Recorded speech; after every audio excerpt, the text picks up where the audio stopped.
Chapter 1158. After bidding farewell to Cheng Yao Jin, Li Zixuan rode out of the city and headed towards Yinshan. Along the way, the passers-by talked about the fireworks show on Yinshan last night. That visual feast undoubtedly left a very shocking impression on everyone. Many people were so excited after watching the fireworks last night that they couldn't sleep the whole night. There were also some rich businessmen and children of big families who sent their subordinates to inquire about where to sell that kind of fireworks. However, these people were destined to be disappointed because Li Zixuan had no plans to sell those fireworks. When he returned home, it was already noon. Everyone was waiting for him to eat. Li Zixuan rubbed his stomach and realized that he had been tricked by old Li. That was because today's court assembly had nothing to do with him. So he woke up early in the morning and ran so far just to give old Li a New Year's greeting. Wasn't this too much of a trap? Xian'er, eat quickly. What are you thinking about? Mrs. Li saw her son holding chopsticks, but standing there in a daze. She couldn't help but ask, "Oh, nothing, nothing. Eat." Li Zixuan snapped out of his daze and quickly started eating. As he ate, he said, "Oh, right. Father, Mother, tomorrow afternoon, Uncle Qin and Prince Ajin will come to our house to eat hot pot. Let the servants prepare the ingredients in advance." Mrs. Li nodded. Mother will arrange it. But Xian, you are now grounded at home. Those generals close to our family, especially Yushi's adoptive father and granduncle, you can't even visit them. It's really rude. Li Zixuan smiled. His mother was talking about Qin Xiong and Li Jing's family. Mother, don't worry about that. After the morning court session, I've already paid New Year's greetings to the dukes and dukes. Besides, Uncle Qin and Uncle Li aren't narrow-minded people. They're well aware of my current situation. Husband, why don't I go to Chang'an tomorrow? It would be rude if I don't go. Han Yushi couldn't help but ask. Li Zixuan waved his hand and quickly said, "No need, no need. When I, your husband, am released from confinement, I'll bring you to pay them a visit." At this time, he could not go out. Paying Feiji and the others' martial arts were too low. If Han Yushi met some robbers on the way, wouldn't she be blind? Speaking of which, he had offended so many people, this kind of thing was very likely to happen. Little Xian, did anything happen in today's court assembly? Yi Guozhong asked. Li Zixuan put down his chopsticks and said gloomily, "What accident can there be? From the beginning to the end, I had nothing to do with it. I don't know why His Majesty insisted that I attend this court meeting." Yi Guozhong glared at him and said, "Shut up, you brat. You don't know that having nothing to do with you is the best thing. You have committed such a grave crime, yet His Majesty still allowed you to participate in this court assembly. He is already very kind to you. Little Xian, you have to understand His Majesty's painstaking efforts. Not having anything to do with you is the best thing." Yi Guozhong's words were quite reasonable. Previously, Li Zixuan was confined by Li Er for inciting public opinion. After such a long time, many people in the court knew about this matter. If Li Zixuan was not present at such an important occasion like the Yuanri Court Assembly, it could only mean that Li Zixuan had completely lost the emperor's favor. Li Er had lifted Li Zixuan up at this time, which could be said to be very crucial. Li Zixuan thought about it and realized that it was indeed so. He couldn't help but nod and say, "Thank you for your teachings, grandfather. Yamacho, we are here to give you a New Year's greeting." In the afternoon, all the students of Yanwan College in Yinshan came to Li Zixuan's Yinshan residence to give Li Zixuan a New Year's greeting. When Old Man Li and Mrs. Li saw that their son was so respected by the students, the two elders were naturally gratified. They quickly ordered the servants to take out all the snacks prepared in the residence and distribute them to the students. Hee, did all of you just wake up? Li Zixuan stood with his hands behind his back, looked at the group of teenagers, and said with a smile. At this time, he was actually quite happy. Only when he became a teacher could he experience the joy of being thanked by the students. Speaking of which, should he also promote a Teacher's Day in the future? Yamacho, we didn't just wake up. We woke up before noon, Kushir Qing replied embarrassedly. For most of them, This was the first time they were out of town and with so many friends to celebrate the new year. When there were so many people together, of course, it was very lively. After the fireworks last night, they went crazy until 5 o'clock before going to bed, so naturally, they woke up later. For scholars, sleeping in was, of course, a shameful thing, so when they heard Li Zishuan say that, their faces were more or less unnatural. As for Li Tai, Cheng Chumo, and the others after the fireworks last night, they had already returned to Chong, and so now the only people left in the academy were the foreign students. Hee, it's the new year. Sleep if you want. Before the new year, you all were busy running around for the Nguyen Tang Foundation, so take this opportunity to rest more. Li Zishuan waved his hand, not minding it at all. After chatting with the students for a while, Li Zishuan looked in the direction of Li Gang's residence and said, "All right, I won't keep you anymore. Since it's still early, you all should go and give Mr. Li Gang and Mr. Mo a New Year's greeting." "Yes, sir." The students responded and left the Li family's front yard one after another.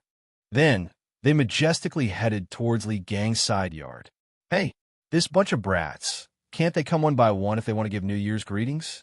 Why do they have to gather together? The courtyard is about to explode." Li Zishuan looked at the huge group of people and couldn't help but grumble softly. Han Yushi slapped Li Zishuan's arm and chuckled. "Hubby, you're obviously not saying what you mean. With so many students coming to see you, you must be happy inside." Li Zishuan didn't feel annoyed at all that she had seen through his thoughts. He said, "Haha, the one who knows me best is my wife." "Hee, Xiao Xian, Yushi, you're all here." At this moment, Han Lijing's voice came from outside the front yard. "Father-in-law, come in and have some tea." Li Zishuan turned around and saw that it was his father-in-law, so he quickly went forward to welcome him. Speaking of which, he was a little guilty. He hadn't even gone to his father-in-law's place to give New Year's greetings, but his father-in-law had already come to give him New Year's greetings. "Father, please come in and have a seat. I'll go and prepare some tea for you," Han Yushi said with a look of joy. "Hee, good. Let's talk inside, Xiao Xian." Chapter 1159. "Xiao Xian, I'm here today to discuss something with you." In the main hall, Li Zishuan, Li Jingma, and Han Tianhu were seated. Han Lijing took a sip of tea and said seriously, "Oh, father-in-law, please tell me what you want to say." When Li Zishuan heard this, he immediately perked up.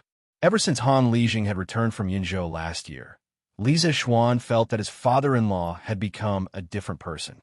Li Zishuan had no idea what had happened to Han Lijing in Yinzhou. He had asked, but Han Lijing refused to talk about it. There was nothing he could do. Now that Han Lijing had said that he had something to discuss with Li Zishuan's intuition told him that it might have something to do with Han Lijing's previous trip to Yinzhou. At this moment, Han Lijing was silent for a moment. Then he said, "Little Xian, last year you opened up 5 mines in Hedong Road. This old man went to take a look at them one by one. Generally speaking, each mine brought great benefits to the surrounding citizens, because the citizens could work in the mines to support their families. But as far as I know, the mines also brought a lot of trouble to the people around it." "Trouble? What trouble? Did someone get into an accident in the mines?" Li Zishuan frowned. He had a bad feeling about it, so he quickly asked. Father Li, who was beside him, also looked nervous. Obviously, he didn't want anyone to die in his son's mines. Han Lijing saw that the father and son had misunderstood, so he quickly waved his hand and said, No. The trouble I'm talking about is the dirty water from the mines. It often flows into the nearby rivers or lakes along the ditches. As a result, the people's daily drinking water is very troublesome. Last year, when there was a cholera in Chang'an City, I heard from you that it was mainly because the water source was polluted. Now, I'm worried that the people around the mines will get sick if they use the polluted water source for a long time. Little Xian, I'm sure you don't want to see that kind of result either. That's why I'm telling you, so that you can make plans early. Li Zishuan's heart skipped a beat. It turned out that there was a problem with the sewage discharge from the mine. At the same time, he couldn't help but secretly praise his father-in-law for being so meticulous. He could actually foresee the negative effects of a mine on the environment. No one else had such foresight. Xian, Your father-in-law is right. This problem had to be solved as soon as possible. Otherwise, if something happened, it would be too late. It will also ruin your reputation. Li Xiqing's father chimed in. Li Zixuan nodded. After pondering for a moment, he said, "This is indeed a problem. Father-in-law, I have an idea here. Although it's a little troublesome, it can solve the water problem of the people around the mine." Han Lijing's eyes lit up, and he said excitedly, "Little Xian, you have a way? That's great. Tell me about it." Li Zixuan frowned and ordered, "Xiao He, bring me a pen and paper." "All right, young master." Xiao He's assent came from outside. After a while, the young maidservant brought in a piece of white paper and a pencil. Li Zixuan took the paper and spread it on the table.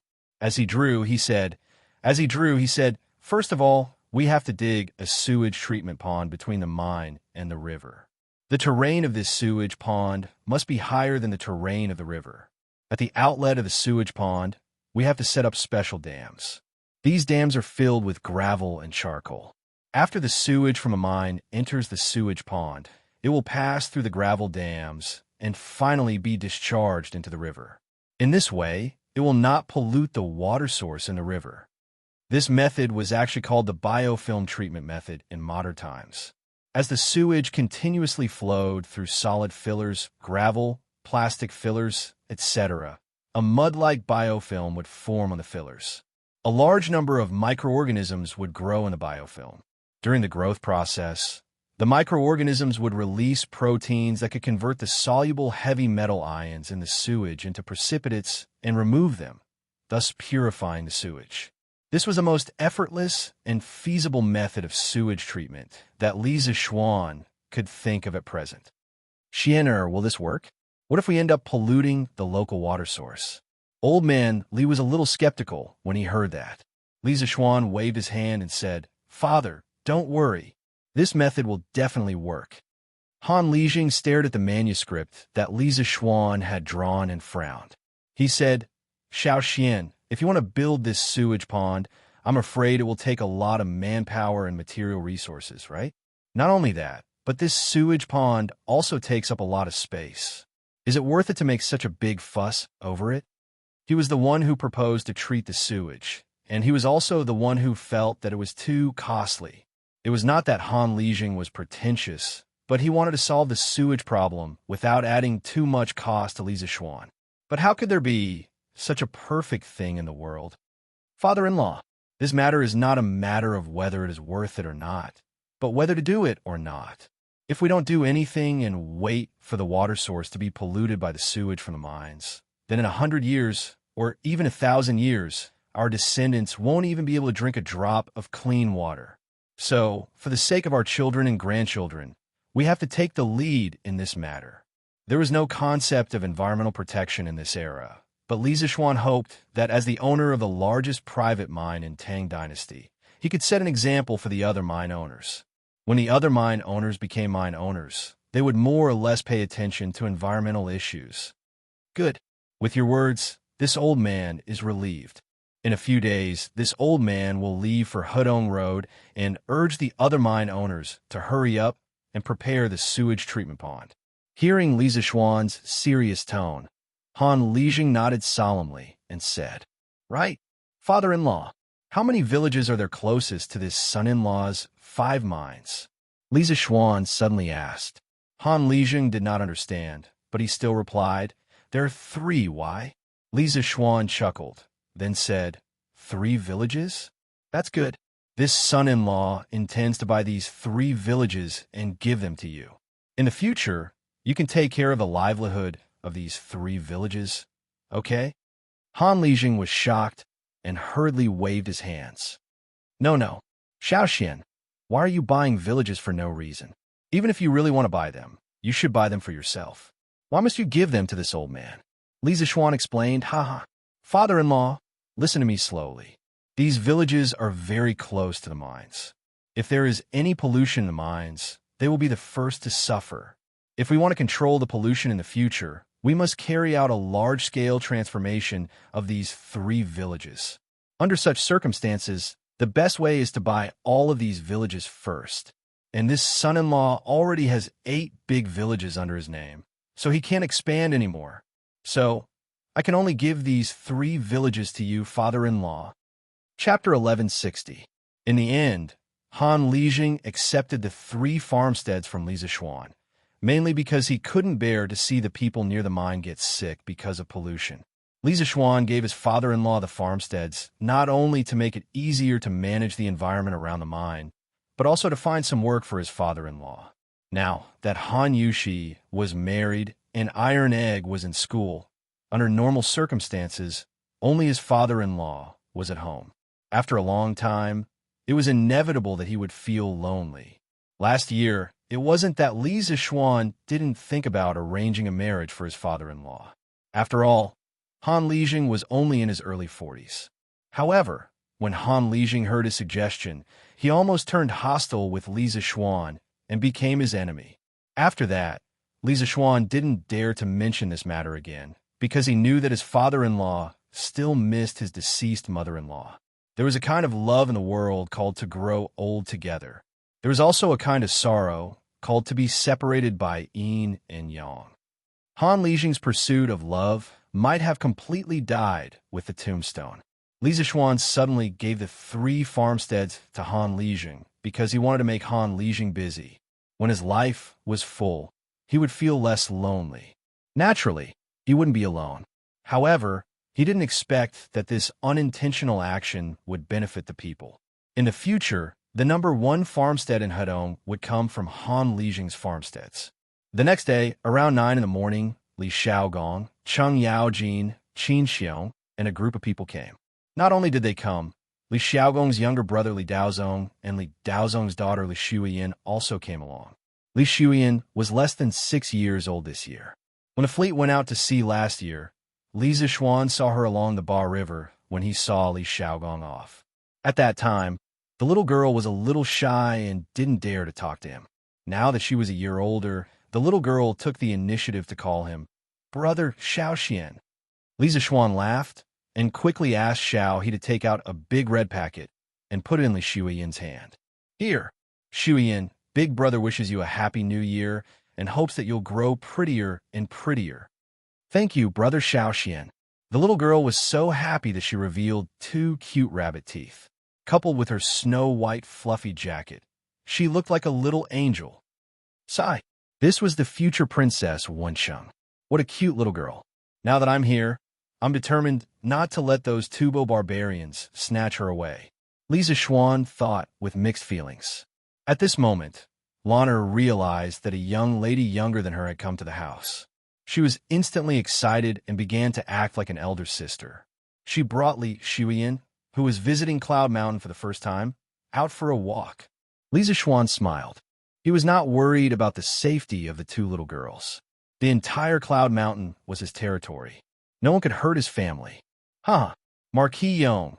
And this prince heard that there are delicacies here and came uninvited. Please don't blame me. Li Daozong watched as Li Shuiyan was taken away by Lan Er. Then, he looked at Li Zishuan and joked with him. Actually, he was not willing to come this time. After all, Li Zishuan did not invite him. However, he could not take advantage of little Shuiyan's pleading and acting cute, and had no choice but to come. This was because he was very close to Li Xiaogong's residence. Moreover, Li Shuiyan liked to visit Li Xiaogong's house since she was young. Of course, she knew that Li Xiaogong was coming to Cloud Mountain for a banquet today. Therefore, for the sake of his daughter, Li Daozong had no choice but to be thick-skinned and come for a free meal. What are you saying, Prince of Jiangxia? It's rare for you to come to Cloud Mountain. I can't wait to welcome you. How can you blame me? Li Zishuan cupped his fists and smiled. Then he called out, Uncles, don't stand outside. Come in and take a seat. Everyone nodded. Under Li Zishuan's lead, they entered the courtyard and came to the main hall. Qin Xiong and Cheng Yaojin had been here before. They were still fine. However, Li Xiaogong, Li Daozong, Yuqi Jingde, and the rest were all deeply shocked by the luxurious, clean, and unique decorations in the room. They did not expect this Cloud Mountain courtyard to not only look unique from the outside, but also be so luxurious and grand inside. TSK. Looking at this house, I want to exchange my residence with Marquis Yongin. Li Daozong looked around, rubbed his chin, and sighed. Li Xiaogong agreed. Haha, Daozong is right. This house is bright and grand. I don't know how it was built. It looks more comfortable than my residence. Haha, you must be joking. It's just a small courtyard. How can it be as good as you make it out to be? Uncles, please take a seat here. The ingredients are all prepared and will be ready soon. Li Zishuan smiled and said, Ha, no rush, no rush. Xiaoxian, you do your things first. We old fellows can take this chance to take a good look at this courtyard. Niu Jindao waved his hand and said in a rough voice. Li Zishuan saw this and went to the kitchen to help cut the mutton. He was the only one in the family who could do this kind of chores. About half an hour later, all the ingredients were on the table. This table was specially built by the Li family to be used for hot pot. There was a round hole in the middle. Under the hole, there was a bracket for a small stove. The hot pot could be placed on top of the stove. A group of people could sit around the table and eat hot pot. It was very convenient. Li Zishuan asked someone to call Lan, and Li Shuyan back. Only then did the banquet officially begin. Woo! Fragrant! It really has a different flavor. No wonder Chung Jijia shouted that he wanted to eat hot pot. This way of eating is really too delicious. Li Xiaogong tasted a mouthful of the mutton and his eyes widened as he praised. This hot pot really lives up to its name of being delicious. Li Daozong also tasted a mouthful. At this moment, he was somewhat thankful to his daughter. Otherwise, how would he be able to taste such delicious food today? It's delicious. Father, let's bring some back for Mother to eat when we leave. Mother is so pitiful to be alone in the residence. This was the first time Li Shuyan had eaten such delicious food. She was a little speechless and didn't know how to describe it. But as long as it was delicious, then it was over. Furthermore, this young lady still couldn't forget about her mother at this time. Her filial piety was commendable. Ha! Shuyan, don't worry. When your father returns, I will let the chefs in the residence make it for your mother. Hurry and eat. Li Daozong patted his daughter's back with a gratified expression and said with a smile. When the young lady heard this, she immediately felt relieved and began to eat the hot pot. A few old fellows were eating hot pot while laughing and drinking loudly. Han Yushi and Lan were taking care of Li Shuyan and helping her to eat. Halfway through the meal, Li Shuyan suddenly raised her head and said, Brother Xiaoxian, the academy on this mountain is so beautiful. When Shuyan grows up, can I also come here to study? Chapter 1161. Ahem.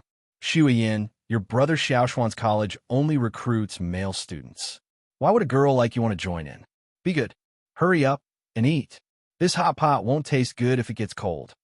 In the main hall of the residence, Li Daozong choked when he heard that his daughter wanted to go to Yanhuang College. He quickly scolded her with a stern face. Although Yanhuang College wasn't an orthodox Confucian school, it was still a higher education institution that Li Er personally selected. How could it be a place where a girl could go? If Li Shuyan were to enter Yanhuang College, wouldn't it be a slap to Li Er's face? After all, no matter if it was an official school or a private school in Great Tang, there had never been a precedent of female students. Oh, perhaps because Li Daozong's tone was a little harsh, Li Shuyan's face darkened, and she replied, unhappily. Li Zishuan thought for a moment and looked at Li Daozong. He asked, Your Highness, in your opinion, can Yanhuang College accept female students in the future? In my opinion, under the same conditions, some girls' learning ability isn't worse than boys. Actually, Li Zishuan already had the idea of letting female students enter the college. It was just that when he first established Yanhuang College, he was always entangled with worldly affairs and didn't want to be too troublesome. Thus, he delayed it until now. Now that the most respected old officials of Great Tang were sitting here, he could ask for their advice. Li Xiaogong's expression changed, and he said, Xiaoxian, don't do anything foolish. Although this prince isn't a scholar, this prince still knows the 3 principles and 5 principles of Confucianism. Your Yanhuang College is built on engineering and has already been criticized by the world. If you let female students enter the college, The world scholars will definitely attack you and accuse you of breaking the principles of ethics. When the time comes, no one will be able to save you. Uncle, why are others against brother Xiaoxian letting female students enter the college? When Li Shuyan heard Li Zixuan's intention, she couldn't help but look at Li Zixuan with gratitude and admiration. Although she didn't understand the whole of Li Zixuan's words, she still understood the gist of it. Thus, she couldn't help but raise her head and ask. When she asked, her bright and beautiful face was full of grievances. It was very lovable. Shuyan, you're still young. You'll understand when you grow up. Li Xiaogong shook his head and didn't explain. At this time, Li Jing also spoke with a solemn expression.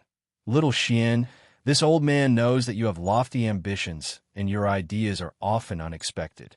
However, this old man advises you to be careful in this matter. The Chui family's matter has just passed, and your Yinhuang College's foundation isn't stable yet. If you want to have more say, you have to manage your Yinhuang College well before you talk about other things. When you have a certain level of strength, or when Yinhuang College is recognized by more people, you can propose to let female students enter the college. Perhaps the success rate will be higher. The legendary war god of the Tang Empire not only had a way of fighting, but also had a way of conducting himself. After hearing Li Jing's words, Li Zixuan couldn't help but feel deep admiration. He thought for a moment and nodded. Thank you, Your Highness and Uncle Li, for your advice. Let's put this matter aside for the future. Uncles, please eat first. Li Jing was right. Regardless of the era or the environment, strength spoke louder than words. The Yinhuang Academy had just started. Whether it was the talents they had cultivated or the results of their research, they were still too little. If they wanted to have more say, they had to wait until the Yinhuang Academy had more weight in the hearts of the people and Li Air. Now wasn't the best time to propose to let female students enter the college. After eating and drinking to their fill, everyone rested in the courtyard for a while and then said goodbye. However, before leaving, Li Huairan inadvertently said something that made Li Huairan miserable. Xiaogong, I remember that the college organized a hot pot banquet for the students before. Why does it sound like it's the first time you've seen hot pot? Didn't your Huairan mention it to you before? What? The college organized a hot pot banquet before? Li Xiaogong's eyes widened and spat fire. He said angrily, that brat. After eating such delicious food, he didn't even say a word. See if I don't beat him up when I get back. If Li Huairan had told him about hot pot earlier, he would have had hot pot for every meal from the time he returned to Chong and before the new year to the time he left. After all, there was nothing in Lingnan. It was hard to eat hot pot. If he didn't eat to his heart's content in Chong, and wouldn't he regret it? After saying that, he waved goodbye to everyone and left in a huff. Hey, Your Highness, do a check. Huairan has to come back to class in half a month. Don't cripple his leg. As for the other places, Your Highness, you can do as you please. Plop! Li Xiaogong, who had just walked a short distance, almost fell to the ground. After sending off the guests, the house returned to silence. Li Zixuan sighed. He looked left and right, sizing up the room. He still felt that this New Year's celebration was lacking something. Yes, even if there were fireworks, dumplings, and couplets, he still felt that it was missing something. The night of New Year's Eve was indeed lively. Hundreds of thousands of people celebrated the New Year together on Yinshan Mountain and at the foot of Yinshan Mountain. It was hard not to be lively. However, after New Year's Eve, it was back to normal. It was very cold and quiet. Hey, that's right. How could I forget about this? Li Zixuan suddenly had an idea. He thought of a very useful artifact for the new year. Li Zixuan immediately got up and walked towards the backyard. At the same time, he instructed Pang Feiji to prepare some things for him. As for himself, he found the wind-chasing sword and went to the backyard. Just as Li Zixuan was about to start working, Yi Fashion came over. He saw Li Zixuan holding a sword and cutting wood in the backyard. He was curious and asked, Cousin, what are you doing? His grandfather, grandmother, and Li Zixuan's parents had lunch in another house. Ha! Fashion, you're here? Just find a place to sit. Li Zixuan greeted him and replied, Cousin, I'm making a type of card now. a card that can be played. Later, our family can gather a few tables of Fight the Landlord. Oh no, Fight the Bandit. That's right. What Lisa Schwann wanted to do was make poker cards. It was just that he didn't have the cardboard shell to make poker cards, so he wanted to use his godly knife skills to cut out a deck of poker cards with the help of wood. It was a new year. Wouldn't it be nice for the family to gather and play a few rounds of Fight the Landlord? Oh, it couldn't be called Fight the Landlord because their family was originally landlords. Therefore, Lisa Schwann had an idea. He changed Fight the Landlord to Fight the Bandit. It just so happened that the king and little king in poker cards were equivalent to the mountain king in the bandit village. There were two kings. Chapter 1162. Bandit Fight? Cousin, how do we fight this? Back at the Yinshan villa, Yi Fashion was looking at Li Zexuan's wooden planks that were thicker than paper. He frowned and asked, Hee, everything has its own rules. Of course, Bandit Fight has its own rules. Wait a moment, Fashion. I'll tell you the rules after I've finished cutting 54 wooden planks. Li Zexuan replied as he showed off his sword skills. The piece of yellowish-white wood plank was like a piece of tofu in his hands. He could easily cut it and shape it as he wished. There were already 4 or 5 wooden planks on the ground that were exactly the same size and thickness. Seeing that Li Zexuan was keeping him in suspense, Yi Fashion pursed his lips speechlessly. About half an hour later, the number of yellowish-white wooden planks on the ground increased. Yi Fashion suddenly thought of something and asked, Cousin, are you trying to copy the leaf trick onto the wooden planks? Li Zexuan could not help but be stunned. Leaf trick? What was that? He had never heard of it in his previous life. There was no such thing in this body's memory either. Well, he could not be blamed. His previous life had gone to Dragon Tiger Mountain to learn martial arts when he was very young. He might be familiar with Taoist classics, but he knew very little about Confucian classics. Fashion, what is leaf trick? Li Zexuan could not figure it out after thinking for a while, so he asked, Cousin, you don't know about leaf trick? This time, it was Yi Fashion's turn to be stunned. In his impression, his cousin was the kind of person who knew everything from astronomy to geography. How could he not know about leaf trick?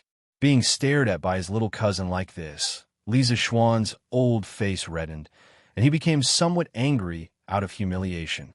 As the saying goes, a wise man's 1,000 considerations are bound to make a mistake. It's normal that your cousin doesn't know some things. Fashion, hurry up and tell me.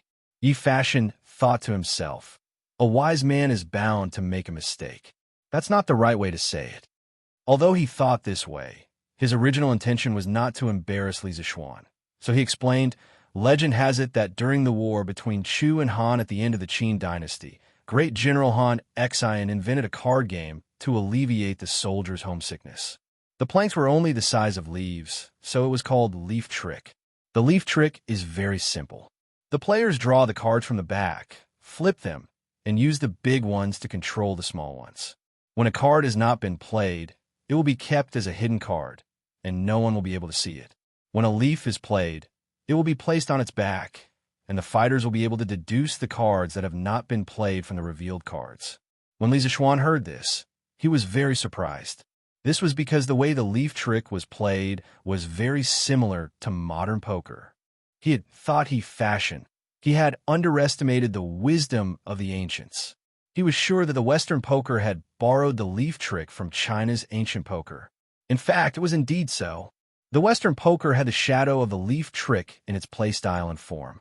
According to the speculations of many scholars, poker was evolved from the leaf trick. Speaking of the leaf trick, there was one person who had to be mentioned, the Empress of the Great Zhou dynasty. She was a real master of the leaf trick. She had written volumes such as The Little Leaf Trick, The Little Leaf Trick, and The Little Leaf Trick. Unfortunately, all of them have been lost. The leaf trick was really popular during the Song dynasty. From the literati to the nobles to the commoners, everyone loved the game. During the early Tang dynasty, the leaf trick was not popular. Hey, I didn't know you were so knowledgeable at such a young age. Li Zexuan joked with a smile. In fact, he was thinking that Yi Fashion was a good seedling. He was proficient in literature, science, arithmetic, and astronomy. If he came to Yanhuang College to further his studies, he would definitely become a representative of the next generation of engineers. It was a pity that this little cousin was determined to travel the world and save the world. Compared to cousin, I'm still far behind, Yi Fashion said modestly. Li Zixuan smiled, but did not say anything. He continued to cut the wooden cards at the dock. After another quarter of an hour, the 54 wooden tablets were all peeled. Li Zixuan rubbed the edges of the wooden tablets on the sand until they were smooth and did not cut people. He then asked Xiao He and Xiao Shi to bring over a brush, ink, and cinnabar. He then wrote patterns and numbers on each tablet. After everything was done, he let out a long sigh of relief. Coincidentally, Han Yushi came back from outside. He quickly called out, "Wife, come, come, come. We're short of one person. Let's fight the bandits." "Fight the bandits? Husband, where are the bandits in our house?" Han Yushi looked around and asked curiously. "Ha, these bandits are not the bandits. Wife, come here. Today, I'll teach you how to fight the bandits. I guarantee that you'll want to play again after one round." Li Zixuan burst into laughter. Han Yushi walked over doubtfully. Li Zixuan called Yi Fashion over and pointed at the numbers on the wooden sign. "Wife, Fashion, look. There are numbers on every card. 3 is the smallest. The order is, in just half an hour, Han Yushi and Yi Fashion understood the rules of Fight the Landlord. No, Fight the Bandits. Li Zixuan adjusted the wooden cards in his hand and said with a smile, "Okay, you know the basic rules. As the saying goes, standing on the shore can't learn how to swim. Let's play first. You will fully understand after you experience it." "Yes, yes." Han Yushi nodded. She was eager to try. She felt that Fight the Bandits seemed to be more interesting than Ye's play. Yi Fashion pursed his lips. He did not show any excitement, nor did he refuse. The three of them took the cards in order. They were Yi Fashion's landlord bandits. Yi Fashion looked at the cards in his hand and frowned. No, an ace was the biggest. Why should he call? Li Zixuan was Yi Fashion's landlord. At this time, he was beaming with joy. Hee, call the bandits. After that, he reached for the cards in his hand. It was a 7 and a pair of kings. Haha, super double. Li Zixuan laughed proudly. Cousin, what do you mean by super double? Yi Fashion was puzzled. When they were talking about the rules, they did not mention this. Li Zixuan explained, for example, if a game is 1 copper coin, if I super double, it will be 4 copper coins. If I win, each of you will give me 4 copper coins. If I lose, I will give each of you 4 copper coins. If there is a bomb in the middle, it will be a bomb. On top of that, it will be doubled. Do you understand? Oh, the two of them nodded. Li Zixuan asked, "Are you two going to double?" No. Facing such an aggressive Li Zixuan, the two of them shook their heads. 3, 4, 5, 6, 7, 8, 9. Li Zixuan threw out a straight. He secretly thought that the 7 in his hand was very important. Han Yushi. No. Yi Fashion. 5, 6, 7, 8, 9. Hey, not bad. Bomb. 4 kings. No. No. 3 with a pair. 3 with 2 with a pair of 4. Pass. King bomb. 1 with 3. Haha. A total of 16 times. Come, 16 copper coins each. Chapter 1163. Bandit. Super double. No double. 3 lead a pair. 3 lead a pair.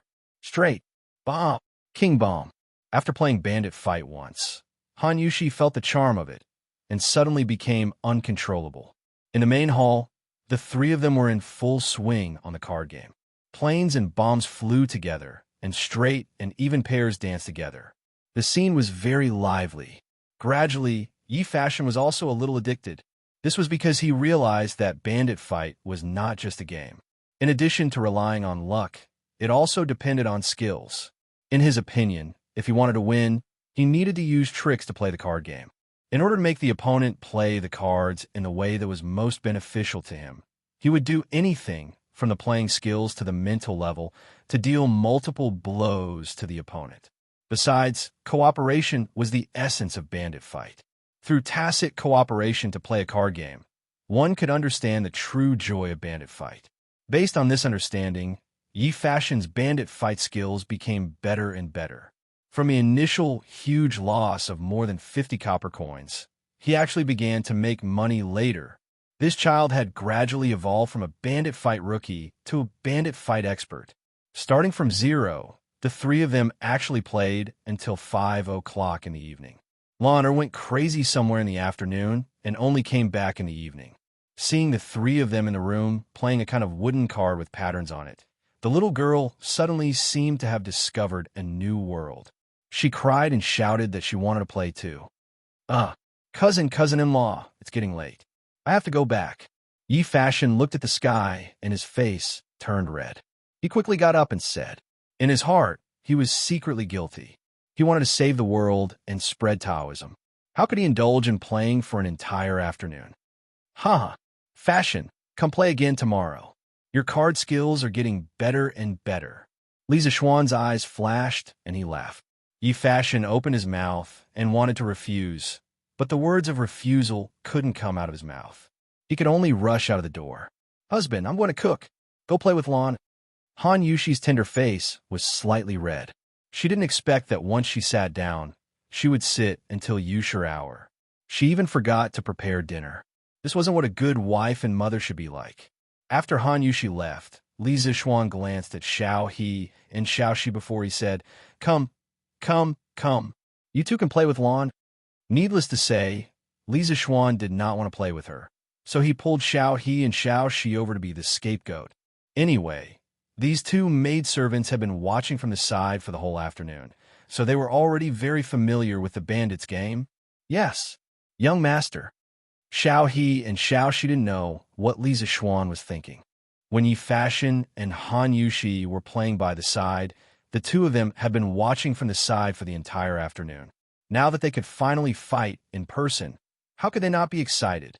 Li Zishuan smiled and walked towards the kitchen in the backyard. It's time to eat. It's time to eat. Xiao He, put away the cards. Lan wash your hands and come over to eat.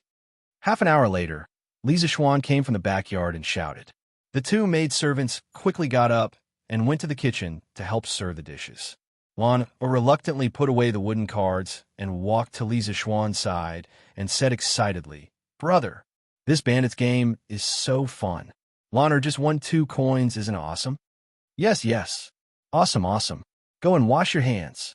Li Zishuan rubbed his sister's head and said unhappily.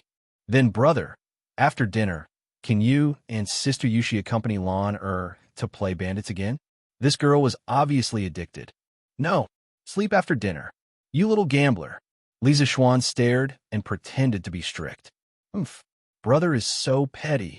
Lan stuck out her tongue, made a face, and ran away like a wisp of smoke. 2 days later, the students who lived in or near Chang and began to return to school. Although it was not time for school to start, the students who were used to staying in the academy were naturally not used to returning home. They were not used to going to the toilet because there was no toilet paper. Even if there was toilet paper, they would not be used to going to the toilet because the latrines at home were not as clean as those at the academy. They were not used to eating because the dishes at home had a familiar taste, but the dishes at the academy were undoubtedly better overall. They were not used to sleeping because there was no banter with their dormitory mates at night. Therefore, on the 4th day after New Year's Eve, many students had returned to the academy from home. Li Tai, Li Ku, Sun Zifan, Chung Chumo, Iron Egg, and the others had all returned to the academy today. After returning to Yinshan, these people naturally had to come to the Yinshan residence to visit Li Gang and Li Zishuan. When they arrived at Li Zishuan's house, they inevitably bumped into Li Zishuan, Yi Fashion, and Han Yushi playing bandit fighting. Yi Fashion had been completely obsessed with bandit fighting for the past 2 days. His consciousness told him not to indulge in it, but he could not help but come over every day. Therefore, Li Zishuan's house gradually expanded from 1 table of cards to 2 tables.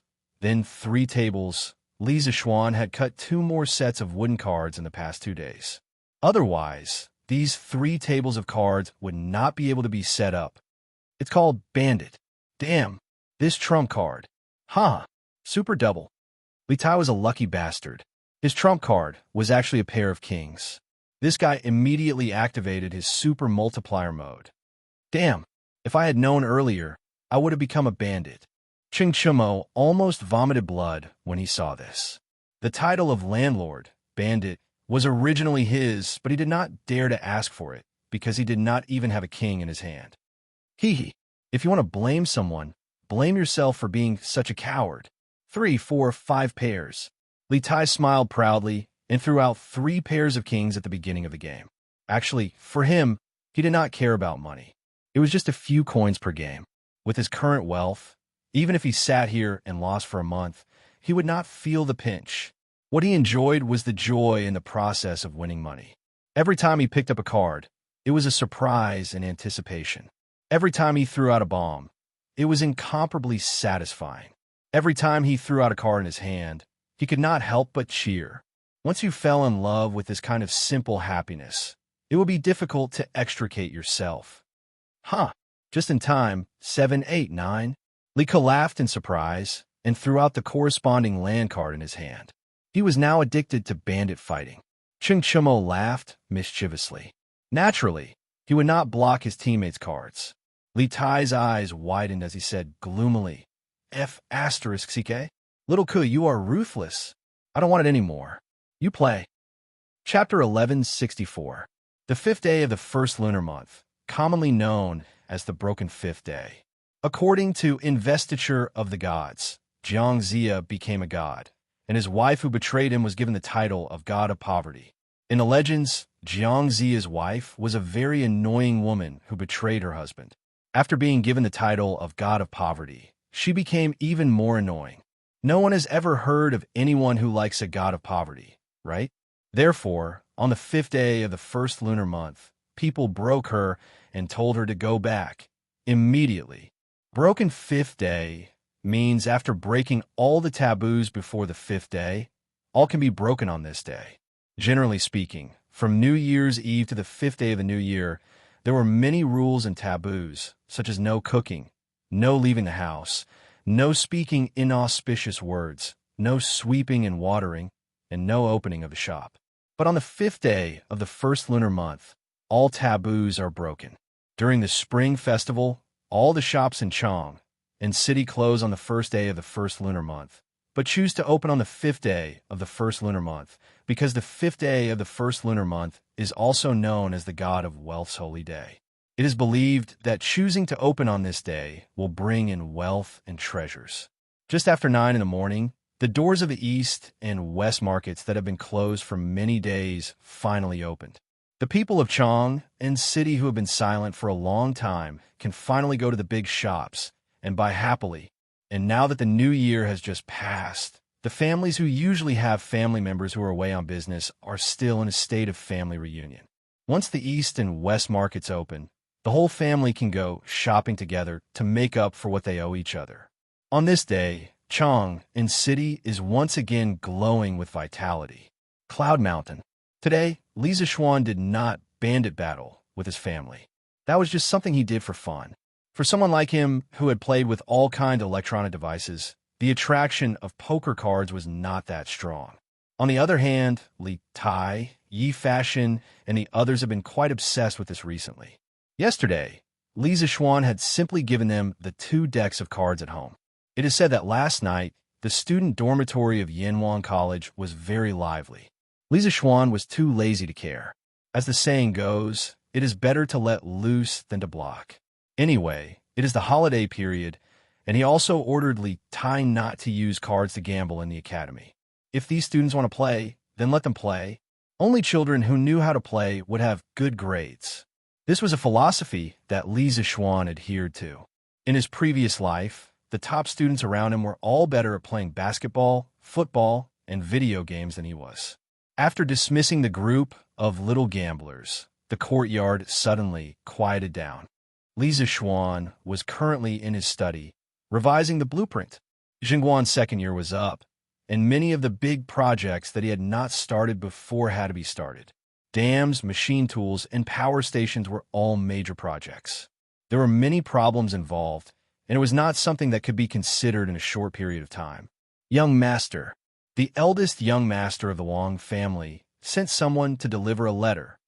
While he was deep in thought, Xiaoxi knocked on the door of the study room and said softly, "Oh, Hurry up and bring it in. In the study, Li Zixuan snapped out of his thoughts and hurriedly said, Jia. Xiaoxi came in with a letter. She passed the letter to Li Zixuan and said, Here, young master. It was sent by Miss Lung on a horse. She has already left the mountain. Li Zixuan felt something in his heart. He looked toward the northwest and said after a while, Okay, I got it. Xiaoxi bowed and left the study room. She was very considerate as she closed the door behind her. Li Zixuan lowered his head and tore open the letter. He took out a piece of paper with a line of small characters written on it. I won't go out on the first day of the new year, and I won't go home on the 5th day of the new year. The road to Qizhou is long and difficult. I will remember your teachings. I will be honest, and work hard to bring prosperity to everyone. After parting today, I don't know when we will meet again. If you come to Qizhou in the future, I will drink and chat with you. Take care. A letter from Wang Renbiao. Sigh. I didn't expect Renbiao to go to Qizhou so soon. I wish him a safe journey. Li Zixuan put away the letter, looked towards the northwest, and sighed softly. Before the new year, Wang Renbiao had told him that he would go to Qizhou after the new year. However, Li Zixuan didn't expect him to leave on the 5th day of the new year. Qizhou was located more than 50 kilometers northwest of Chang'an City. It was considered a relatively wealthy county. Wang Renbiao's trip to Qizhou was most likely to be arranged by the Wang family for gilding, so basically nothing would happen. The imperial edict has arrived. Coincidentally, Li Zixuan had just put down the letter when a sharp voice came from outside the house. Then, Xiaohe's hurried voice was heard. Young master, someone from the palace is here. Yes, they are here. Li Zixuan frowned, got up, and went out. Marquis Yongin received the imperial edict. An old eunuch stood at the door. His eyes were gloomy, and his cold aura made the air around him a little colder. Li Zixuan narrowed his eyes. He had never seen this old eunuch before and looked unfamiliar. Li Zixuan listened to the imperial edict. Suppressing the doubts in his heart, Li Zixuan bowed and said, His Majesty summons you to the palace immediately for an audience. Marquis Yong, and quickly pack up and follow me into the palace. The old eunuch held a horsetail whisk and said expressionlessly. Li Zixuan said with a puzzled expression, I am following His Majesty's edict and am grounded at home to reflect. I wonder why His Majesty summons me into the palace? The old eunuch said with a fake smile, Marquis Yong, you are wrong. It is the retired emperor who wants you to attend the banquet in the palace, not His Majesty. The retired emperor. Li Yuan. Li Zixuan's pupil shrank. He thought to himself that those who came didn't come with good intentions, and those with good intentions didn't come. He had just beaten up a Yuanchang subordinate on New Year's Eve, and the other party's father came looking for trouble. Attending the banquet in the palace? Was this a Hongmin banquet? The retired emperor has already abdicated. Why can the imperial edict leave the palace? Eunuch, could it be that you are giving a fake imperial edict? Li Zixuan raised his head and looked straight at the old eunuch as he said in a deep voice, A mountain can't have two tigers. A country can't have two rulers. Li Yuan was the retired emperor, but now that Li Er was in power, Li Yuan naturally couldn't meddle in the affairs of the country. At most, he could only do whatever he wanted in the palace. His edicts, under normal circumstances, couldn't be sent out of the palace. The old eunuch's expression changed. He said coldly, Marquis Yongin, how dare you? Even if the retired emperor has already abdicated, he is still the emperor. How can you look down on him like this? What did I look down on him? I'm only doubting the authenticity of this imperial edict. Li Zixuan gave him a sidelong glance and said, without showing any weakness, You. The old eunuch's expression suddenly changed. His chest rose and fell rapidly for a moment. In the end, he suppressed the anger in his heart and said, This is indeed not an imperial edict, but it is the retired emperor's intention. The retired emperor wants to invite you, Marquis Yong, and to attend the banquet in the palace. Could it be that you, Marquis Yong, and don't dare to go? Chapter 1165. Don't dare? To be honest, this Marquis really doesn't dare. What if the retired emperor wants to vent his anger on behalf of King Lu and casually accuses this marquis of a crime, and has this marquis beheaded? Li Zixuan said with a light smile in the courtyard of Yinshan. The old eunuch's expression froze. Although the situation that Li Zixuan said was true, the old eunuch didn't know what to say for a moment, because Li Zixuan didn't act according to common sense. Haha, what a joke. Eunuch, please wait here for a moment. This marquis will change into court clothes and enter the palace with eunuch. Just when the old eunuch was speechless, Li Zixuan laughed loudly and then turned to enter the room. As the saying goes, you can hide for a while, but you can't hide forever. Since he chose to become enemies with Li Yuanchang, then the day of confrontation with Li Yuan would come sooner or later. His words just now were just to test the old eunuch's reaction. Now it seemed that his prediction was not wrong at all. Indeed, after beating the young, the old came. When the old eunuch saw that Li Zixuan was willing to enter the palace, he couldn't help but breathe a sigh of relief, because if Li Zixuan didn't want to go no matter what, he really couldn't do anything. First of all, he didn't have an imperial edict, so he didn't have the qualifications to force Li Zixuan to enter the palace. Secondly, if he used force and directly kidnapped him, it was even more impossible. On Yinshan, as long as Li Zixuan didn't want to leave, who in the world could kidnap him?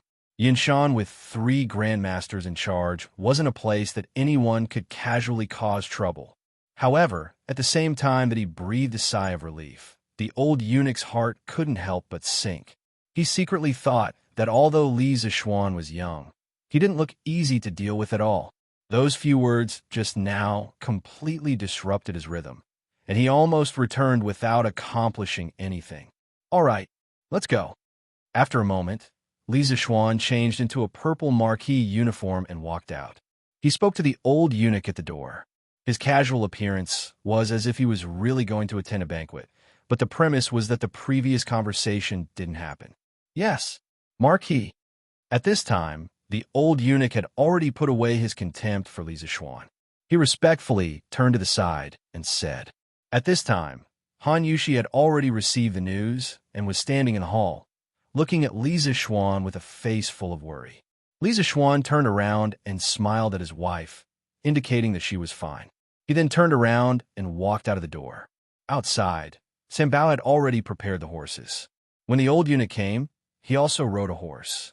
The two of them rode 2 horses and rushed down Cloud Mountain. 3 with a pair. Iron Egg, I only have 2 cards left. In the student dormitory of Yanhuang College, more than a dozen students were crowded in Dormitory 001, watching the bandit fight. Li Tai, Iron Egg, and Sun Zifen were in the midst of a battle. The 3 of them had some notes stuck on their faces. The faces of Cheng Chumo, Yuchi Baolin, and the others were also full of notes. They were the contestants who had been eliminated earlier. Just as Li Zixuan said, gambling was strictly prohibited in the college. Those who violated the rule would be expelled from the college, and there would be no tolerance. Therefore, although Li Tai and the others played poker, they were determined not to gamble. After thinking for a while, they thought of the bad idea of sticking notes on their faces. This was very similar to a certain game in modern times. No, you do it. Iron Egg calculated in his mind and realized that there was still 1 bomb left.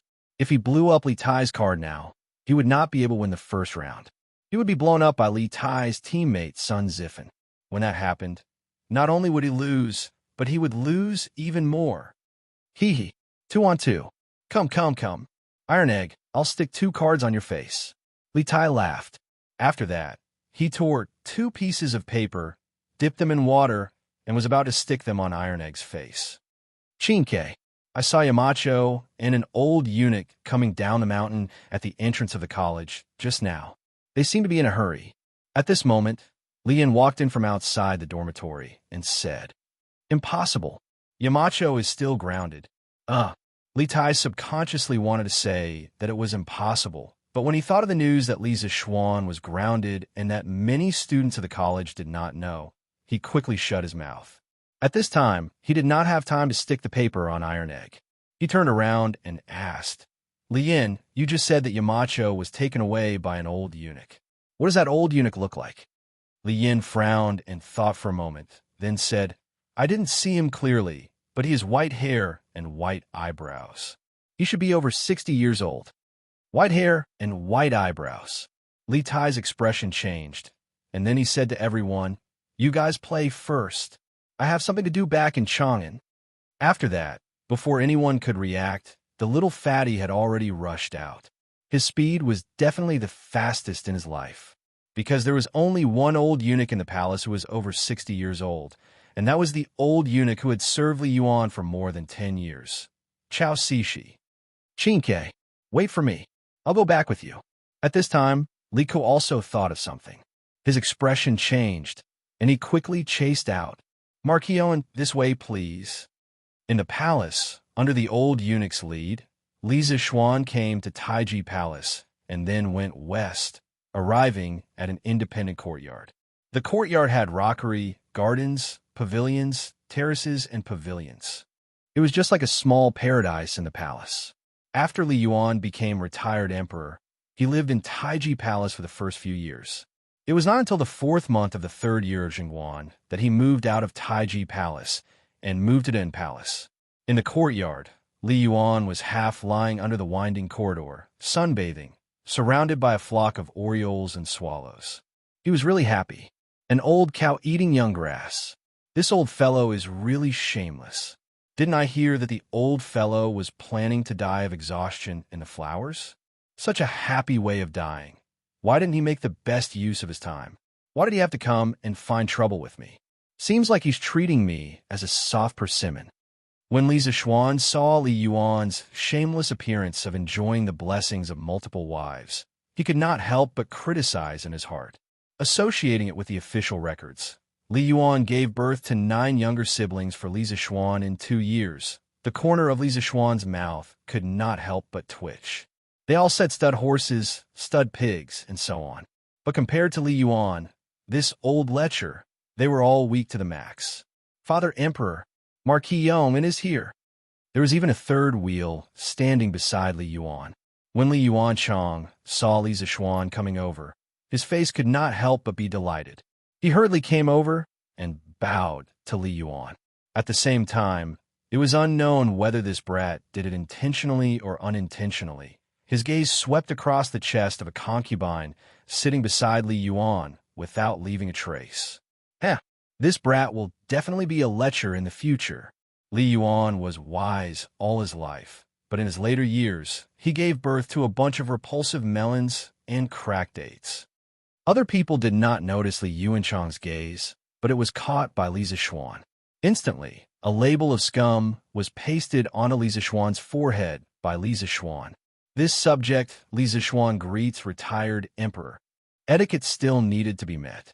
Li Zishuan took a few steps forward, then bowed towards the great Tang Supreme Leader in name. Chapter 1166. It's this kid who bullied you. In a courtyard beside Taiji Palace, Li Zishuan hadn't even raised his head when he heard Li Yuan speak. His tone was full of indifference and casualness. Presumably, in the eyes of this former emperor, crushing Li Zishuan to death was as simple as crushing an ant. Father Emperor, it's him. At that time, I only wanted to go up Yinshan to see the fireworks and tell you about it after returning to the palace. But who knew that the Marquis of Yong and relied on his imperial brother's favor to seriously injure 4 of my imperial bodyguards in public? Father Emperor, you have to uphold justice for me. Li Yuanchang immediately changed to an aggrieved expression. He didn't have the slightest bit of manliness on his body. Instead, he was like a coquettish little girl, acting coquettishly in front of Li Yuan. Finished speaking, he used the corner of his eye to glare viciously at Li Zishuan. That look seemed to be saying, let you be proud at that time? Now, I'll make you kneel and beg for mercy. Seeing this, Li Zishuan instantly felt his hands itch unbearably. If it was another occasion, he would definitely beat the shit out of this little bitch. Wasn't he just relying on the fact that he was the 2nd generation of the imperial family? After a few years, when Li Yuan dies, let's see how you can still be arrogant. Oomph. Kid, you actually dare to bully my son. You really have guts. Men, drag him out and chop him up to feed the dogs. Without any interrogation process, he directly sentenced Li Zixuan to death. Hearing this simple sentence, Li Zixuan's heart instantly surged with hostility. This old thing wants to chop me up and feed me to the dogs? Isn't this too unreasonable? Regardless of whether he committed a crime or not, even if he beat up Li Yuanchang's subordinates for no reason, it's impossible for him to be beheaded. Li Yuan's unreasonable sentence. The civil and military officials of the imperial court wouldn't agree. Li Er wouldn't agree. The Tang dynasty law wouldn't agree. As the person involved, Li Zixuan would even more disagree. He originally thought that Li Yuan would give him a chance to explain. Who knew that the other party didn't even look at him from beginning to end and directly wanted to chop off his head. Simply going too far? Here, at this moment, two strong women appeared. Yes, they were really like iron towers. They were even stronger than most men. They were just like some sumo wrestlers in Japan in his previous life. Two strong women walked over from the side and grabbed onto Li Zixuan's arms. They wanted to drag Li Zixuan out and behead him, but the first time it did not move. The second time, it still did not move. The third time, the fourth time, the fifth time. The two women were so tired that their foreheads were covered with a layer of sweat, but Li Zixuan was still standing there motionless. What a joke. How could an ordinary person defeat a martial arts master of the Grandmaster realm with brute force? You dare to defy the imperial decree? Li Yuan also noticed the movement on this side. He pushed aside several beautiful concubines beside him, stood up, and said furiously. Li Zixuan raised his head and looked straight at Li Yuan. He said neither servile nor overbearing. Dare I ask, retired emperor, this subject only injured a few servants of Prince Liu. According to my Tang dynasty's laws, at most I will compensate some money. Why does retired emperor want to chop off this subject's head? Li Yuan did not get angry. Instead, he laughed and said, why? Because I am the monarch and you are the subject. If the monarch wants the subject to die, the subject has no choice but to die. You even studied the sage books in vain. Li Zixuan retorted, killing a subject for no reason. This is what a fatuous monarch does. 12 years ago, Yang Guang caused chaos in the world. Retired emperor led 30,000 troops to rise from Taiyuan. He went to Chang and eradicated a group of bandits. The world is one. The will of the heavens is secondary. The people's hearts are united. It can be said that his meritorious service is unparalleled and splendid for 1,000 years. This subject believes that with retired emperor's wisdom, he will definitely not indiscriminately kill a meritorious subject. Speaking also needs to be skillful. In any era, there are classes. Facing the ruling class of feudal society, if one does not talk about strategy and blindly acts recklessly, no matter how high one's martial arts is, there will only be one road to death in the palace. Listening to Li Zixuan talk about the events of the past, Li Yuan's old face that was somewhat pale due to excessive indulgence and debauchery became rosy at this moment. He closed his eyes and stood with his hands behind his back. In his mind, he could not help but recall the years of the Sui dynasty, that period of extraordinary time when he and the 18 rebellious princes fought for the throne. In the end, he took a deep breath, looked at Li Zixuan, and said with a smile that was not a smile, "You brat, you really know how to talk. No wonder Erlang would think highly of you." His tone was already not as intense as before. Li Zixuan could not help but breathe a sigh of relief. The most dangerous moment had finally passed. Li Yuanchang, who was at the side, had an anxious expression. He quickly interrupted and said, "Father Emperor, don't be deceived by this fellow's flowery words. He doesn't have you in his eyes at all. Back then, Akin said that I wanted to go to Cloud Mountain to see what fireworks looked like for Father Emperor. However, not only did he not let me go, he even injured Ken, stirring up trouble. This brat already knows how to stir up trouble at such a young age. What would happen when he grows up?" A cold light flashed in Li Zixuan's eyes. Without waiting for Li Yuanchang to finish speaking, he stepped forward and said, "Retired Emperor, Akin has something to discuss with you alone. Please dismiss your attendants." Audacious. Marquis Yong, and you want everyone to withdraw. Could it be that you want to assassinate my Father Emperor? Father Emperor, don't be afraid. Aken will protect you. A trace of anxiety flashed in Li Zishuan's eyes. He immediately jumped in front of Li Yuan and pointed at Li Zishuan and said loudly, "Damn, I didn't expect this little bastard to be so good at acting." Li Zishuan cursed in his heart. Soon after, he moved his feet slightly and instantly arrived in front of Li Yuanchang.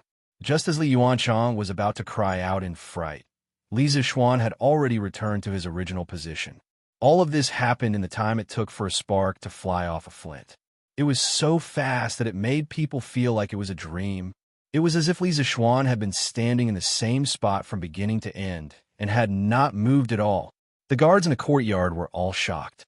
They quickly pulled out their MO sword from their waists and ran over to surround Li Zishuan. Facing the heavy encirclement, Li Zishuan's expression did not change. He looked at Li Yuanchang and Li Yuan and said, "Aken did not mean to offend. Aken only wanted to say that if Aken really had ill intentions towards retired emperor, I would have already made my move. What's more, Your Highness Prince of Lu, didn't you say that you wanted to protect retired emperor? Why are your pants wet? Where did your guts go? Or are you just putting on an act to show off how filial you are in front of retired emperor?" As far as the eye could see, there was a puddle of water where Li Yuanchang was standing. This brat was actually scared to the point of wetting his pants. At this moment, his face was flushed red. Moreover, he was about to cry from anger because of Li Zishuan. Poison. Li Zishuan's tongue was really too poisonous. Li Yuan frowned. To be honest, at that moment, he was indeed astonished by Li Zishuan's martial arts. He did not expect that Li Zishuan's martial arts at such a young age would be stronger than some old generals. However, what made him most angry was Li Yuanchang's performance. It was said that a tiger father would not beget a dog son. He, Li Yuan, had several sons who were all heroes. However, this son in front of him was a complete coward. Too shameful.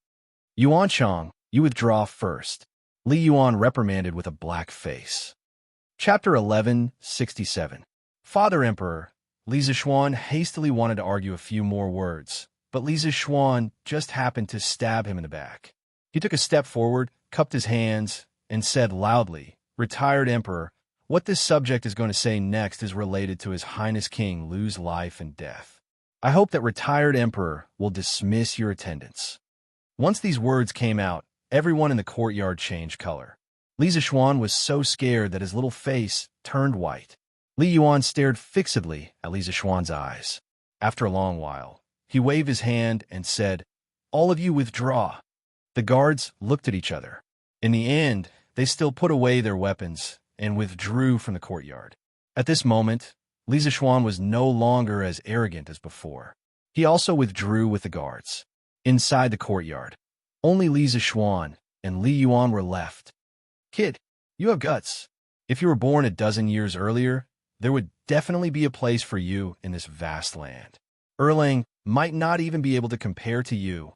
Li Yuan looked at Li Zishuan and said with a complicated expression. It was not that he was trying to flatter Li Zishuan, but in that confrontation just now, Li Zishuan had resolved a life-or-death situation in the blink of an eye. The courage and strategy he had displayed had made him look at him in a new light. A person who only has bravery is not scary. What's scary is bravery and strategy. This kind of person, placed in troubled times, definitely has the qualifications to become a formidable person. Li Zishuan was greatly shocked. He thought to himself, "Old thing, do you lack morals? Are you trying to kill me by saying these kind of words? This rotten old man is very bad." Li Zishuan gave Li Yuan such a label in his heart. Retired Emperor's words are wrong. With this subject's lazy temperament, if I was born a dozen years earlier, I definitely would not be able to live until now. Only in this kind of peaceful and prosperous world can this subject's talent and knowledge have a place to display it. Li Zishuan criticized for a while in his heart. Then he hurriedly stepped forward and said, regardless of whether or not there were eyes and ears in the surroundings, and regardless of whether or not Li Yuan's words were deliberately probing, in terms of basic political standpoint, he must stand in the right position. Li Yuan shook his head and did not argue with Li Zishuan on this matter. He said in a low voice, "Kid, just now, you said that you had something to discuss with Jean, and it was related to Yuan Chang's life and death. Now that Zhen has dismissed the servants, hurry up and speak. If I find out that you lied to me, I'll even get people to drag you down and chop you up to feed the dogs." Li Zishuan smiled calmly and said, "Retired Emperor, have you heard of the story of Wu Jiangzongzi?" When Li Yuan heard that, his expression changed abruptly. Li Zishuan's words poked at that scar in his heart that had not healed all along. Li Zishuan ignored him and continued. During the spring and autumn period, the second son of Zhengwu Gong, Gongshu Duan, was born. His mother, Wu Jiang, had a difficult birth when giving birth to her eldest son, so she hated her eldest son, Ji Yunsheng. She repeatedly asked Zheng Wugong to make Gongshu Duan the crown prince, but Zheng Wugong did not agree. After Zheng Wugong died, his eldest son, Ji Yunsheng, ascended the throne as Zheng Zhuanggong. 2 years later, Wu Jiang requested to give the capital to Gongshu Duan. After receiving permission, Gongshu Duan was able to live in the capital and wantonly expand his private power. Not long after, Gongshu Duan ordered the western and northern border regions of Zheng to listen to his commands. Zheng Dafu's son, Liu, expressed to Zheng Zhuanggong that as a country's official, he could not listen to orders for both sides. If Zheng Zhuanggong intended to abdicate the throne to Gongshu Duan, then he should serve him. Otherwise, he should get rid of him and not let the people have other ideas. Zheng Zhuanggong, due to his mother's spoiling of his younger brother, still did not interfere. Gongshu Duan was even more unbridled. He took 2 lands as his fief, and the area under his control expanded to Linyan. In the 5th month of the 49th year of King Ping of Zhou, Gongshu Duan reorganized the city walls, accumulated food, repaired equipment and weapons, and replenished the infantry chariots, preparing to attack the capital of Zheng. He also contacted Wu Jiang in the capital as a spy and had her open the city gates at that time. When Zheng Zhuanggong heard the date of Gongshu Duan's attack, he ordered Zheng Dafu's son, Liu, to lead 200 chariots to attack the capital city. Gongshu Duan was defeated and fled to Yin. Zheng Zhuanggong led his troops to pursue and win. After that, Gongshu Duan fled to live in Gong-yi. Zhuanggong sent out his troops to pursue and kill him. In the end, Gongshu Duan was driven to a dead end and was forced to commit suicide. Silence. After Li Zishuan's voice fell, the courtyard suddenly sunk into a strange silence. Li Yuan stared fixedly at him. His eyes also stared unblinkingly at Li Yuan. His purpose in telling the story was to tell Li Yuan that his excessive spoiling of Li Yuanchang was only pushing him step by step toward the edge of the abyss of death. When he, Li Yuan, passed away one day and could no longer protect Li Yuanchang, if Li Yuanchang was still so jumpy and liked to stir up trouble everywhere, then he, Li Yuanchang, would be the next Gongshu Duan. This was not an exaggeration to scare people.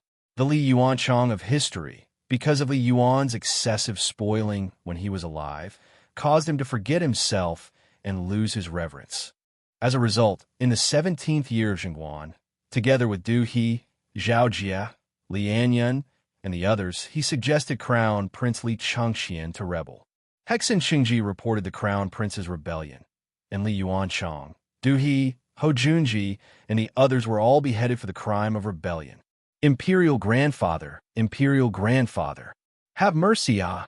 At this moment, a clear and melodious female voice, like the chirping of an oriole, broke the silence. Changle, who was wearing a thick fur coat, was running quickly towards them. Behind her were Li Tai, Li Ku, and Li Chengxian. Aya! When Changle was running in front of the two, she accidentally tripped over a protruding stone tile on the ground, and her entire body was about to crash into the limestone floor in front of her. "Princess, be careful." In a flash, Li Zishuan shot forward and arrived in front of Changle. He firmly grabbed the latter's shoulder with one hand, preventing her from falling.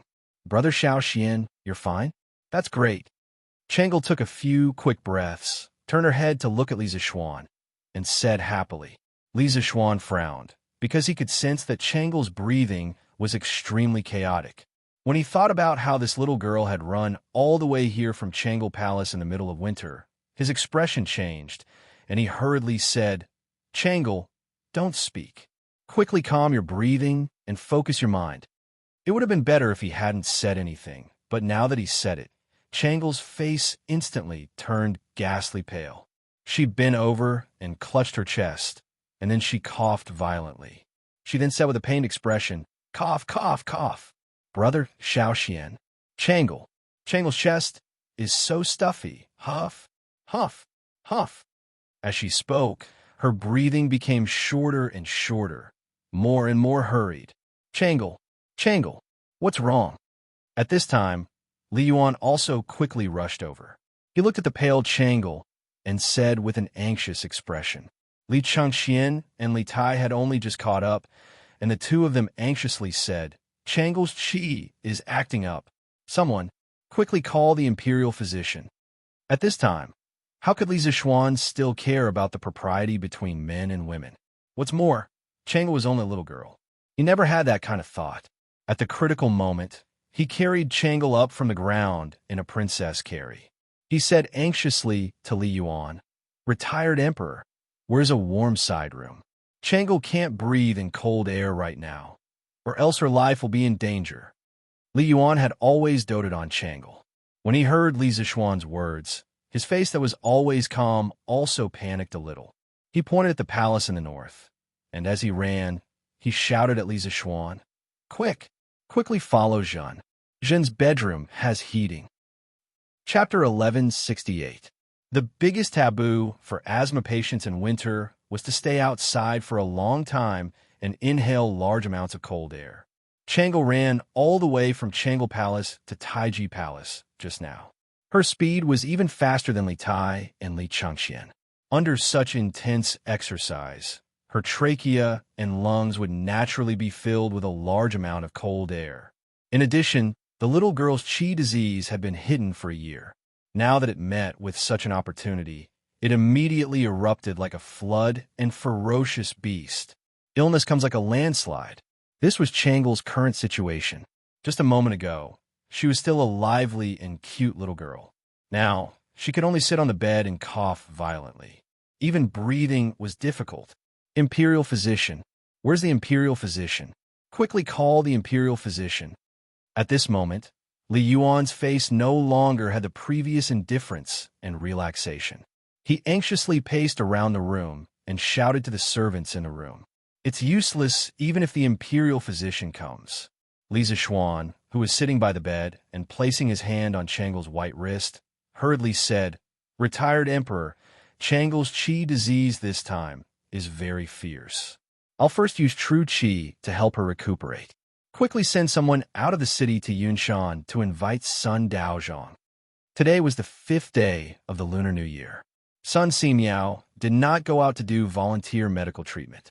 At this time, Li Yuan had already put down his airs, because although he was imprisoned in the depths of the palace, he had also heard that Li Zishuan had once seized blood to extend his life, saved Qin Xiong, and quelled the cholera with his own strength. Now, he was completely responding to whatever Li Zishuan said. Whatever he wanted, he would give, because Changle was not only Li Er and Changsuan's favorite, she was also Li Yuan's favorite. What are you still standing there for? Quickly go. Quickly ride a horse to Yunshan. Invite Sun Daozhong over for Zhen. If anything happens to Changle today, none of you can think about living." All the eunuchs, palace maids, and servants' expressions changed. The old woman who previously brought Li Zishuan into the palace hurriedly stepped forward and said, "Yes." Then she turned around and walked out of the room. "Imperial grandfather, let Kua go. Kua has martial arts and is good at horsemanship. Going back and forth can save a lot of time." Li Ku stood up and volunteered. Li Yuan's eyes lit up and he said, "Good. Kua, quickly ride on my carefree horse, and quickly go to Cloud Mountain to invite Dao's son." The carefree horse was Li Yuan's mount. It was gifted to Li Er for a period of time, but Li Er returned it after ascending the throne. Li Ku solemnly cupped his fists and said, "Yes, father." After saying that, Li Ku rushed out of the house in a flash. On the bed, Changle leaned on one of Li Zishuan's hands. She closed her eyes and coughed less violently than before. However, she was still short of breath, as if the air in the room was not enough for her to breathe. Lisa Schwann supported Changle's back with one hand and massaged a part of her back with the other hand. Of course, he was not massaging through the thick snow fur coat. When they entered the room, Changle's coat had been taken off by the maidservants. She was still wearing a white silk undergarment. It was not out of line. "Brat, how's Changle now?" Under the critical situation, Li Yuan could not care about those messy things. Moreover, Changle was still young. Everyone still treated her as a child. Retired emperor. With the princess's current situation, only Dao's son can use the golden needle to guide qi in her body to help her calm down the chaotic yin qi in her body. This subject can only massage the Feng Min acupoint to calm the princess's cough and stall for time for the princess. Everything can only be done when Dao's son arrives. Large beads of sweat rolled down Li Zixuan's forehead. A few beads of sweat rolled into his eyes. He only blinked his eyes and did not stop the movements of his hands at all. Just now, he said it was easy, but only he, the person involved, knew how hard it was to do it. Feng Min, also known as hot house acupoint, belonged to the bladder meridian of the foot. It was the intersection point between the foot's Taiyang meridian and the Du meridian. Feng, the qi and blood of the body were mainly wind. Feng Min, it referred to the door of entry and exit. The Feng Min acupoint referred to the flow of qi and blood of the arm. Massaging the Feng Min acupoint was very effective in treating asthma. What Li Zixuan was doing now was not only massage, but also transferring qi. He was using the true qi in his body to help Changle straighten out the chaotic yin qi in her body. If he transferred qi too quickly, it would definitely hurt Changle's meridians. If he transferred qi too slowly, it would greatly affect the effect. Moreover, it was even harder to control the strength now that it was separated by clothes. Even with Li Zixuan's martial cultivation of the Grandmaster realm, he could faintly feel a trace of strain at this moment. He could not let Changle die. When he thought of the little girl running all the way here just to save him from Li Yuan's hands, he felt a stab of pain in his heart. At this moment, he somewhat regretted that he did not learn Sun Simiao's set of golden needle technique previously. Because at this moment, if he used the golden needle to guide qi in her body, he could not say that he could completely cure Changle's qi, but he was absolutely confident that he could pull Changle back from the gates of hell. "What are you all in a daze for? Quickly go wipe the sweat of this brat." For the Marquis of Yong'an, when Li Yuan saw that Li Zixuan was working so hard, he could not help but have a trace of favorable impression of this junior in his heart. Thus, he berated his group of concubines. These concubines were merely playthings that he had gathered during his imprisonment. He did not care at all. Li Zixuan's eyebrows twitched, and he hurriedly said, Don't. This subject appreciates retired emperor's good intentions. This subject cannot be distracted right now. I would like to trouble retired emperor to let irrelevant people withdraw." What a joke. No matter what, they were Li Yuan's women. He was not willing to have anything to do with these women at all. Li Yuan said to everyone in the room, half believing and half doubting, "All of you withdraw." Yes. The chamberlains, palace maids, servant women, and the group of concubines all withdrew. "Changle, how is Changle?" Not long after, a series of hurried footsteps and Li Er's anxious shout came from outside the room.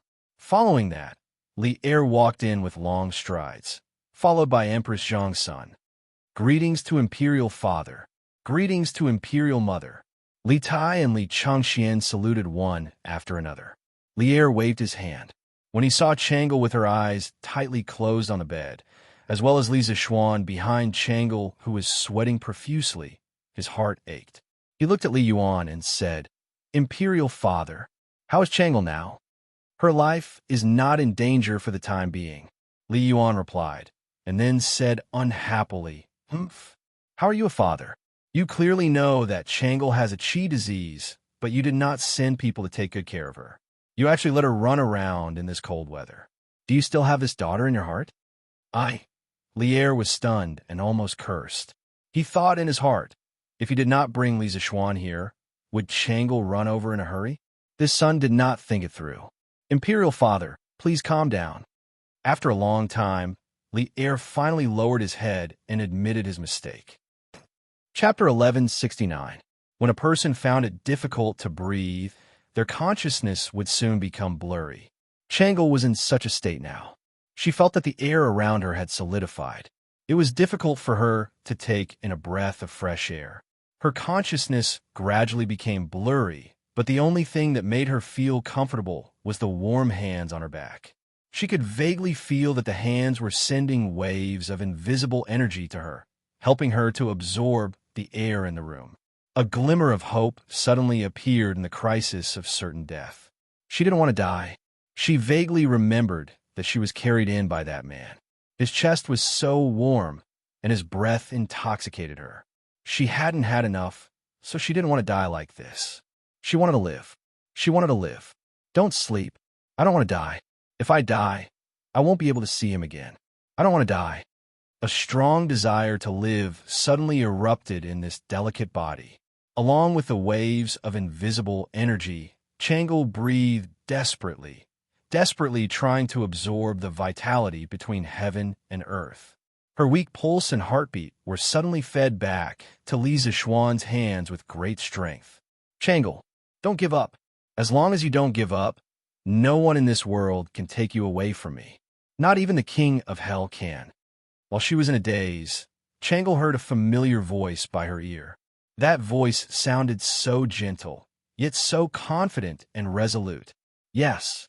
Using all her strength, Changle responded to Li Zixuan's encouragement with a soft hum. Your Majesty, Changle is awake.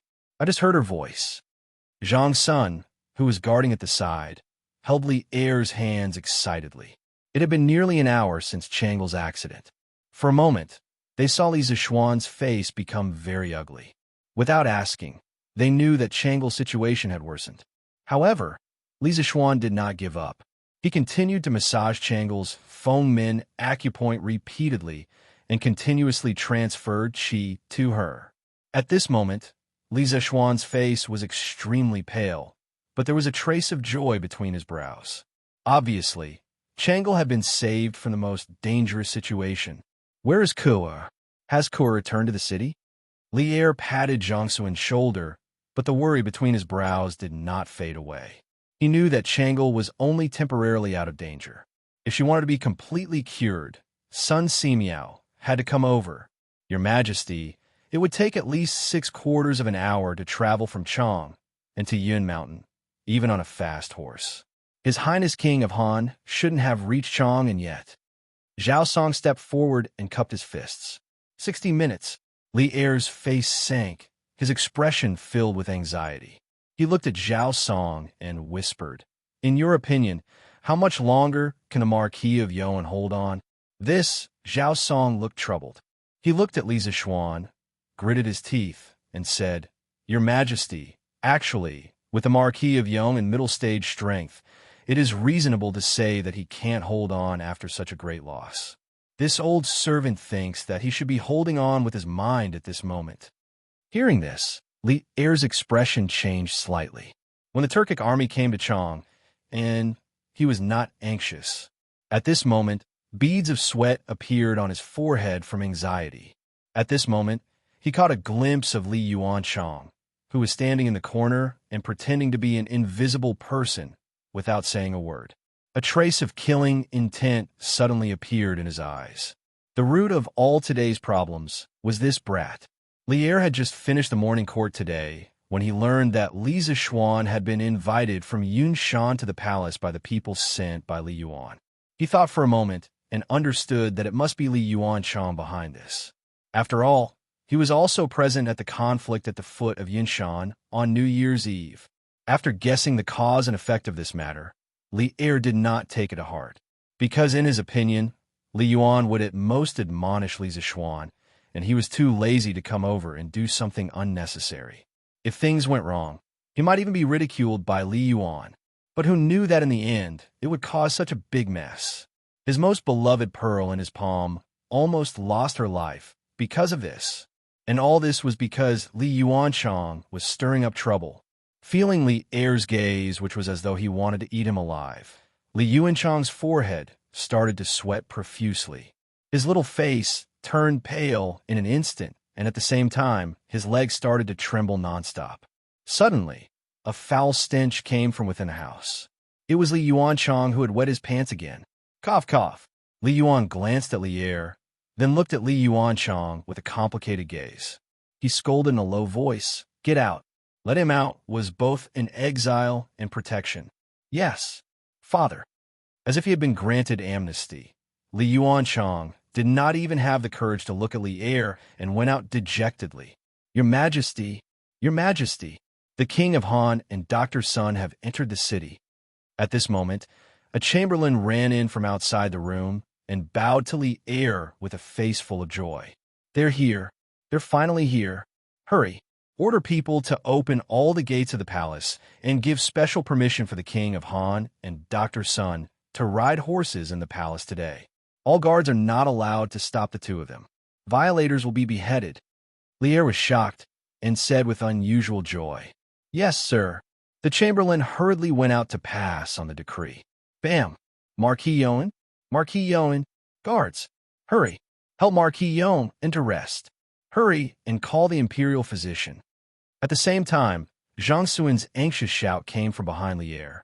Li Er turned around and saw that Li Zishuan had fainted on the bed, and Changle had fallen onto Li Zishuan due to inertia. It turned out that when he heard the chamberlain outside the door saying that Li Zishuan and Sun Simiao had entered the city, Li Zishuan finally heaved a huge sigh of relief. However, what followed was a deep sense of exhaustion. He had never been as tired as he was now, and finally, he could not help but faint. Hurry, help Marquis Yoan into the side hall to rest. Li Er instructed Zhao Song.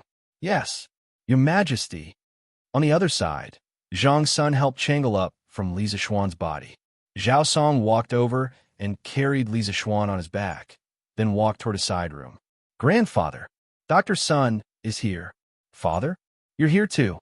After so much waiting, Li Ku had finally returned with reinforcements.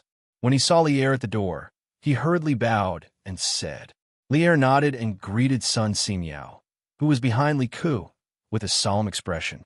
Priest Sun, Changle's condition has suddenly worsened. Please save her no matter what. I've already heard the King of Han explain the cause and effect on the way here. Your Majesty, please allow me to take the princess's pulse first. Sun Simiao's beard and hair were all messed up from being carried by Li Ku all the way here. At this moment, he did not bother to tidy up his appearance and went forward to take Changle's pulse. Chapter 1170. Dr. Sun, how is Changle?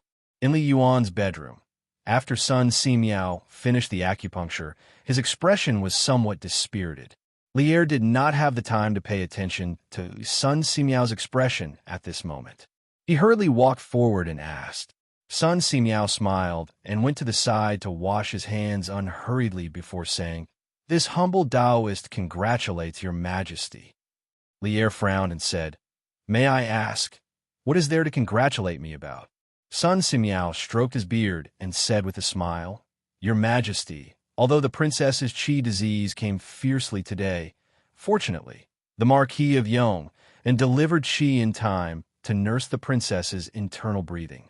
In addition, the princess's desire to live is very tenacious. Currently, there is no major problem.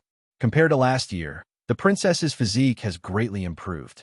When this humble Taoist was performing acupuncture just now, I actually felt a trace of extremely weak Taoist true qi in her body.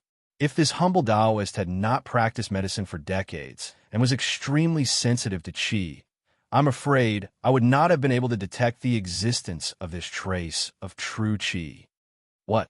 Li Er's eyes widened in shock and said incredulously, There is Taoist true qi in Changle's body? Could it be the Marquis of Yong'an's true qi? Sun Simiao smiled and shook his head, saying, Absolutely not. The Marquis of Yong'an's true qi is pure and majestic, but the true qi that this humble Taoist felt just now was soft and weak. This should be the true qi that the princess cultivated herself. In other words, the princess might have unintentionally stepped into the martial artist's realm of drawing qi into the body. Drawing qi into the body. When these words came out, the entire room was shocked. Everyone, including Li Yuan, all widened their eyes and were inexplicably shocked. The Tangs revered martial arts. There were so many martial artists in the world, but compared to the huge population, the proportion of martial artists was still very low. Martial artists who could cultivate true qi were even fewer. An originally soft and weak little girl suddenly became a martial artist with true qi.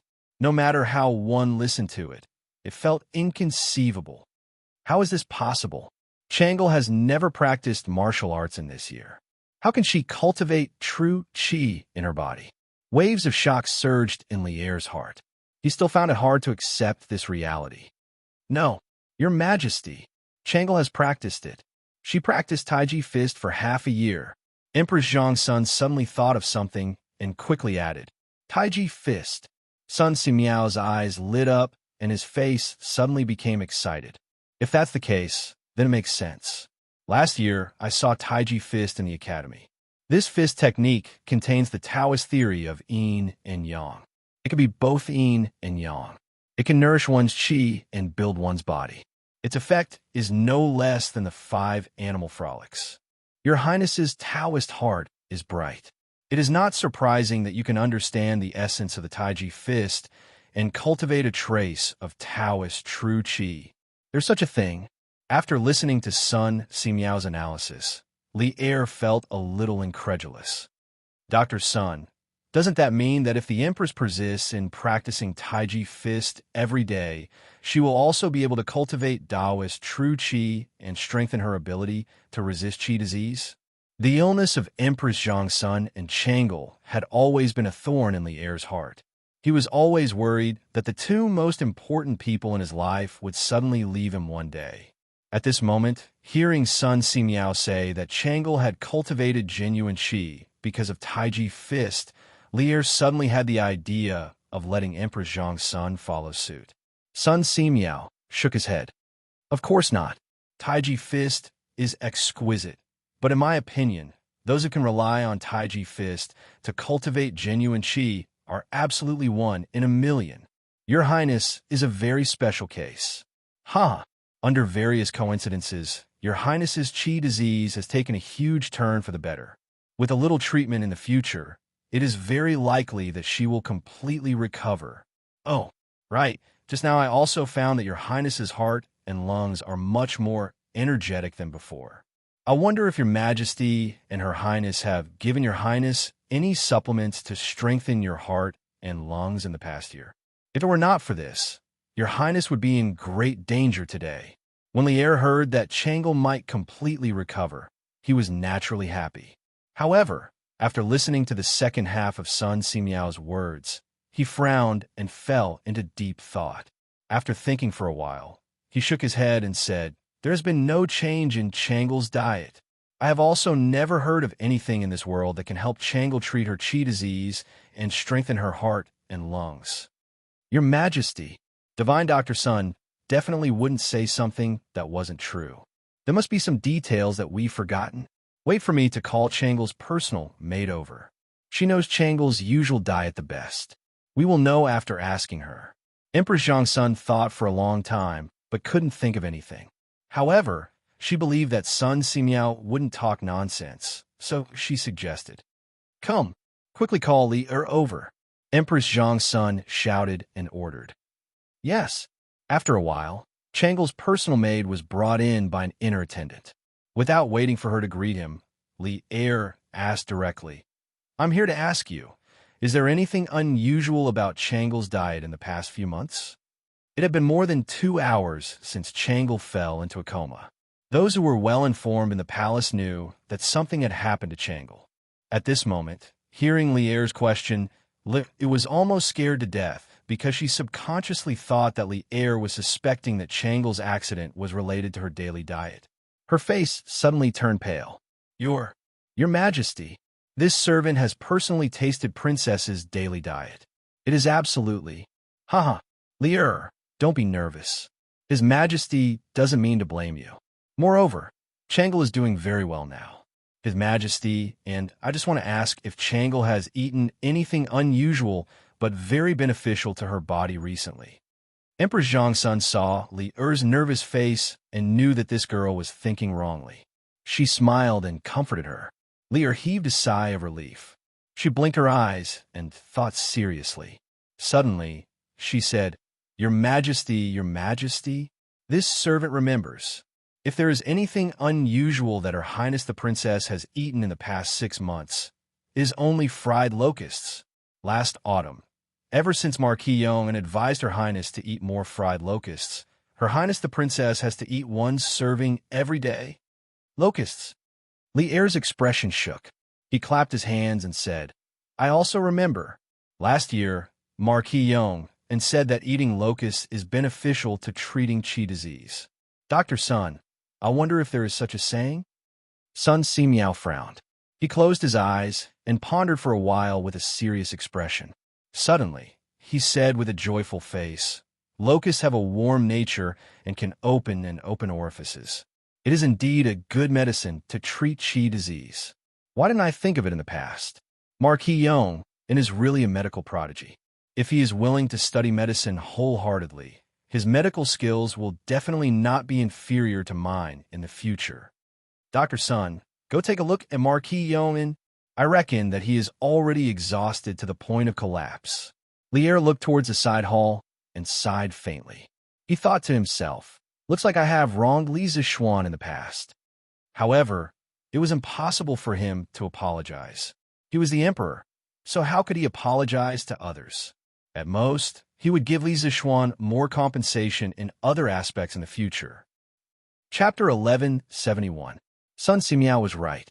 It was indeed 1 in a million to be able to sense qi with Taiji fist alone. Changle was able to create miracles mainly because she didn't want to die. Moreover, she worshipped Li Zixuan unconditionally. Since Li Zixuan said that Taiji fist was beneficial to resisting qi disease, she naturally had to practice it seriously every day. She never had any doubts in her heart. All she needed to think about was practicing hard every day. She couldn't relax for even a day. Perhaps it was because of this pure worship and persistent pursuit that she could become the lucky 1 in a million, and also give her the opportunity to completely get rid of qi disease. Even in the 21st century with the advanced medical conditions, she was considered a miracle in the medical field. Why hasn't my husband come back yet? Did something happen in the palace? I heard that my husband injured King of Luzgard. This time, the retired emperor suddenly summoned my husband. Is he deliberately making things difficult for my husband to vent his anger for King of Lu? In the Yinshan residence, it was almost noon. Han Yushi still hadn't seen Li Zixuan return. She became more and more worried. Thinking of the conflict between Li Zixuan and Li Yuanchang, Han Yushi's heart gradually sank. Yushi, what did Xian go to Chang'an for? Why hasn't he come back yet? Mrs. Li felt that Han Yushi's expression was a little abnormal, so she asked, Mother, my husband just went to Chang and to explain some things to the members of the Chamber of Commerce. He should be back in the afternoon. Let's eat first. It won't be good if it gets cold. Han Yushi said hurriedly. This was also what Li Zixuan told her before he left. The purpose was to not let the family worry. Oh, in that case, let's eat first. Mrs. Li replied suspiciously. Yi Guozhong's eyes flashed. He said thoughtfully, Xiao Xian is now grounded. How could he leave Yinshan? Yushi, tell me honestly, did something happen to Xiao Xian? Tell us, and we can help him together. Indeed, the older the ginger, the spicier it was. Yi Guozhong instantly noticed the loophole in Han Yushi's words. As soon as she finished speaking, everyone in the family turned to look at Han Yushi. Han Yushi immediately felt as if she was sitting on pins and needles. She hesitated for a moment before telling the truth. Father, mother, grandfather, grandmother, hubby today. As Han Yushi spoke, the expressions of Yi Guozhong, Li Jingma, and the others gradually turned solemn. In the end, Yi Guozhong said, there's no need to overthink it. It's definitely the retired emperor who was instigated by His Highness King Lu to summon little Xian into the palace for revenge. Mrs. Li suddenly panicked and hurriedly asked, "Father, in that case, what should he do? We have to think of a way to save Xian." Yi Guozhong heaved a sigh and shook his head. "The palace is heavily guarded. How can ordinary citizens like us enter the palace to save little Xian?" Seeing Mrs. Li's gloomy face, Yi Guozhong couldn't bear to say, "Yuzhu, you and Jingma don't have to worry too much. Although the retired emperor can decide the life and death of anyone, now that His Majesty is in power and little Xian is deeply favored by His Majesty, it's impossible for His Majesty to not know about him entering the palace. When the time comes, he will definitely not sit idly by." Hearing this, everyone was slightly relieved. Suddenly, Lanka said, "Father, Mother, Lan saw Brother Xiaoka riding down the mountain with Grandpa's son in the morning. Is someone sick? Brother and Dr. Sun went to see a doctor?" "What? Priest Sun was also invited into the palace?" Yi Guozhong frowned. If that was the case, the situation would be even more complicated. Li Zixuan had a dream. It was a very long dream. In the dream, he returned to the modern era. But with him, he returned to the modern era with his martial arts, his family, friends, and Lier. In the dream, he brought a group of ancient people to the modern era to go shopping, sit in the car, watch television, play games, and have a lot of fun. This dream seemed to have no end. Time passed quickly in the dream. 1 year, 2 years, 3 years, until a few decades later. At that time, the group of Tang Dynasty people that he brought to the modern era all told him that they wanted to go back to the Tang Dynasty. Because although the Tang Dynasty was more backward than the modern era, it was still their Tang Dynasty. Their Tang Dynasty. In the end, everyone went back, and he was the only one left in the modern world. Loneliness, helplessness, coldness, loneliness, all kinds of negative emotions lingered in his heart. Even though he was dreaming, his expression was still full of sadness. "I want to go back too. That is also my Tang Dynasty." Li Zixuan in the dream suddenly said firmly, "Little Xian, little Xian." Li Zixuan, who was sleeping, suddenly heard a familiar call. Gradually, he opened his eyes with great effort and saw a white-bearded old Taoist sitting by the bed, looking at him with a smile. Who else could it be other than Sun Simiao? "Little Xian, you're finally awake?" Sun Simiao smiled gently. Li Zixuan suddenly realized that everything seemed to have returned to the beginning. Last spring, when he first came to this world, the first person he saw when he opened his eyes was also Sun Simiao. And at that time, Sun Simiao was also treating him. Everything was so similar. "Taoist Sun, thank you so much. You've saved my life again." Li Zixuan struggled to pull his hands out and saluted Sun Simiao. His voice was very weak. Sun Simiao made a rare joke and said, Okay, you don't have to be so polite with me. Take care of yourself first. Otherwise, who will help me build the Tang Dynasty Joint Medical Center?" Li Zixuan smiled and said, "Oh, right. Taoist priest, is Chang'e out of danger?" Of course, he had confidence in Sun Simiao's golden needle technique. This was just a casual question. Sun Simiao smiled and said, "She's out of danger? Little Xian, I'll tell you a piece of good news. This time, I'm very confident that the princess's qi will be completely cured." How is this possible? Li Zixuan found it hard to believe. After all, even in modern times, it was impossible to completely cure asthma. I never lie. Little Xian, take care of yourself for a while. I'll go back to Yunshan after prescribing a medicine for the princess," Sun Simiao said casually. Not long after, Old Man Sun left, but Li Yuan came. He walked straight to the side of Li Zixuan's bed and laughed loudly. "Yo, you're awake. Not bad. Good job. Luckily, you're here today. Otherwise, I'm afraid that I'll lose Chang'e forever. Even if Erlang doesn't reward you, I'll reward you. Say it, what do you want? As long as I have it, I'll reward you." Chapter 1172. Taiji Palace, Li Yuan's bedroom. Looking at the smiling Li Yuan in front of him, Li Zixuan secretly curled his lips. He thought to himself, just now this rotten old man should have wanted to chop off this young master's head. Now, your face changes really quickly. Retired Emperor. This subject is on good terms with Qin Ke and the Crown Prince. Saving the princess is a matter of course. I don't ask for any reward. Li Zishuan felt that his body had already recovered some strength. Thus, he got off the bed and cupped his hands towards Li Yuan. In order to avoid some criticism, he could only involve Li Tai and Li Changqian. Li Yuan's eyes glared, and he said unhappily, "What? You think Xin can't give you a reward?" "Humph. Although Zhen can't leave the palace now, Zhen still has all kinds of treasures and wealth. If you want beauties, Zhen can also give you hundreds. If you want to be promoted, Zhen will speak to Erlang. I don't think he will disobey Zhen." Hey, this old geezer is really narcissistic. Li Zishuan didn't want to be entangled with Li Yuan on this matter. He quickly said, "Retired Emperor, this subject definitely didn't mean that. This subject is now deeply indebted to the Emperor.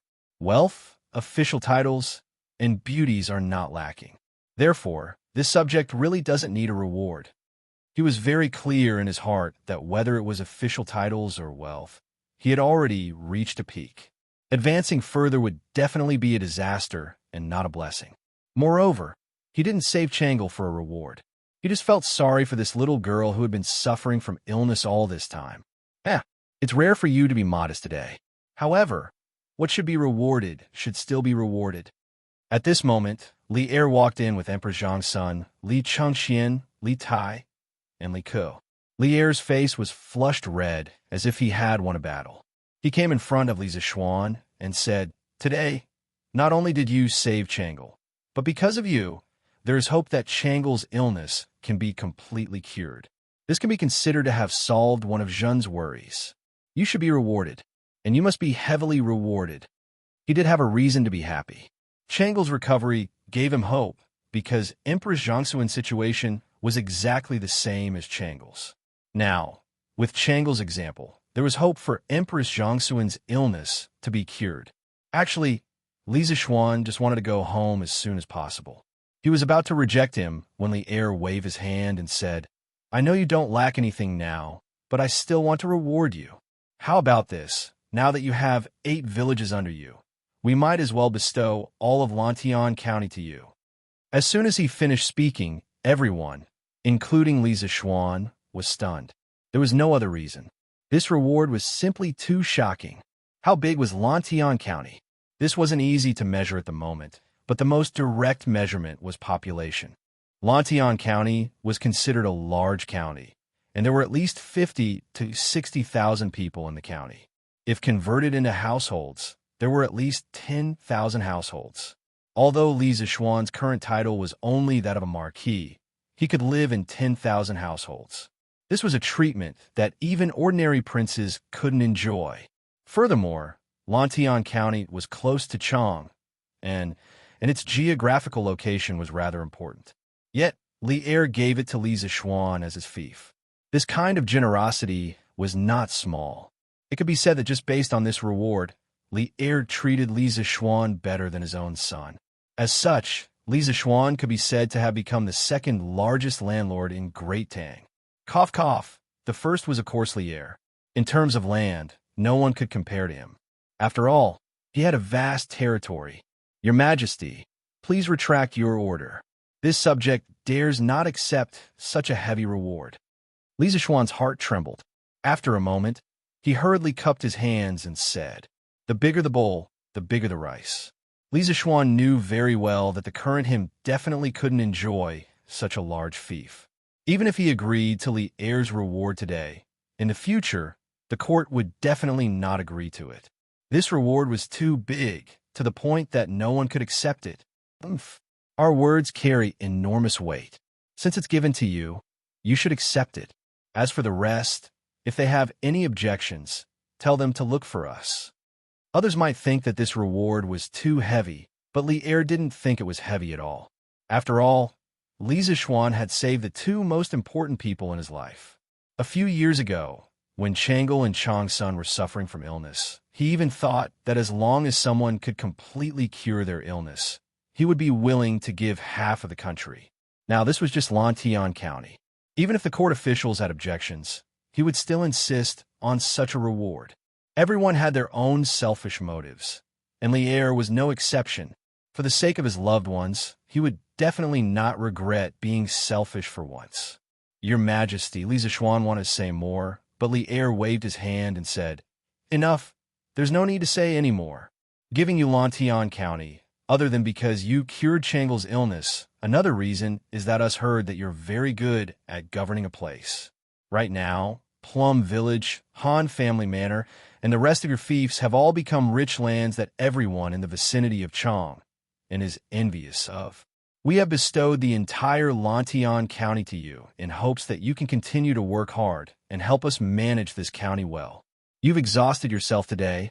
Us won't keep you any longer. Go back and rest early. Then, this official will take his leave. At this point, Li Zishuan knew that no matter how he tried to persuade Li Er wouldn't change his mind.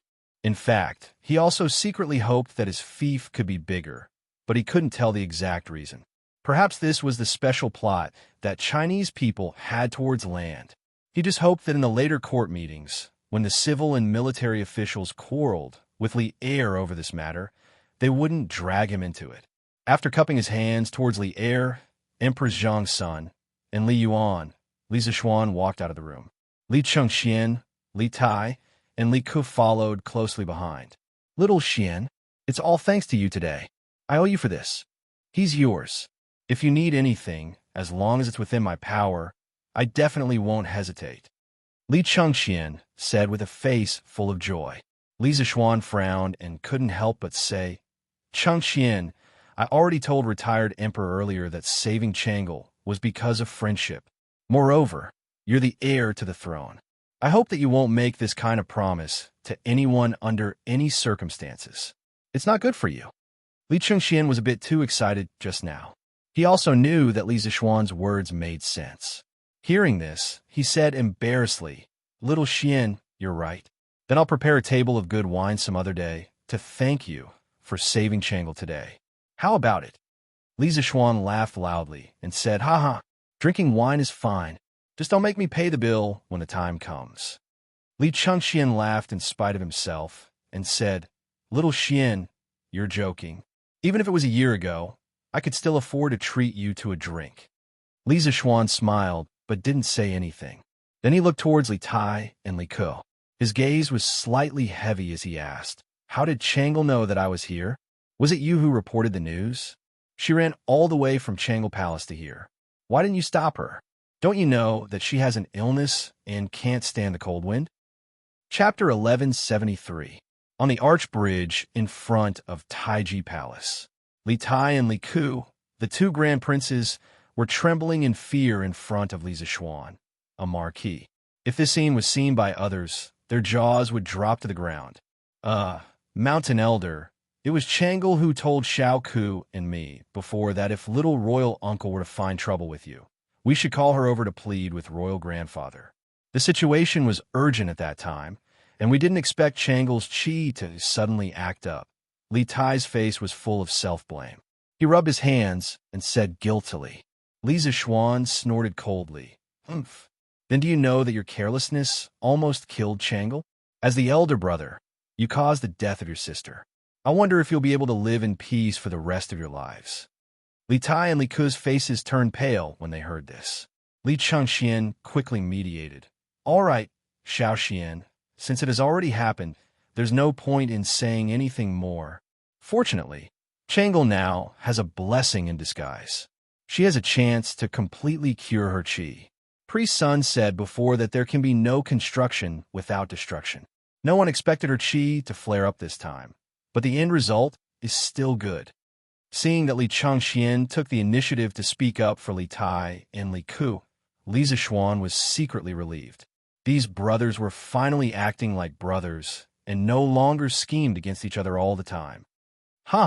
When Dr. Sun said that Changle used Taiji Fist to cultivate true chi, I was shocked.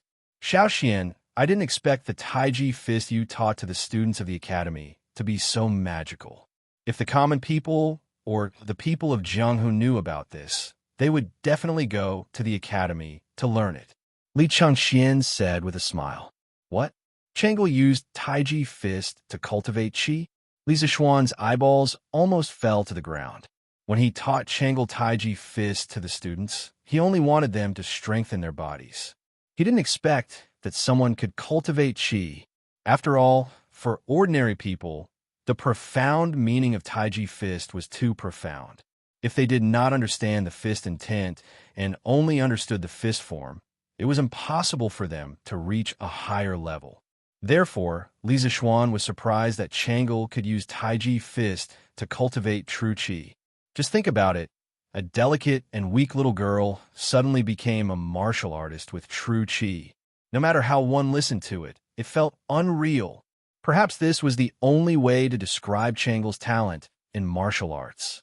Yes, I'm ashamed to say that I came into contact with Taiji Fist earlier than Changle, but I neglected to practice it.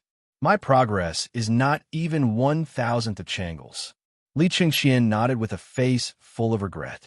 With Changle as a living example, the Li family no longer dared to underestimate Taiji Fist. They believed that after today, there would be a craze for Taiji Fist in the palace. Li Tai scratched his head and said embarrassedly, "Ahem, I'm going to start practicing Tai Chi next semester. Maybe in a few years, I can become a martial arts expert like Yamacho. Hee hee."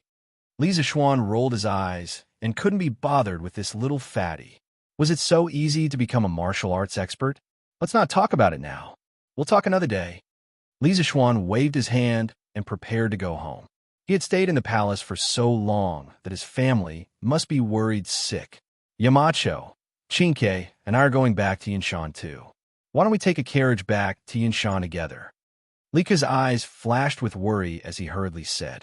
He was mainly worried that Li Zixuan would get into trouble while riding a horse in his current condition. That was why he suggested it in a roundabout way. Yes, all right then. Li Zixuan thought about it and accepted Li Ke's kindness. Riding a horse in such cold weather was indeed not a pleasant thing, especially in the north. The wind was like knives on the face. No matter how good one's martial arts were, it would not feel good. "Husband, you're finally back." As evening approached, he finally returned to the residence. Han Yushi was waiting at the door. Seeing Li Zixuan return, she hurriedly got up and greeted him. "Xian, did the retired emperor make things difficult for you?" Madame Li asked Li Zixuan as she stood up. "Mother, it's nothing. It's mainly because something happened in the palace, so I was delayed for a while." Li Zixuan replied with a relaxed expression. Madame Li smiled, as if relieved of a burden. "Half an hour ago, Dao's son returned from Chang. Mother heard from Dao's son that Princess Changle had a relapse. You were in the palace helping to treat her. How's Her Highness now?" "She's fine. According to Divine Doctor Sun, it's very likely that she'll recover in the future." Li Zixuan avoided the topic. Naturally, he could not tell his family that he had fainted because he had transferred qi to Changle in the palace. "That's great. Her Highness is cute and kind. To be safe and healthy is truly a blessing to my great Tang." Madame Li sighed with joy. She had seen Changle when she came to the Li household. Moreover, she liked this little girl from the bottom of her heart. Now that she heard that the little girl's illness that had troubled her for several years could be cured, she naturally felt happy. "Father, mother, grandfather, grandmother, please continue chatting. I'm a bit tired. I'll go in and rest for a while." Li Zixuan's body couldn't help but sway. He hurriedly regained his footing and said a few words to the elders in the room before heading to his bedroom. This time, his body had truly been hollowed out. At the very least, he would need to recuperate for several days before he could fully recover. "Mother, then I'll go see husband." Han Yushi looked worriedly at Li Zixuan's back. She turned her head and said a few words before following after him. 2 days later, the civil and military officials who had taken 7 days of New Year's Eve finally returned to work in the imperial court. The first day of work after the New Year's Eve was unusually busy. Every department in the 3 provinces and 6 ministries had to report the backlog of problems to Li Air one by one. The morning court session lasted until noon, and it still hadn't ended. At this time, many officials' stomachs were already growling from hunger. Unexpectedly, Li Air released a shocking piece of news at this time. 2 days ago, Changle's illness suddenly flared up. The Duke of Yong, and stabilized Changle's condition with his own efforts and used an ingenious prescription. There is hope that Changle's illness can be completely cured. All these years, Changle's illness has always been a sore point for me. Now that the Duke of Yong and has completely cured it, I am very happy. Therefore, I have decided to bestow the entire Lantian County to the Duke of Yong and as his fief. What do you think? Boom! Bestow the entire Lantian County to Li Zishuan? The moment he said that, the officials were in an uproar. Your Majesty, I don't think so. Although the Duke of Yong and has made great contributions, it's too much to bestow the entire Lantian County to him. Please retract your order, Your Majesty. Wei Zheng frowned. He felt that Li Er was completely acting on impulse. Thus, he took a step forward and spoke righteously. Chapter 1174. HM, why is the reward too excessive? Changle is the apple of our eye. We have said before that if anyone can cure Changle's illness, we will give them half of the country. Right now, it is only a small Lantian county. Wei Zhuqing, are you looking down on us or Changle by saying that the reward is too excessive? Within the Taiji Palace, Li Er saw that Wei Zheng was the first to jump out to oppose and frowned. He paused and snorted with displeasure. But how could Wei Zheng retreat because of Li Er's displeasure? This fellow was the most typical thorn in the imperial court during the Jingguan era. Opposing Li Er had already become a common occurrence for him. Your Majesty, this old subject is not looking down on anyone, but if all the citizens of Lantian County are in theft to Marquis Yong, how is that different from Western Zhou's enfeoffment system? Could it be that Your Majesty wants to restore the Zhou system? Enfeoffment system. Hearing this sensitive word, the faces of all the officials in the palace turned serious. In the history of ancient China, ever since the Qin dynasty unified the 6 states, the biggest problem that the founding emperors of each dynasty faced was which system to adopt to manage the country and ensure that the country would always remain in the hands of their own people. Regarding this, the Qin first emperor thought of a way to abolish the enfeoffment system and change it to a county system. As for the county magistrates, they were personally appointed by the emperor to govern the region. However, the Qin dynasty only existed for 15 years before disappearing. Later on, many founding emperors used the Qin dynasty's disappearance as a lesson and implemented the enfeoffment system. During the implementation of the enfeoffment system, because the emperor's relatives were watching over the country, they had a very close relationship. Thus, the citizens lived very well and there were very few disturbances.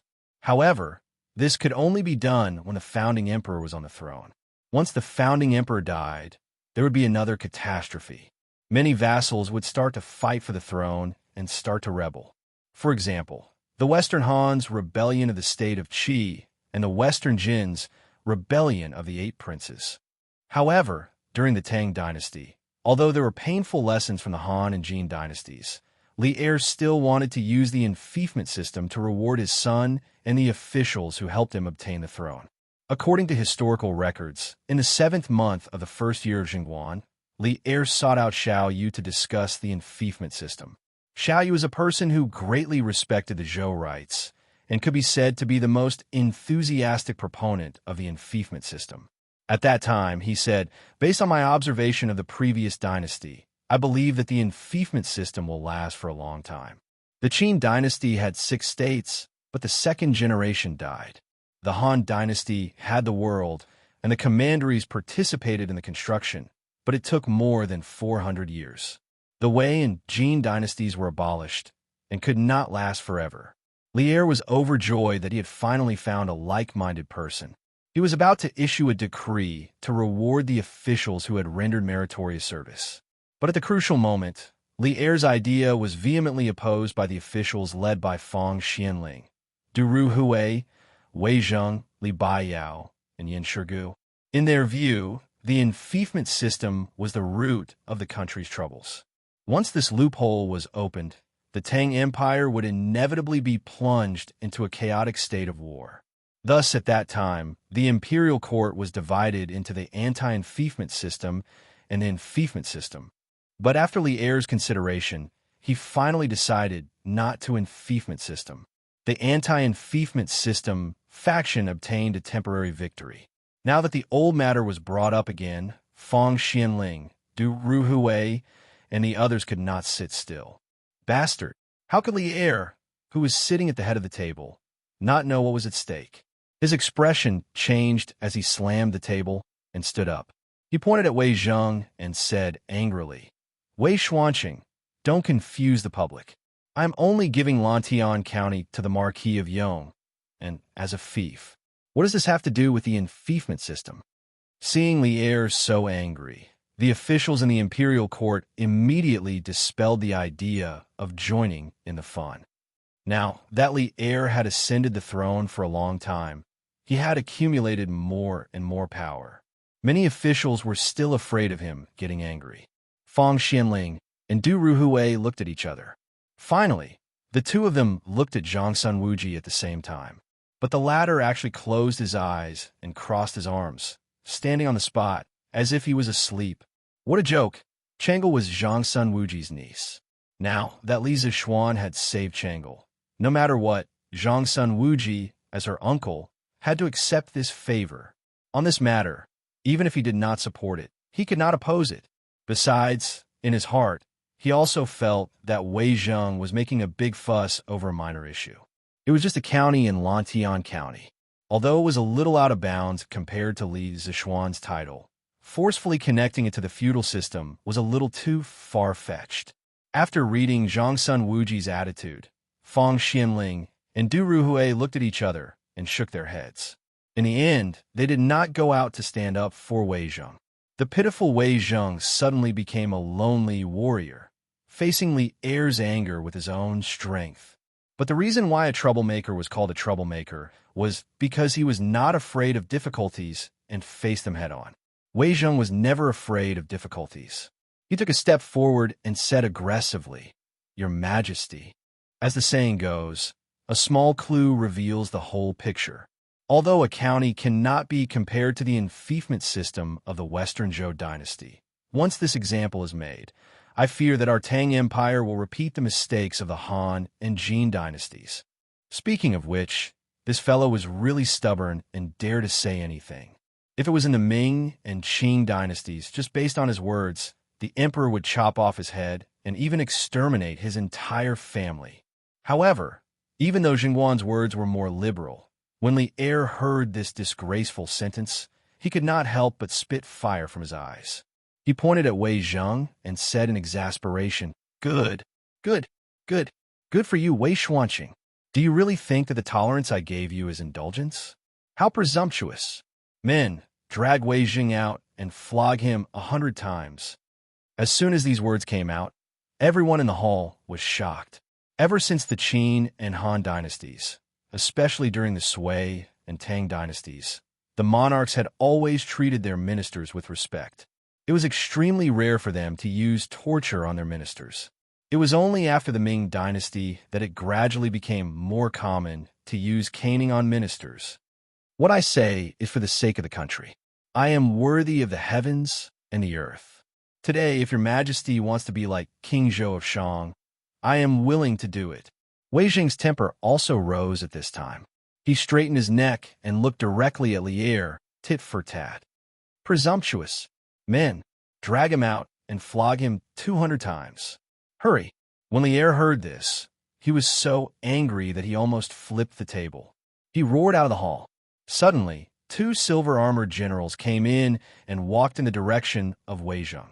At this moment, Fang Xianling could no longer sit still. If these 200 flogs were to be flogged, wouldn't Wei Zheng die directly? He quickly stepped forward and said, Your Majesty, please calm down. Your Majesty, please calm down. Wei Zhuqing is straightforward and outspoken. Although his words were a bit extreme, I hope that Your Majesty can forgive him on account of his dedication to the country. Chapter 1175. Forgive? How do you want me to forgive?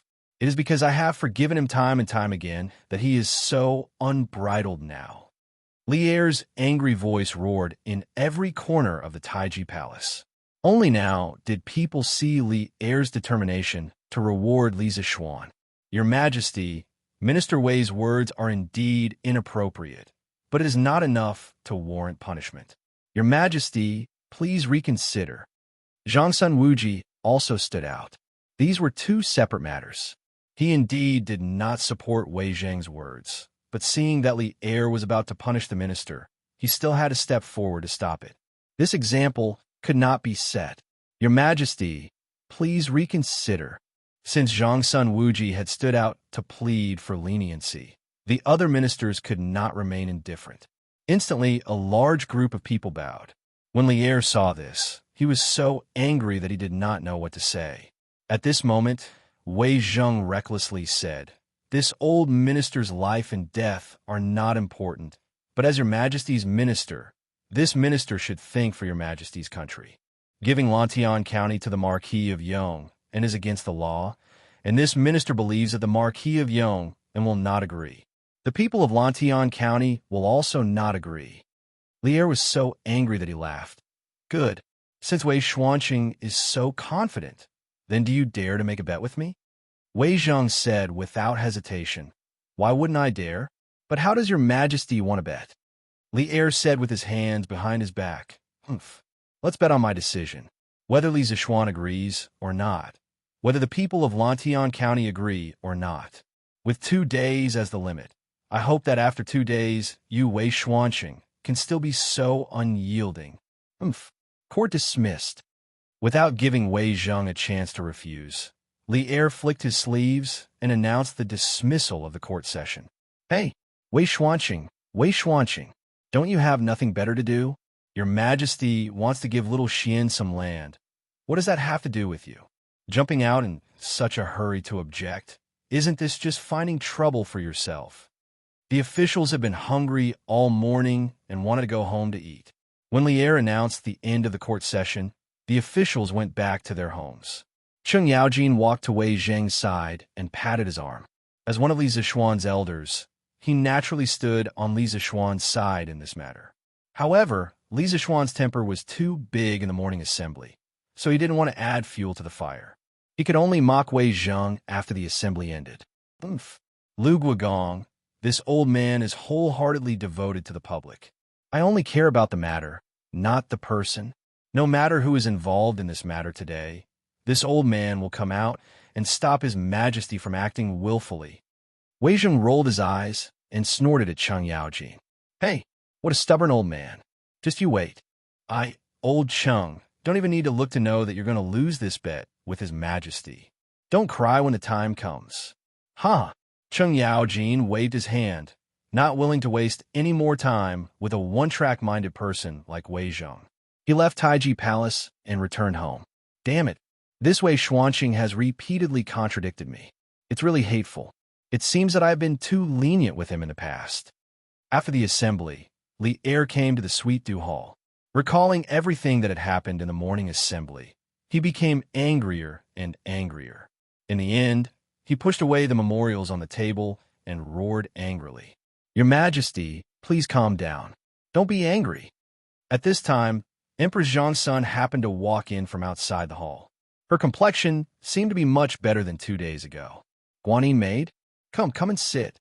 When Li Er saw that it was Empress Zhangsun, he quickly restrained the anger on his face. After Zhangsun sat beside him, he asked with concern, "How is Chang'e recovering?" Empress Zhangsun smiled and said, "Your Majesty, Chang'e has completely recovered after 2 days of recuperation by Dr. Sunday. This morning, this concubine followed Chang'e and practiced Taiji Fist twice." Li Er immediately forgot some of the unpleasantness in the assembly and said with a smile, Good. Guanyin maid, you have to practice Taiji Fist every day in the future. If I have time, I will practice with you. I heard from the Marquis of Yong, and that even if ordinary people can't sense qi when practicing Taiji Fist, if they practice more, it will only be good for the body. When the locusts flood this summer, the palace's food must have locusts every day. In the long run, Guanyin maid, your qi will definitely slowly improve. Li Qingqian's prediction was right. After the incident with Chang'e, there was indeed a craze for Taiji Fist in the palace. Not only Emperor Zhangsun, but some of the concubines, princes, and princesses in the harem also followed to practice Taiji fist. Now, Li Er could be considered to have performed a real-life version of Delicious. Last year, when the Academy used locusts to make the delicacy soaring to heaven, Li Er wanted to find trouble with Lisa Xuan after learning the truth. Unexpectedly, he was now looking forward to eating locusts in the palace again. Yes, delicious. The changes in the world could be said to be wonderful. Thank you for your concern, Your Majesty. This concubine understands. If there was a chance to live longer, she believed that no one would be willing to die early. Why wouldn't Empress Zhang's son want to live a healthy life with Li Er? Therefore, when she practiced Taiji fist, she was more serious than anyone else. At this time, she looked at the scattered memorials on the ground and bent down to pick them up while smiling softly. On the way here, this concubine heard that Wei Wucheng contradicted Your Majesty in the morning court. I think Your Majesty should be worried about this matter just now. Humph, that stubborn old man. When Wei Zheng was mentioned, Li Er immediately became angry. He briefly recounted what had happened in the morning to Emperor Zhang's son. At the end, he couldn't help but add, Guanyin maid, do you think this Wei Zheng is arrogant because he is pampered? He completely took our previous tolerance for him as indulgence. He actually compared me to King Zhou of Shang and compared himself to Shangan. Humph, if I were King Zhou of Shang, Wei Zheng would have died who knows how many times. In fact, the reason why Li Er was so angry today, other than Wei Zheng's attitude being a bit reckless, was that he had already promised to bestow Lantian County to Li Zishuan yesterday. Moreover, his father Li Yuan was still present at that time. In this way, if he really couldn't fulfill his promise because of Wei Zheng, not only would he lose his prestige, he would also become a joke in Li Yuan's eyes. This was absolutely not allowed to happen. Li Er had a very deep obsession in his heart, and that was to be an emperor for all eternity. No matter how bad it was, he had to be better than Li Yuan. He wanted to prove to his father that no one was more suitable to sit on the throne than him. Ha! Your Majesty, please calm down. That last bet of yours has caused Wei Wucheng to suffer miserably this time. I don't know if someone will throw stones at Wei Wucheng's house in the next 2 days. Empress Zhang's son softly comforted, then thought of something and couldn't help but cover her mouth and laugh. Chapter 1176. It was almost evening in the Yunshan residence. Li Zishuan looked at the golden silk in his hand and helplessly revealed a trace of a bitter smile. He could only hear himself muttering to himself, Wei Zheng, this time it's not me who wants to make things difficult for you. It's His Majesty and the people. After that, he picked up the pen and paper on the table and scribbled a few lines of words. Then, he put it in an envelope and left the study. He called Pang Feiji and said, Feiji, quickly send this letter to the workshop and give it to Ma Zhou. It was already the 7th day of the Lunar New Year, and the workshop had already resumed production. Correspondingly, the editorial department of Detong Daily had already started work 2 days ago. Therefore, some of the people in Chang and who had been away for work all year round had taken advantage of these 2 days to enjoy the freshly baked Detong Daily, which was still emitting the fragrance of ink. Yes, Marquis. Pang Feiji bowed and accepted the order. Mr. Ma, Marquis asked me to give this to you. In the new workshop in the editorial department of Detong Daily. After Song Xiaoxi's report, Pang Feiji met Ma Zhou and handed over the letter from Li Zishuan. At this moment, Ma Zhou was writing the application materials for the evaluation of professors. After the Lantern Festival this year, the teachers of the academy would start school early. The first thing in the new semester would be the evaluation of teachers' titles. A few days ago, Li Zishuan had asked Ma Zhou to start preparing. At this time, he took the letter and opened it. He was stunned, if not for the fact that the handwriting on the letter was exactly the same as Li Zishuan's. He would have suspected that Pang Feiji was faking Li Zishuan's handwriting. Okay, please tell Marquis that there is no problem on my side. After putting away the letter, Ma Zhou's expression was strange. He then said to Pang Feiji in a muffled voice, Okay, then I'll take my leave. Pang Feiji was confused. However, he knew that some things could be asked, and some things could not be asked. Therefore, he just nodded and left. Sigh. I really don't understand what Marquis is trying to do. After Pang Feiji left, Ma Zhou smiled and sighed. The next day, the headline of Datong Daily made Chong, and which had been bustling for a few days after the Spring Festival, boil again. This subject, Li Zixuan, has heard that your majesty wishes to bestow upon this subject the land of Lantian County. This subject is in fear and trepidation. As a marquis, to receive a county as a fief is indeed against the rules. This subject will also be criticized by my colleagues. However, as your majesty's subject, I am willing to share your majesty's worries and make the following promise. If within 3 years, this subject is unable to ensure that the people of Lantian district can afford to wear clothes, eat meat, and read books, this subject is willing to hand over all my fiefs. I welcome all the people and officials of the Great Tang to supervise this subject. Li Zixuan, 8th day of the 1st month of the 2nd year of Xingguan. This short announcement was similar to a modern-day inauguration speech. However, this was the first time that the ancient people had seen such a form of announcement. They could not help but find it refreshing. However, what was more interesting was the content of the announcement. It seemed that Li Zixuan was going to bestow all of Lantian district to Li Zixuan. This was big news. Did I hear wrongly? His Majesty wants to bestow Lantian district to the Marquis of Yong'an. After reading the newspaper, the people exclaimed, especially those who live in Lantian district or had relatives living in Lantian district. They were so excited that they almost jumped up. This is great. His Majesty is wise. From now on, I'm also a farmer in Marquis' fief. In the future, my child might be able to attend school and even get into Yanhuang College. This is really good news. I have to go back and tell my child's mother. We have to celebrate at noon. Hey, old Joan, you guys are really lucky this time. I used to say that you guys were too far away from Marquis' territory and couldn't become Marquis fief. Now, you guys have finally gotten what you wanted. I have to go to your house to drink some wine later. That's not a problem.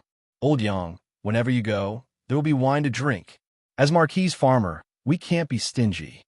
Uncle Zhong, there seems to be something wrong with this headline. Yu Deheng, the scholar that was saved by Li Zixuan as the vanguard of the Chui Down movement, happened to be in the city to buy books today. He heard that Chitu Culture was doing some discount promotion recently. Buying books will be much cheaper than usual. On the way, he heard people talking about the headline in the newspaper. He simply bought a copy of the newspaper and then read the contents of the newspaper to his fellow villagers. When the villagers heard the contents of the newspaper, they could not help but be happy. However, he could not help but frown. What's wrong, little Jing? Isn't this a good thing? What's wrong? You family manners Li Zheng, who is also the Uncle Zhong that Yu Deheng mentioned, was puzzled. That's right. Elementary scholar you're well-read. Can you help us analyze what's wrong? The people of the same village all looked at Yu Deheng and talked at once. It could be seen that this scholar was very respected in their village.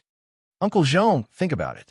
If the emperor really gave Lantian County to the Marquis of Yong, and why hasn't the emperor issued an imperial edict for such a huge matter? Furthermore, the Marquis of Yong and didn't have to put these words in the newspaper. I think there must be a deeper meaning behind this. Elementary scholar Yu frowned and said in a low voice. Uncle Zhong heard this and fell in a deep thought. After a while, he nodded and said, Oh, little Jing, what you said makes sense. There's something wrong with this. But no matter what, our village is about to be merged into Marquis fief. This is a joyous matter. Yu Deheng shook her head and said, Uncle Zhong, I'm afraid things aren't that simple. You see, Marquis said in the newspaper that as a Marquis, he received the county as his fief. This is against the rules and will cause criticism from his colleagues. Therefore, I'm guessing that there are court officials who are objecting to the emperor giving Lantian County to the Marquis of Yong, and as his fief. What? Someone objected? Who dares to object? Isn't this asking for our lives? We finally have the chance to become Marquis' villager. If we lose it because of them, then when will the people of our Yu family manor be able to eat meat and wear clothes? Uncle Zhong's eyes widened when he heard this, and his voice involuntarily increased by an octave, attracting the attention of the passers-by. Uncle Zhong is right. Elementary scholar you. Who exactly is objecting? This is a joyous matter for our village. We can't let anyone ruin it. The villagers were all filled with righteous indignation. Faced with the happiness that was about to fall into their bowl, no one wanted to watch it slip by. Yu Dehang thought for a while and said, "Who exactly wants to stop the emperor from giving Lantian County to the Marquis of Yong'an? Let's split up and find out." Chapter 1177. It wasn't just the people of the Yu family manor. There were nearly 100 villages in Lantian County, and there were more or less villagers who came to Chang in city today. Even those who didn't enter the city could obtain the news from the newspaper through various channels. When they heard that the entire Lantian County would become Li Zishuan's fiefdom, the commoners were undoubtedly elated. However, as the news spread, more and more people discovered the hidden meaning behind this announcement. Go, go, go. Old 7th Lu, quickly go to Chang'an City. I heard that there are people who don't want Lantian County to become Marquis Yong'an's fiefdom. Let's quickly go to Chang'an City to take a look. What? Didn't Zhao Wazi say that His Majesty had already decreed that Lantian County would become Marquis Yong'an's fiefdom? Why'd he change his mind now? Sigh. That's because you didn't read the newspaper carefully. Our village's Sir Wu said that Marquis Yong'an's words aren't as simple as they seem. Go, go, go. Quickly go. All right. Old Wang, wait. If someone really dares to mess up this matter, I, Old 7th Lu, will be the first to not let him off. Similar conversations occurred in various villages in Lantian County. The commoners who didn't go to the market were now heading towards Chang'an City. A flood was about to sweep over. It's left Deputy Wei. Scholar you. I heard from a servant and assistant minister whose house that left Deputy Wei was the only one who strongly opposed His Majesty giving Lantian County to Marquis Yong'an. At 8:45 in the morning, the Yu family manor's dozen or so villagers gathered at the entrance of the East Market. One of the villagers said to Yu Dehang with a face full of resentment. As expected, Yu Dehang muttered to himself. Then he looked at Zhong Lijing and said, "Uncle Zhong, what should we do now? To be honest, if it wasn't for this matter, Left Deputy Wei would have always been my role model. However, if all the other villages in Lantian County were to be merged into Marquis' fiefdom, it would be beneficial to everyone. In terms of national law, Left Deputy Wei's objection is indeed understandable. However, he neglected the feelings of us ordinary villagers." Zhong Lijing's gaze darkened. He looked at the surrounding villagers, who were all agitated and eager to fight, and slowly opened his mouth to speak. Wei Wucheng is indeed a good official who cares about the people, but he can't just focus on the law and ignore the interests of the people of Lantian County. Let's go to Wei Wucheng's house and ask him for an explanation. Good. To demand an explanation. Let's go and demand an explanation. As soon as Zhong Lijing finished speaking, he immediately received unanimous approval from the villagers. In the past, their Yu family manor wasn't Li Zishuan's fief, but they still managed to get by. However, humans were creatures. Once they were given hope and then disappointed, most people wouldn't be able to accept it. The villagers of the Yu family manor were now in such a situation. They saw that they had the hope of leading their families to a good life, but it was all ruined by Wei Zheng alone. How could they tolerate this? In addition, after learning that Wei Zheng was the instigator behind this, the people of the other villages all rushed to Wei Zheng's house in Yongxing Lane. There were more and more people, and they gradually formed a mighty torrent. They came from different villages, but at this moment, they all had the same goal, and that was to make Wei Zheng yield and stop interfering with Li Zishuan's reward. Madam, not good. There are many people gathered outside the residence. The old gatekeeper of the Wei estate was the first to discover the abnormality and quickly reported it to the maidservants in the residence. The maidservants then ran to the rear courtyard to inform the mistress of the house, Madame Pei. When Madame Pei heard this, she said in surprise, "There are many people gathered outside the residence. Master has always been an honest official, So why would these people come to our house to cause trouble? Could it be that they were instigated by some vile people? Madame Pei was born in a prestigious family, but she was willing to marry into the Wei family, which was in decline. What she valued was Wei Zheng's upright, honest, and outspoken nature. Although her life after marriage was very poor, with such a noble and clean husband, her spiritual life had always been quite fulfilling. Therefore, when she heard that there were people gathered outside the Wei estate today, she felt a burst of doubt. She might not dare to say anything else, but she felt that Wei Zheng's official and moral character were impeccable. Madam, those people didn't cause trouble and didn't say anything else.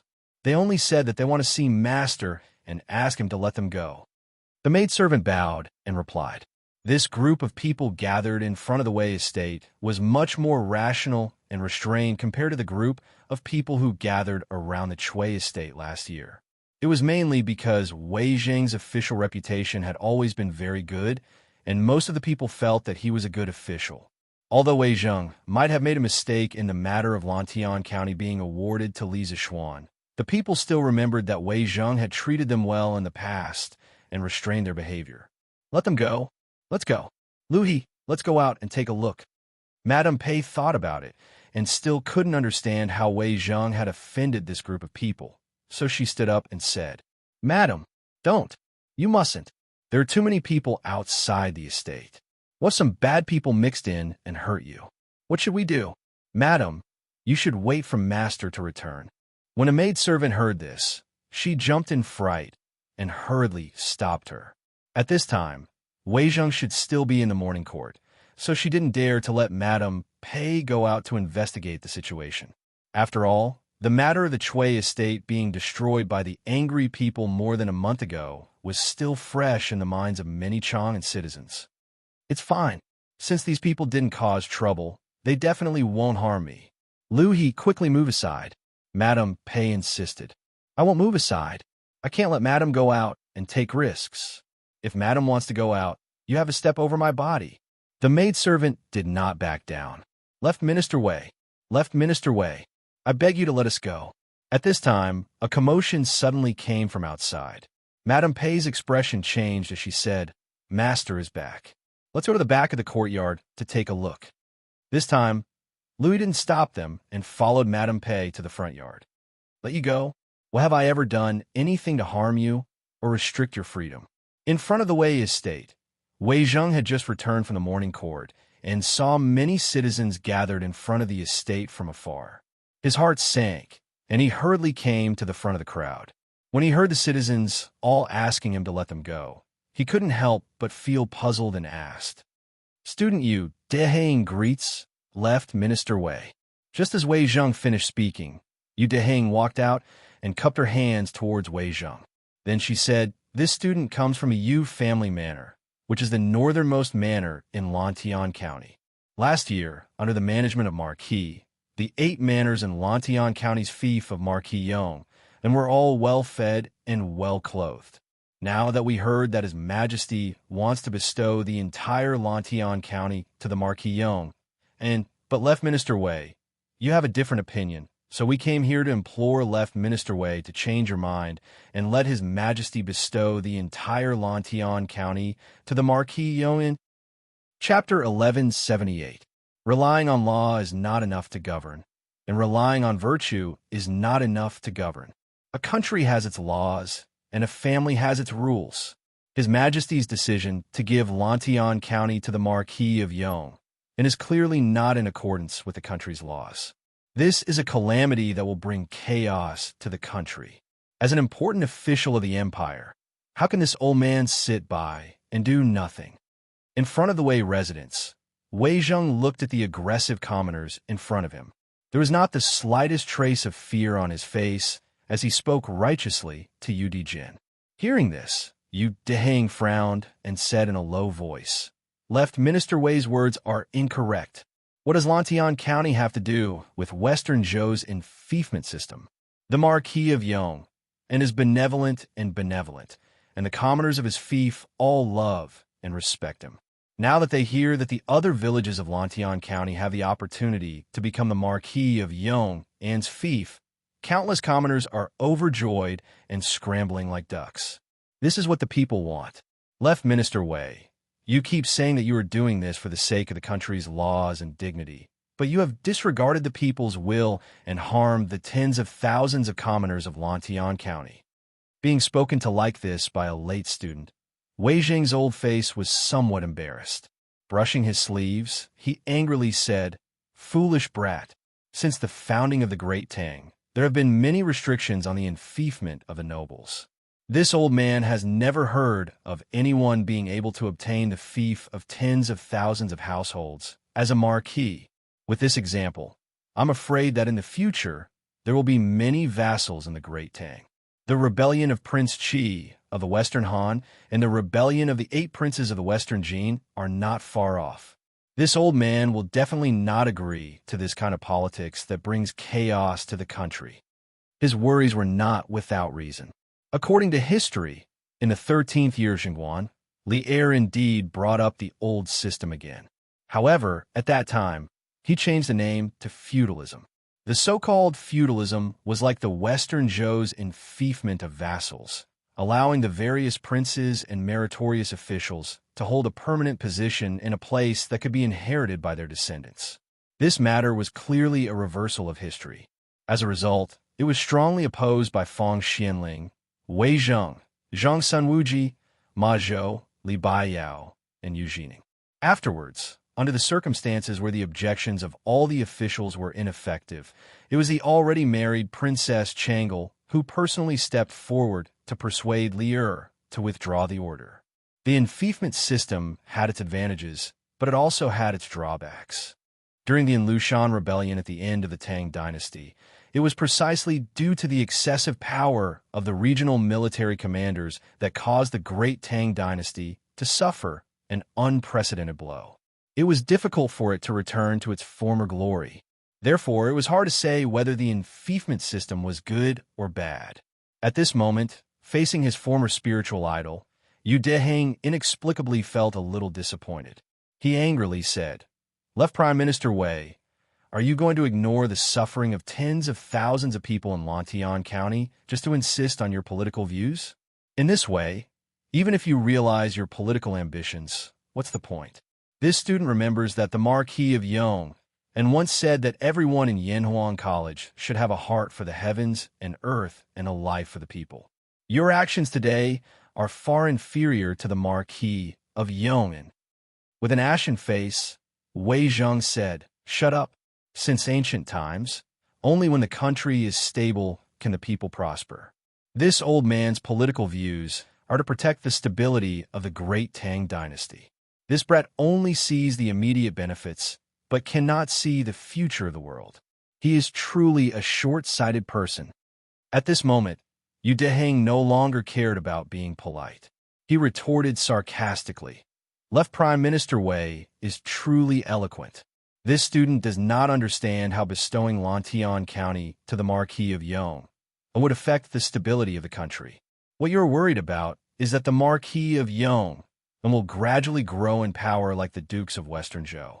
However, Lantian County is close to Chang'an.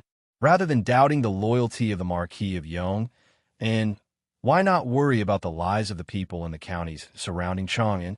Furthermore, the Marquis of Yong had once said that if the people of Lantian County could not afford to eat meat, wear clothes, and study within 3 years, then he would automatically relinquish all of his lands. From this, it can be seen that the Marquis of Yong only wants to let the people live a good life, and not for the sake of fighting for power and profit. As for us villagers, we only want to live a good life under the rule of the Marquis of Yong. Firstly, we do not violate the laws of the country. Secondly, we do not harm our personal morals. Why must Left Prime Minister Wei force us? Yes, we only want to follow the Marquis of Yong and live a good life. We only want to live a good life. We beg Left Prime Minister Wei to grant us this wish." Yu Deheng's last sentence could be considered to have spoken the hearts of all the villagers. Immediately, the several hundred villagers in front of the Wei residence all began to talk at once. Humph. Wei Zheng's insistence for many years was completely worthless by Yu Deheng's words. He wanted to say something, but when faced with the knife-like gazes of the people, he could only brush his sleeves and turn around to enter the house. Because at this moment, a trace of confusion appeared in his heart. Thinking about how he, Wei Zheng, had been cautious and conscientious all his life. Wasn't it all to let the people live a good life? But now, he had become the target of the people's condemnation. Could it be that he had really done something wrong? Old master, are you all right? In the front yard of the Wei residence, Madame Pei came over with a gentle expression and asked Wei Zheng with concern. "Sigh, I'm fine." Wei Zheng shook his head and sighed tiredly. At this moment, he seemed to have aged several years. Madame Pei wanted to say something, but hesitated. Seeing this, Wei Zheng smiled bitterly and said, "Madame also wants to persuade this old man to give up?" Madame Pei hesitated and said, "Old master, this concubine understands your ambitions, but there are times when people need to know how to be flexible. The Marquis of Yong, and obtaining a bigger fief will only benefit more people. This is in line with old master's original intention of helping the people. Why do you insist on being stubborn and offending tens of thousands of people just because of something that hasn't happened yet?" Wei Zheng opened his mouth with difficulty and said, "But madam, the laws of the country cannot be violated. The ratio cannot be changed. Old master, the Marquis of Yong, and taking control of Lantian is still unknown whether it will be a blessing or a curse for the Great Tang. Why don't you wait 2 years and see?" Moreover, the Marquis of Yong and also said that if he doesn't have any political achievements in 3 years, he will voluntarily withdraw from all his fiefs. In other words, in these 3 years, he is only helping the emperor and the imperial court to manage Lantian County. "Old master, what are you worried about?" Madame Pei said in a gentle voice. When Wei Zheng heard this, he couldn't help but feel enlightened. Because according to this, in these 3 years, Li Zishuan was only helping the imperial court to manage Lantian County. As long as he didn't do a good job, Li Er could take back all his fiefs at any time. This was very different from the hereditary fief system. Madame's words are like pearls. This husband will carefully consider it. Wei Zheng was silent for a long time before he came back to his senses. He waved his hand at Madame Pei and then walked into the room. However, his back seemed a little bent at this moment. Chapter 1179. Xiaojing. Did Wei Zhuqing agree or not?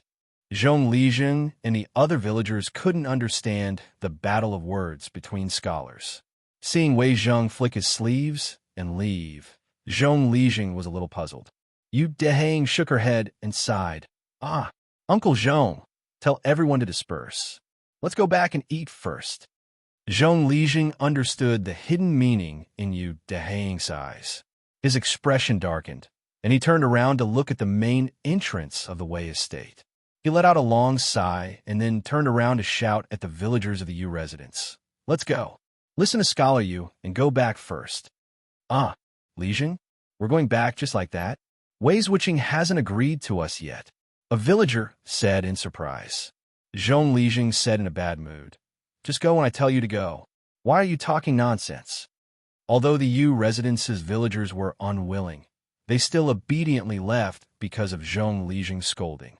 However, the other villagers weren't as good-tempered as Yu Dehang. "Hey, we originally had the chance to become a villager of the Marquis of Yong, but hateful Wei Zhuqing had to ruin it." "Bah, that's right. I heard that Wei Zhuqing was a good official, but now it seems that he's a treacherous official." Hey, some of the more irritable commoners cursed and spat at the Wei estate's gate or picked up stones on the ground and threw them into the Wei estate's courtyard. Bang! Ouch! Which wicked person is throwing stones into the sky? A cry of pain immediately sounded in the Wei estate's courtyard. The commoners outside hurriedly scattered when they heard the sound. After all, since ancient times, commoners didn't fight with officials. However, they couldn't throw stones openly, but no one could control them if they secretly threw them. Therefore, in the afternoon, the servants and maidservants of the Wei estate suffered because no one knew if a sudden disaster would fly over in the next moment. A stone or feces would fall from the sky and land on their heads. Hee hee, now it's Wei Xuanqing's turn to have a headache, right? Imperial Palace West Court, Li Zheng Hall.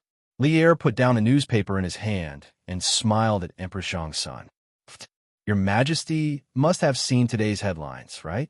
I don't know what the Marquis of Yong and is thinking to suddenly publish such a notice on Datong Daily. It looks like he's purposely hinting to the people that someone doesn't want Lantian County to be his fief. Empress Zhongsun had clearly read today's newspaper. When she heard this, she couldn't help but giggle. Li Er smiled, but did not speak. Seeing this, Empress Zhongsun's eyes turned, and she suddenly said, His Majesty should have given the Marquis of Yong in some sort of decree. Otherwise, how could there be such a coincidence in this world? Li Er's expression froze. He opened his mouth, but neither admitted nor denied it. Hey, this kid didn't put in any effort at all, and he wants to obtain 10,000 households' land. How can there be such a cheap thing in this world?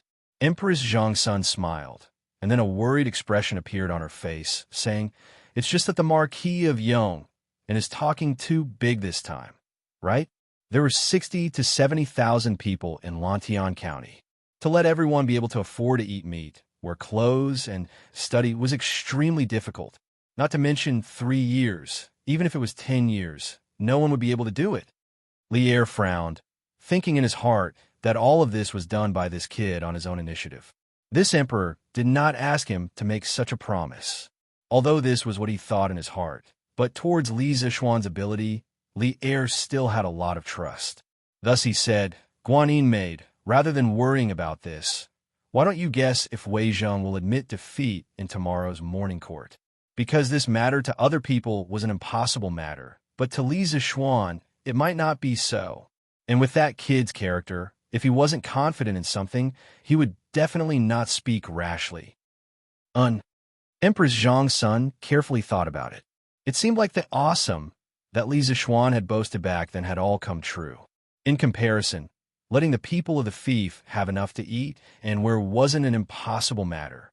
This concubine heard that when it was close to noon, Wei Zwiching's house was surrounded by the citizens of Lantian County. However, with Wei Zwiching's unyielding character, I'm afraid that even if the citizens opposed, he wouldn't easily give up. So I guess that in tomorrow's morning court, Wei Zwiching will definitely not admit defeat. Li Er's eyes flashed and thoughtfully said, Hee, then let's wait and see. The next day, before the morning court, under the steps in front of Taiji Palace, the officials gathered in groups of 3 to 5, whispering to each other as they waited for the morning court to begin. Hey, Wei Xuanqing, I heard that your house was very lively yesterday. How was it? Did you get hurt? Wei Zheng came later today. The official stood in front of Taiji Palace for half an hour before he arrived. As soon as he arrived, he was mercilessly mocked by Cheng Yaojin, this old demon. Wei Zheng angrily glared at Cheng Yaojin and replied, Humph, this old man is so ruthless. There's no need for High Duke Lu to worry. After saying that, he walked towards the position of Fong Xianling and Du Ruhui. There was no other way. When a scholar met a soldier, there was no way to reason clearly. In terms of shamelessness, he was far from Cheng Yaojin's opponent. Morning court. Fortunately, he didn't come very early today. After standing for a while, a eunuch came over and shouted. The officials lined up and entered Taiji Palace one by one. After the monarch and minister greeted each other, Li Er directly looked at Wei Zheng and said, Minister Wei, the 2 days have passed. Tell me who won this bet. The officials in the hall all cast their eyes on Wei Zheng, guessing in their hearts how Wei Zheng would answer. However, most people felt that with Wei Zheng's temper, he would definitely not admit defeat. Wei Zheng had already thought about it before leaving this morning. At this moment, he stepped forward, cupped his hands towards Li Er, and bowed. Replying to Your Majesty, this old official lost this bet. As Your Majesty wishes to punish, this old official will not refuse. Everyone, including Li Er, couldn't help but be stunned. The dignified Wei Zheng actually admitted defeat? Was this still the flamethrower Wei who dared to scold Li Er for half a day? Li Er was stunned for a moment. He thought that he would have to waste his breath. He didn't expect Wei Zheng to admit defeat so easily. After a pause, he laughed. Haha. Minister Wei is wholeheartedly devoted to the country. What crime is there? Back then, I only said that it was a bet, but I didn't say what the stakes were. Now that Minister Wei has admitted defeat, does anyone have any objections to the matter of Lantian County being awarded to Li Zixuan? This was called the demeanor of a victor. Between the monarch and his minister, timely tolerance was very necessary. Wei Zheng naturally cupped his hands and said, "This old official has no objections." The reason why he admitted defeat today was not because the people threw stones and feces at his house, but because he was deeply affected by his wife's words yesterday. Since Wei Zheng did not object, what reason did the other officials have to object? Thus, they all cupped their hands and said, "This official has no objections." Huh, good. In that case, from today onwards, I will bestow Lantian County to the Duke of Yong'an. Chapter 1180. Your Majesty, today is already the 9th day of the Lunar New Year. I plan to leave tomorrow and bring the Chui family to Zhengzhou. In the Taiji Palace, after Li Er announced that Lantian County was officially under Li Zixuan's control, Wei Zheng cupped his hands and continued. Li Er was overjoyed. Ah, no. His expression turned solemn. He pulled a taut face and said seriously, I'll have to trouble you with the Chui family's matters. In order to prevent any accidents, I will send a team of Imperial Guards to escort you along the way. When we reach Zhengzhou, I will have all the officials in Hunan listen to your orders. Wei Zheng would escort Chui Junchuo to Zhengzhou and thoroughly investigate the corruption of the officials of Hunan province. This was originally decided before the new year. Now that Wei Zheng had taken the initiative to leave for Zhengzhou before the Lantern Festival, Li Er naturally had no reason to disagree. He even had some faint expectations in his heart, because his ears could finally be quiet for a while. Cough, cough. Although he thought so in his heart, Li Er still looked serious on the surface. The image of a harmonious ruler and his subjects was reflected in the minds of all the officials. Your Majesty, Your Majesty. Wei Zheng bowed and said. After experiencing this incident, Wei Zheng felt that there were still some areas that he needed to improve on in terms of governance. He could use the excuse of going to Zhengzhou to reflect on it. Li Er nodded and announced that the morning assembly would continue. At noon, as the morning assembly ended, Zhao Song rushed out of the palace on a fast horse with an imperial edict in his hand, heading straight for the east city gate of Chang'an. Some of the quick-witted citizens saw the direction Zhao Song was heading in and roughly guessed what was going on. Look, someone from the palace came out to deliver the imperial edict. It's heading towards the east of the city. Could it be that the bestowment of Lantian County has been decided? If that's the case, that's great. The people of our manor have been looking forward to merging into the Marquis of Yong'an's fief for the past 2 days.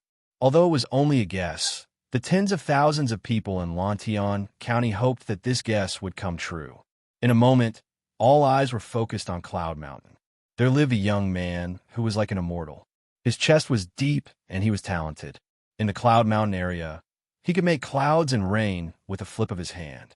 Sometimes, a single word from him could bring endless wealth to the people. In the eyes of the merchants, he was the god of wealth. In the eyes of the people, he was the Yamacho of Yanwang College. He was the Marquis of Yong'an. Young Master, Head Steward Zhao, was here. The Imperial Edict is here. In the Imperial Court, Li Zixuan and Wei Zheng had a battle of wits and courage. It was very lively. On Yanshan Mountain, Li Zixuan had just finished his lunch and was sitting in the small courtyard, watching the flowers bloom and wilt in front of the courtyard, watching the clouds roll and disperse in the sky, quite leisurely. At this moment, Xiaohe hurriedly ran over, shouting as she ran. "Oh, I'm coming." Li Zixuan nodded and stood up. It had been 4 days since the incident in the palace. His body had more or less recovered. Not only did his strength not decline, but it had also improved slightly. However, it was only a slight improvement. If he wanted to break through, he would have to wait a few years under normal circumstances. However, Li Zixuan was not in a hurry. After all, he was still young. Moreover, With his talent and understanding, it was still very possible for him to enter the great Grandmaster realm in his lifetime. Huh. Head Steward Zhao, long time no see. Marquis of Yong'an, long time no see. After a while, Li Zixuan walked out of the house and saw Zhao Song in the front courtyard. The two old acquaintances naturally had to exchange a few pleasantries. After going through the ceremony to receive the imperial edict, they finally got to the main topic. Zhao Song opened the imperial edict and read, "The Emperor of the Tang Empire decrees. All great doctors must calm their nerves and resolve their illnesses. They must have no desires and must first show great compassion to others. Today, there is the Marquis of Yong, and who has superb medical skills and miraculous hands, who saved my beloved daughter Changle from danger. I am very happy and specially grant him Lantian County. In addition to his previous fief, he will have a total of 13,527 households to live in. I, Li Zixuan, accept the imperial edict and thank you for your kindness." Li Zixuan heaved a sigh of relief in his heart, then stepped forward to receive the imperial edict. Initially, he was not willing to accept such a large fief like Lantian County. However, since Li Erqiang gave it to him, he had no choice but to accept it. After thinking about it, although his fief was bigger and his responsibilities greater, he would have more manpower and resources to use in the future. Only when there were more people working together could more wealth be created in society. Old Man Li, Madam Li, Han Yushi, and the three members of the Yi family were all dumbfounded. They had seen the announcement on Datong Daily yesterday, but they had thought that as long as Wei Zheng did not yield, the imperial edict would not be issued. However, it had only been 2 days, and the imperial edict had been issued. In other words, from today onwards, the entire Lantian County would belong to the Li family. In the entire Tang Empire, they were the nobles with the most fief under the title of prince. Li Zixuan's fief had already far surpassed those dukes in the imperial court. He, Marquis of Yong, and congratulations. Zhao Song congratulated him with a smile. Thank you. Li Zixuan immediately asked Xiao He to bring the money and stuffed it into Zhao Song's hands. Although Zhao Song was not greedy for money, he was still very willing to share in the joy of this kind of money. After everything was done, Zhao Song bade farewell and left. Cloud Mountain immediately became a sea of joy. Little Xian, from today onwards, all the land in Lantian County belongs to our family? Yi Yuzhu asked in disbelief. Li Zixuan smiled and said, Mem, that's right. Mother, now you don't have to think about buying land in other villages, right? Yi Yuzhu had always had a little hobby, and that was to buy land. Whenever she had spare money, she would buy land. Before Li Zixuan returned to Chong, and last year, Yi Yuzhu had bought the entire Han family manor. Puffed. Child, are you laughing at your mother? Haha, how could I? Mother, you must have misunderstood. Cloud Mountain was full of joy and harmony. The imperial edict has been issued to Cloud Mountain. From today onwards, Lantian County belongs to the Marquis of Yong'an. Haha, that's great. This time, our manor has really become the Marquis's fief. Haha. At the foot of the mountain, as time passed, more and more people knew that Lantian County was going to belong to Li Zixuan. The commoners ran around to spread the news. In broad daylight, every household set off firecrackers. Standing on Cloud Mountain, Li Zixuan could hear the firecrackers coming from all around Cloud Mountain. The commoners were treating today as New Year's Eve. It was even livelier than New Year's Eve, because from today onwards, the commoners in the other villages in Lantian County could be as well fed as the Han Village and Plum Village. To the commoners, there was suddenly hope for their lives. Of course, it was even livelier than New Year's Eve. Chapter 1181. The next day, a 10-mile pavilion outside Chong and City. Since the Qin and Han dynasties, there would be a pavilion every 10 miles outside the main city. Later on, there would be a short pavilion every 5 miles for pedestrians and friends to bid farewell to each other. Today, Wei Zheng led the Imperial Guards and escorted the Chui family to bid farewell to the officials and generals in the imperial court. Although Troll Wei's mouth was usually hated, most people still admired him for his conduct. His Majesty has arrived. Today's morning court was very short. The purpose was to make time for the officials to bid farewell to Wei Zheng. After the court, Li Er packed up in the palace and rushed over on a horse. "Greetings, Your Majesty." The officials bowed. Li Er said, "You may dispense with the formalities." Then he went straight to Wei Zheng and said earnestly, "My dear Wei Zheng, this journey is long and dangerous. No matter what, you must take care of yourself. The Tang Empire can't do without you." Li Er's feelings for Wei Zheng were very complicated. When Wei Zheng scolded him, he wanted to kill the old man in front of him countless times. After all, as the emperor, he also needed to save face. But every time after that, he would be glad that Wei Zheng could reprimand him at the crucial moment. This person was like a mirror to him, always able to find his shortcomings. So, in general, he both loved and hated Wei Zheng. Although he had sent Wei Zheng to Hunan province partly for personal reasons, it was mostly for official business. He also didn't want anything to happen to Wei Zheng in Hunan. Without Wei Zheng, he would feel that something was missing in his life. Wei Zheng felt that the feelings in Li Er's words didn't seem to be fake. He raised his head and said expressionlessly, "Your Majesty, don't worry. No matter how difficult the road ahead is, this old official will not fail his mission and eliminate the officials in Hunan. It's getting late. This old official will take his leave. Your Majesty, please take care of your body." Then Wei Zheng cupped his hands at Li Er and all the officials and turned to leave. "Retired Emperor wants me to enter the palace again." In the afternoon, Eunuch Chao, who was by Li Yuan's side, came again. Everyone in the Li family felt a strong sense of vigilance rise in their hearts. A few days ago, Li Zishuan was invited by Eunuch Chao to the imperial palace. He only came back when it was almost nighttime. Moreover, when he came back, his face was exhausted. Clearly, his experience in the imperial palace was not easy. Although Li Zishuan said that there was nothing wrong, Li Jingmo and Madame Li could more or less guess what was going on. Therefore, when Eunuch Chao invited Li Zishuan again today, the Li family members were somewhat repulsed. Marquis Yong, and please don't misunderstand. The retired emperor only wants to invite you into the palace to chat with him. He doesn't have any other intentions. Eunuch Chao immediately understood when he sensed the vigilant aura coming from the Li family. He hurriedly said with a kind smile, "Yes. Then, please wait for a moment. This marquis will pack up and follow you into the palace." Li Zishuan nodded and turned to walk into the inner room. Han Yushi and Madame Li hurriedly followed in without batting an eyelid. Madame Li stepped forward and grabbed Li Zishuan's arm. She asked worriedly, "Xian'er, the retired emperor won't still hold a grudge against you, right?" Li Zishuan smiled slightly and said, "Mother, don't worry. The retired emperor already buried the hatchet with me last time. This time, he probably really just wants to chat with me.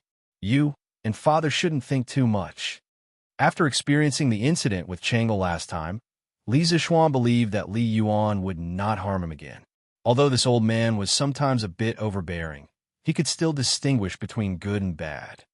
If that's really the case, then mother can rest assured. Madame Li heard this and let out a long sigh of relief. Then, "Husband, this concubine will help you change your clothes." Han Yushi happily stepped forward and said, "Okay." Putting on his court attire, Li Zishuan rode with Chao Cixi to Chang'an City. Actually, if Li Yuan had no ill intentions towards him, he would rather like this old man summoning him into the palace from time to time, because this way, he could ignore the confinement order and legitimately descend Cloud Mountain. "Hee, Marquis Yong'an, you're here? No need to be so courteous. Sit." Passing through Taiji Palace and arriving at Li Yuan's courtyard, unlike the cold words last time, Li Zishuan received Li Yuan's warm reception this time. And Li Yuanchang, that little thing, was actually also there. The father and son sat around a table. There was even a wooden cart on the table. Li Zishuan cupped his hands and bowed, then sat across from them. "We heard about this kind of bandit fighting game from Qin Ke. Since we have nothing to do today, we We wanted to find Marquis Yong and to play a few rounds. Li Yuan saw Li Zishuan put his gaze on the wooden card on the table and said with a smile. Li Zishuan glanced at Li Yuanchang beside him without leaving a trace, then said to Li Yuan, "Since retired emperor has such a refined interest, then this subject is naturally willing to accompany you." Li Yuan laughed heartily and said, "Haha, I heard that this bandit fighting game must have a prize to be interesting. Marquis Yong and his family is rich, so you definitely aren't someone who lacks money. Why don't we play a few rounds with 100 rounds as the base?" Li Zishuan couldn't help but be amused. He thought to himself that it was rare for him to go out, and he actually met someone who wanted to take the initiative to give him money. If he didn't agree to this kind of thing, then there was really something wrong with his brain. This subject has no objection. As long as retired emperor has fun, it should be as long as he loses happily, Li Zishuan silently added in his heart. Although he didn't know how Li Yuan's card skills were, he, as the founder of Landlord No Bandit Fighting, was confident that his grasp of the rules and skills would definitely win against the two people on the field. Besides, with his powerful mental strength, his brain was simply a natural card holder. Facing him, this human cheat, what could Li Yuan and Li Yuanchang use to fight with him? He, Imperial Grandfather, Changle has come to pay respects to you. Brother Xiaoxian is also here. At this moment, Changle walked in from the outside, wrapped up tightly. When she saw Li Zishuan sitting in the courtyard, a trace of surprise appeared on her face at just the right moment. What kind of person was Li Yuan? How could he not see through the little scheme in her heart? However, his face still revealed a trace of benevolence. Changle has come. Coming quickly. It's cold outside. Don't catch a cold. It just so happens that your Imperial Grandfather wants to play 2 rounds of bandit fighting with the Marquis Yong. You can learn from the side.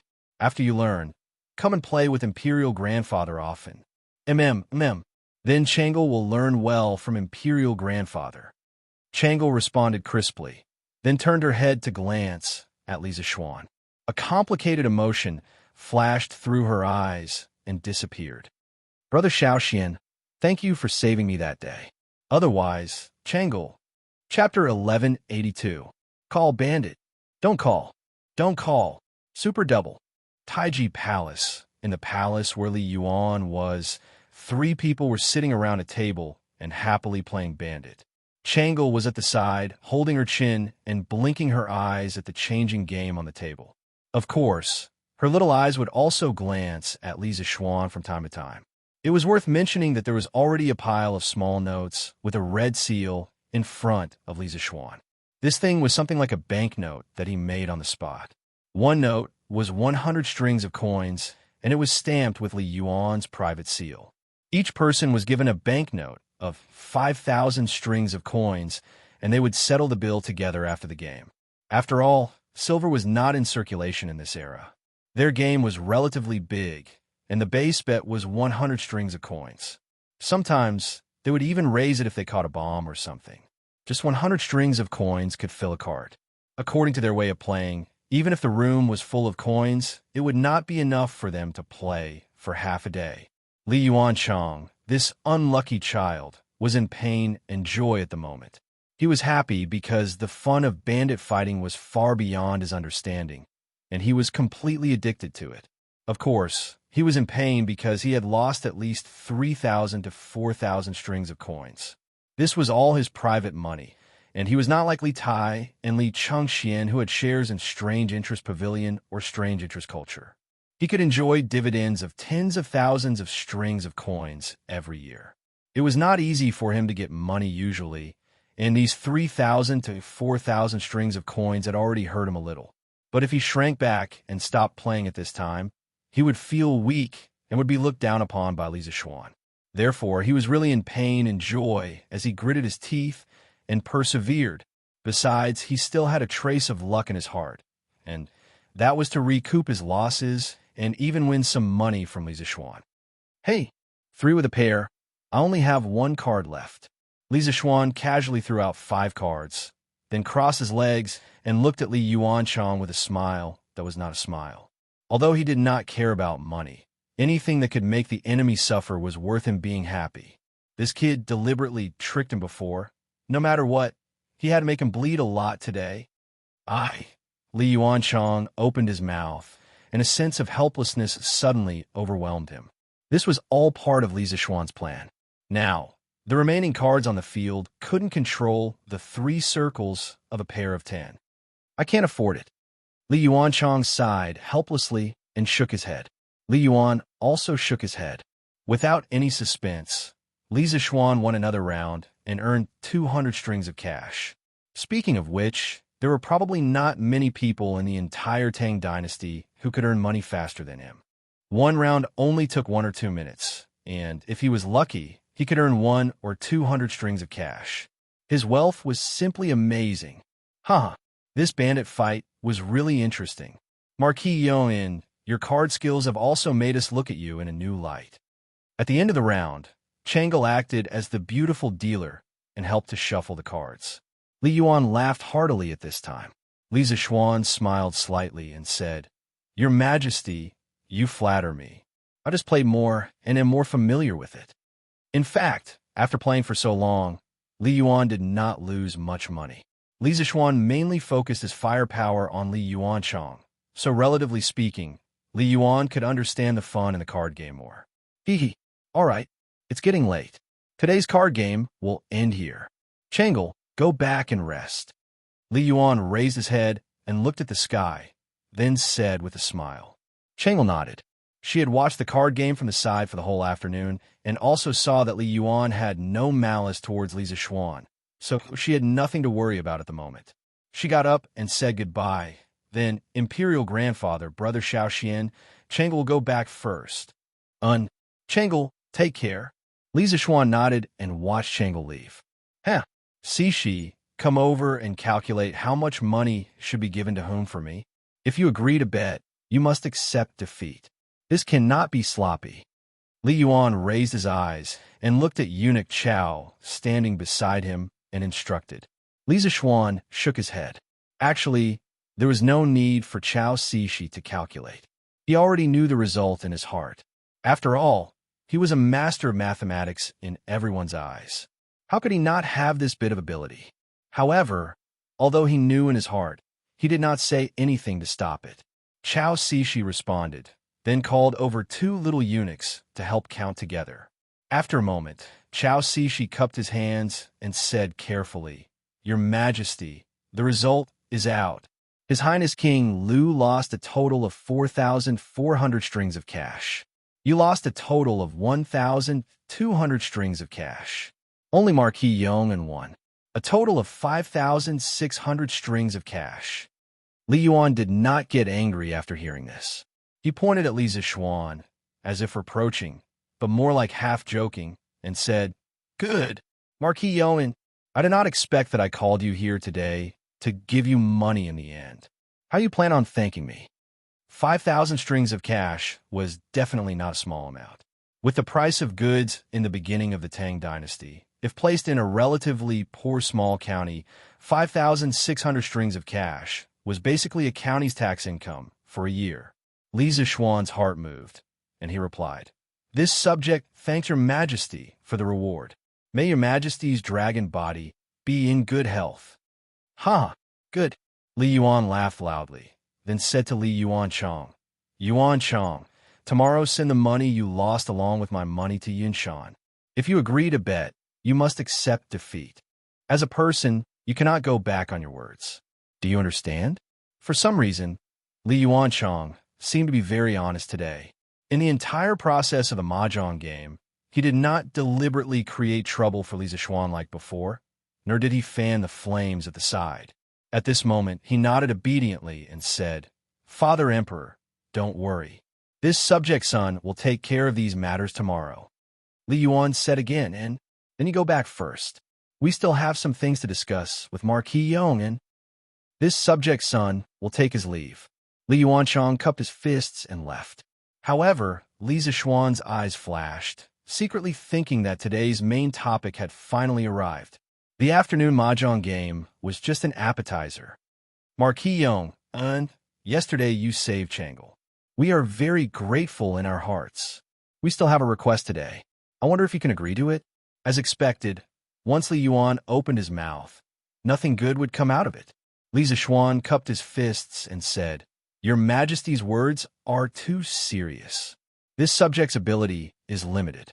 Within the limits of my ability, if your Majesty has any request, this subject will definitely do my best to fulfill it."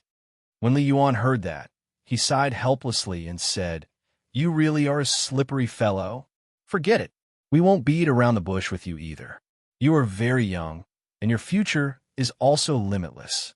We just want to ask you for a favor. I hope that after our 100 years, you can take care of Yuanchang a little. It can also be considered as lessening some of Erlang's sins." Li Zishuan's heart skipped a beat. He thought to himself, "I reckon that in the entire imperial palace, only Li Yuan dares to say such words, right?" He frowned and pondered for a long time. Then he said word by word, "Your Majesty, this subject cannot make things difficult for Prince of Lu. However, there is a saying, when the heavens commit a sin, it can be forgiven. When one commits a sin, one cannot live. His Highness Prince of Lu's future life and death is not in this subject's hands, nor is it in your Majesty's hands. It is only in his own hands." Chapter 1183. Thinking about it carefully, Li Yuan had a good plan. Today, he first called Li Zishuan over to play cards, but there was another person at the table, Li Yuanchang. His goal was not as simple as it seemed on the surface. He wanted to use the card game to let Li Zishuan and Li Zishuan ease the relationship between each other, lose some money at the same time, and give some favors without leaving any trace. Finally, he would raise this request to Li Zishuan. The whole thing was one loop after another. Li Yuan's wishful thinking could be said to be well planned. Making this plan was nothing more than after hearing Li Zishuan's words yesterday, he realized the possible ending that Li Yuanchang might face in the future. As the saying goes, no one knows a son better than his father. Now, in the entire Tang Empire, besides Empress Zhang's son, he was the only one who understood Li Er. He knew very well that with Li Er's style of doing things, when he rode the crane deity in the future, if Li Yuanchang still had the same temperament today, then it would definitely be an ending of brothers killing each other. That was why he said that his arrangement was to lessen Li Er's sins. But Li Zishuan would not fall for this old fellow's trick. Under Emperor Li Er's wise leadership, the Tang Empire would only become stronger and stronger. He had no need to help Li Yuanchang, this pile of mud. At that time, not only would it be a thankless task, he might even get himself into trouble. Not to mention that there was originally some unhappiness between him and Li Yuanchang. Li Yuan wanted to use this small favor from this afternoon to resolve the enmity between him and Li Yuanchang. That was undoubtedly a fool's dream. Li Yuan's gaze was like lightning, staring at Li Zishuan for a very long time. Then he muttered with a sigh, "The newborn calf is not afraid of the tiger. Young people are indeed full of vigor. Actually, I don't have any other requests. I just want to entrust Marquis Yong and to save Yuanchang's life at the crucial moment. You don't need to care about anything else. It all depends on his luck. If it was in the past, if someone dared to reject him, the other party would definitely not have a good ending. But today his power had fallen, and he was past his prime. His heart no longer had the heroic spirit and domineering spirit of the past. Deep in his heart, he only wished for the safety of his children. The Black Tortoise Gate incident 2 years ago had not only dyed the imperial palace red with blood, it had also extinguished his lofty ambitions, causing his heart to turn to ash. Because in this world, there is probably nothing more tragic than seeing one's own flesh and blood being torn apart. It was precisely because he had experienced it that he felt fear in his heart. Li Zishuan's words a few days ago had awakened him from his drunken stupor after losing the throne. There are some things that could not be solved by running away. Li Zishuan shook his head and said, "Please forgive me, retired emperor. There are some things that I can help with, but there are some things that I really can't help with." King Lu's life was in his own hands. If he really did something outrageous in the future, no one in the world would be able to save him. It's already late. I have to leave the city as soon as possible. I'll take my leave." After he finished speaking, he bowed and then slowly retreated towards the outside of the hall. Li Yuan stared at Li Zixuan's back and didn't make a sound to stop him. His expression changed indeterminately, and after a long time, he lightly sighed with emotion. Brothers fighting and killing each other. Could it be that this is the destiny that I, Li Yuan's son, can never walk out of? "Your Majesty, that's all." In the suite du hall, Zhao Song recounted everything that Li Zixuan had experienced at Li Yuan's place in detail to Li Er. Obviously, Li Er had also planted spies at Li Yuan's place. "Hey, this kid actually came to the Imperial Palace to earn money today, and he even earned more than 5,000 strings of coins. He's really something." After listening to Zhao Song's narration, Li Er scolded with a pained expression. Li Yuan's life in his later years was extremely luxurious. That was all money that he, Li Er, had dug out from under his fingernails. Last year, when the Tang Empire's treasury was at its most difficult, Li Er did not reduce Li Yuan's expenses. Because even though he had seized the throne, Li Yuan was still his father after all. When it came to filial piety, Li Er never dared to be sloppy. Therefore, the money that Li Zixuan had won today could be said to be Li Er's money. Because most of Li Yuanchang's money was obtained from Li Yuan, therefore, in general, it was Li Er's loss. What else did Imperial Father say to Li Zixuan? Shaking his head, Li Er asked again. He valued Li Zixuan very much. Even though he was filial to Li Yuan, he still had a trace of vigilance in his heart.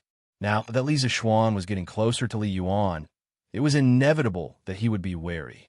Zhao Song cupped his hands and answered, "Your Majesty, just now before the Marquis of Yong'an left, I spent half an hour alone with him. However, as for what they talked about, this old servant has no way of knowing." Li Er closed his eyes and pondered for a moment, then waved his hand and said, "All right, we already know. You can leave first." Zhao Song cupped his hands and left. The hall fell into silence. Spent half an hour alone with him? Imperial Father, what did you tell Li Zixuan about? Li Er sat on the dragon bed, his eyes flickering as he muttered softly. On the afternoon of the second day, Li Yuanchang indeed personally brought people to deliver dozens of carriages of copper coins to Li Zixuan. The mighty fleet of carriages looked very spectacular. Han Yushi and Madame Li found out last night that Li Zixuan had accompanied Li Yuan to fight the bandits in the Imperial Palace and won more than 5,000 strings of coins. Therefore, today the servants and accountants here were already waiting in formation, waiting for Li Yuanchang to deliver the money. Marquis of Yong, and this is 5,600 strings of coins. Have someone count it. Li Yuanchang cupped his hands and said. His attitude had long since lost the rebellious attitude he had on New Year's Eve at the foot of the Cloud Mountain. Haha, then I'll have to trouble your highness. Li Zixuan returned the greeting with a smile, then said, Your Highness King Lu keeps your word, delivering the money so quickly. This marquis deeply admires you. Come, quickly brew a cup of hot tea for his highness to warm his body. Li Yuanchang's heart was both pained and angry, but he still concealed these negative emotions very well, not revealing the slightest abnormality on his face. There's no need. I was originally willing to bet, so there's nothing to say. On the other hand, I had no intention of offending you on New Year's Eve. I truly shouldn't have. Today, I came to apologize. I hope that the Marquis of Yong and can let bygones be bygones. Seeing Li Yuanchang's refined and courteous appearance, Li Zixuan couldn't help but feel suspicious. If a person's temperament changed greatly in just a few days, then there were only two possibilities. Either his life suddenly changed and he had an epiphany, or he was forced by some external pressure to deliberately disguise himself. Based on his judgment, Li Yuanchang definitely belonged to the second situation. False feelings, this kid should have been taught a lesson by Li Yuan in private. Otherwise, why would he come to apologize today? Your Highness King Lu is thinking too much. I already don't remember what happened that night. Li Zixuan couldn't be bothered to show off his acting skills with this little brat. He still had a lot of things to do. Right now, He just wanted to get rid of him as soon as possible. As long as Li Yuanchang didn't take the initiative to provoke him in the future, he definitely wouldn't take the initiative to find trouble with Li Yuanchang. Chapter 1184. San Bao, I will give you 2 bodyguards. Find a few reliable people in the residence and prepare well today. Tomorrow, you will leave for Bashu and help me find a vanadium mine. The reason why Li Zishuan didn't want to waste time with a brat like Li Yuanchang was because he had more important things to do. This more important thing was to continue building his industrial blueprint. Looking back at his actions in the first year of Jingguan, other than the big event of Yanhuang College, he had only done some experimental experiments, such as voltaic batteries, telegraph machines, electric lamps, generators, and so on. Among them, some things had already been created, while some were still in the theoretical stage due to various practical reasons. But in general, these things had yet to be mass-produced. Therefore, Li Zishuan had set a few small goals for himself this year. First, the 3 acids and 2 bases needed for the foundation of the chemical industry must be mass-produced. Second, the hydropower station on the Ba River must be started. It could be completed, but it must be started this year. Third, the generator must be built successfully. Although the first-generation generator might be ugly, cumbersome, expensive, inefficient, and unstable, these weren't problems. The first-generation generator was just a transition. Once the first-generation generator was installed on a stone culvert or a small dam, it would be able to generate electricity. With electricity, it could be refined into copper, and this was the time to prepare for the second-generation generator. Once there was a stable and efficient second-generation generator, he could continue to develop technology. Fourth, he would start to focus on developing the metallurgy industry. In this year, he would send people out to search for all kinds of metal deposits.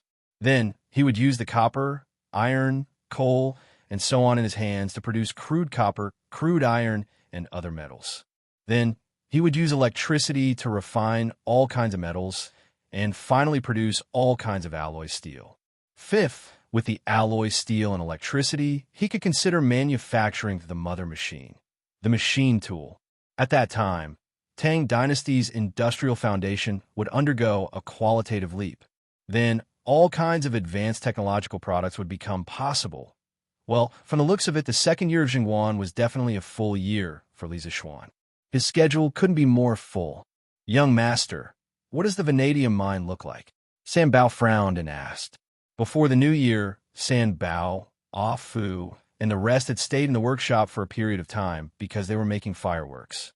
It could be said that they had gained experience at the basic level. Most importantly, Fu Bin could not leave the Shangxi mine. Otherwise, that lad would definitely be more experienced in finding ores. Li Zishuan took out a small booklet and handed it to San Bao. I have recorded the appearance and characteristics of the vanadium ore here. Prepare well today. It would be best if you can set off tomorrow. San Bao took the booklet and flipped it open. There were colorful illustrations with textures and lines, as well as some descriptive words. It was really quite detailed.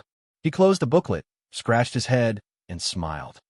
Hee hee, young master, it's a good thing that I've been learning to read since last year. Otherwise, San Bao wouldn't be able to understand a single word on this. Li Zishuan laughed and said, "Haha, young master, I told you to study more when you had nothing better to do. It was still useful, right?" San Bao nodded and said, Yes, it was useful. This time, San Bao will bring a dictionary to Sichuan. If I come across words that I don't know, I can look it up myself. Now, because of the widespread distribution of the Tang Dynasty dictionary, more and more people in the Tang Dynasty could read. According to Kong Ingda, Fong Xianling, and the rest, the number of people participating in the Tang Dynasty's imperial examination would increase by a lot in 3 to 5 years. Ha! You're worth teaching. Li Zishuan laughed heartily and said, San Bao, this mind search is also a kind of experience for you. In the land of Sichuan, all kinds of forces are tangled and complicated. You all need to be careful on this trip and try not to provoke the local forces. Once you have ascertained the location of the vanadium mine, come back immediately. At that time, this young master will naturally ask His Majesty for an imperial edict and then open the mine legitimately. The ancient Sichuan referred to the modern Sichuan Basin and some of its neighboring areas. It was not only a geographical concept, but also a cultural one. The land of Sichuan was surrounded by mountains. To the north was the Qinling Mountains, to the northwest was the Qinghai Tibet Plateau, to the south was the Yungue Plateau, and to the east was the Yangtze River. It was very inconvenient to travel outside. In the north, only the Baxi and Ziwu roads were connected to Guangzhou and Guangdong. In the south, there were many valleys, and in the east there were mountains. The East Sewer was also very dangerous, and only the western plains were slightly more convenient. Hence, the land of Sichuan became a relatively isolated geographical unit far away from the mainland. Although the Bashu region had been incorporated into the political system of the Central Dynasty a long time ago, due to the geographical isolation and the distance from the political center, as well as the large number of Di, Chong, Man, and Liao clans living in Bashu and around the basin, the land of Bashu had actually become the edge of the dynasty. In this place, sometimes the words of a clan leader might be more useful than those of Lier. Since the Han Dynasty, the Sichuan region had many separatist regimes and large-scale rebellions. Hence, it formed the impression that the people of Sichuan were chaotic, especially the local powers represented by the Sichuan tribes, which were said to be strong. At the end of the Sui Dynasty and the beginning of the Tang Dynasty, the world was in turmoil. However, the land of Sichuan was relatively peaceful. However, that was only relative to the outside. Inside, there were many powers, especially between the various tribes. The relationship between the powers was really complicated. In the future, if a vanadium mine was found in Sichuan, how to mine it peacefully would be a tough problem. Sanbao obviously understood the importance of this matter. At this moment, his face was not as happy as before. He nodded and cupped his hands. "Young master, don't worry. I will be careful." Li Zishuan patted Sanbao's shoulder and encouraged him. "And Sanbao, do well. If you do well, I'll be assured to give you more important missions. As for you, you will also be able to enjoy endless wealth." To his own employee, it was necessary to give him some chicken soup for the soul. As expected, Sanbao was instantly pumped up. He held his head high and said, "Young master, Sanbao doesn't want wealth. As long as I can help you do your job, Sanbao is satisfied." "Huh, okay, stop sucking up. Go and prepare." Li Zishuan laughed and said, "Yes, young master." Sanbao left. Li Zishuan was deep in thought. The metallurgy industry in Tang Dynasty was not very developed. The metals that had been mined were gold, silver, copper, and iron. This was definitely not enough. It seemed like he had to train a group of talents to search for ores all over the country. Chapter 1185. On the third day after the imperial edict was issued, Lantian County's county magistrate, he personally came to Yinshan Villa to visit Li Zishuan. It wasn't a good time to have conflicts with Li Zishuan, but every year at the beginning of the year, whether it was the imperial court or the local government, they would be very busy, so Mr. He immediately came over when he was free. "Greetings, Marquis."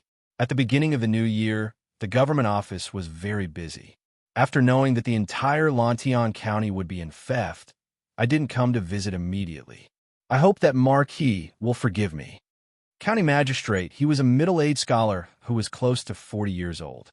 He had a small beard on his chin, and his body wasn't as fat as most officials. His moderate and serious image gave people a good impression. Li Zishuan's initial fief was within the borders of Lantian County, and he had met county magistrate He a few times. The imperial edict for the fief had already been issued 2 days ago, and county magistrate He only came to visit him today. Li Zishuan wasn't angry, and instead, he felt a bit of admiration. He didn't like those officials who only knew how to flatter. His subordinates only needed officials who could do things. Haha, county magistrate, he is too polite. Official matters are more important. I'm grounded in Yinshan anyway, so I can't run away even if I want to. County magistrate, he smiled and said, "Haha, Marquis is joking. His Majesty grounded you in Yinshan not to punish you, but to give an explanation to others." Li Zishuan smiled and didn't say anything. He didn't dwell on this issue. He extended his hand and made an inviting gesture and said, "There's a lot of wind in the hospital. County Magistrate, please come in and talk." "Marquis, please." County Magistrate, he was obviously very sensible, so he modestly declined. Li Zixuan smiled and took the lead to walk in. After the two entered the house, Li Zixuan asked someone to brew a cup of hot tea for County Magistrate. After the hot tea was served, County Magistrate, he took out a gray package from behind him and opened it on the table. He then smiled at Li Zixuan and said, "Marquis, this is the name list of all the citizens of Lantian County, as well as the tax revenue of Lantian County for the past 3 years, including agricultural tax and business tax. If you have the time, you can take a look at it. If there are any problems, you can send someone to summon me at any time."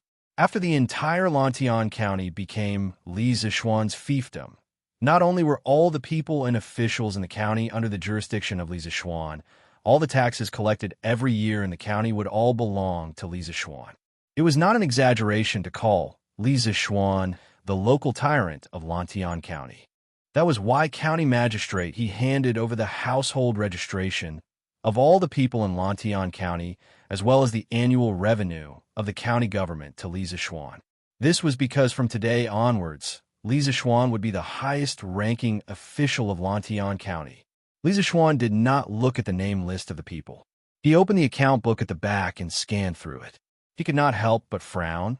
Lantian County alone collects about 100,000 dan of agricultural tax and 1,000 strings of business tax every year.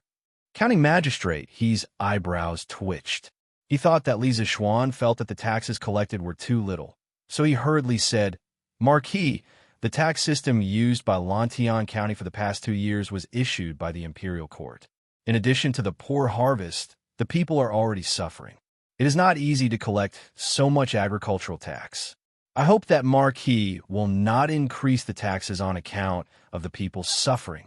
Li Zixuan did not know whether to laugh or cry as he said, "When did I say that I want to increase the taxes? I was just lamenting that Lantian County's agricultural tax is so high, but the business tax is so little.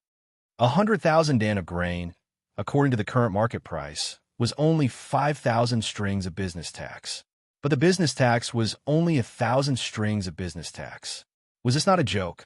In the modern era, even if it was a poor county, the business tax would not be collected so miserably." County Magistrate, he heaved a sigh of relief. He then looked at Li Zixuan with a strange gaze and replied, "Marquis, Lantian County is adjacent to Chang'an. Merchants usually go to the east and west to do business.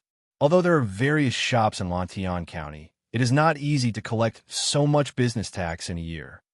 Actually, what County Magistrate, he said, was only one of the reasons. The reason why the business tax was lower than the agricultural tax was because of the business tax system of this era. China's ancient business tax started in the Western Zhou dynasty. It was first collected in the bazaar. It was related to the use of land in the bazaar and measurement equipment. It had nothing to do with the tax on goods. The mountain and lake tax was also collected, but in essence, it was a kind of rent for the use of the country's natural resources. During the spring and autumn period, the various vassal states collected business tax. But in the city tax, other than the occupation of land, registration, and other things, the tax was based on a certain percentage of the trade volume. This was actually quite similar to the modern business tax. At the beginning of the spring and autumn period, the more developed countries started to have tariffs. In the later spring and autumn period, it became more common. Not only were there tariffs at the borders, there were also many checkpoints on the roads in the interior. The normal tax rate for customs and city tax was 2%. During the Warring States period, the business tax was collected as before. Only the state of Qin exempted foreign merchants from customs to attract them and use this to gain the support of the merchants from various countries. After the state of Qin was unified, customs were abolished throughout the country.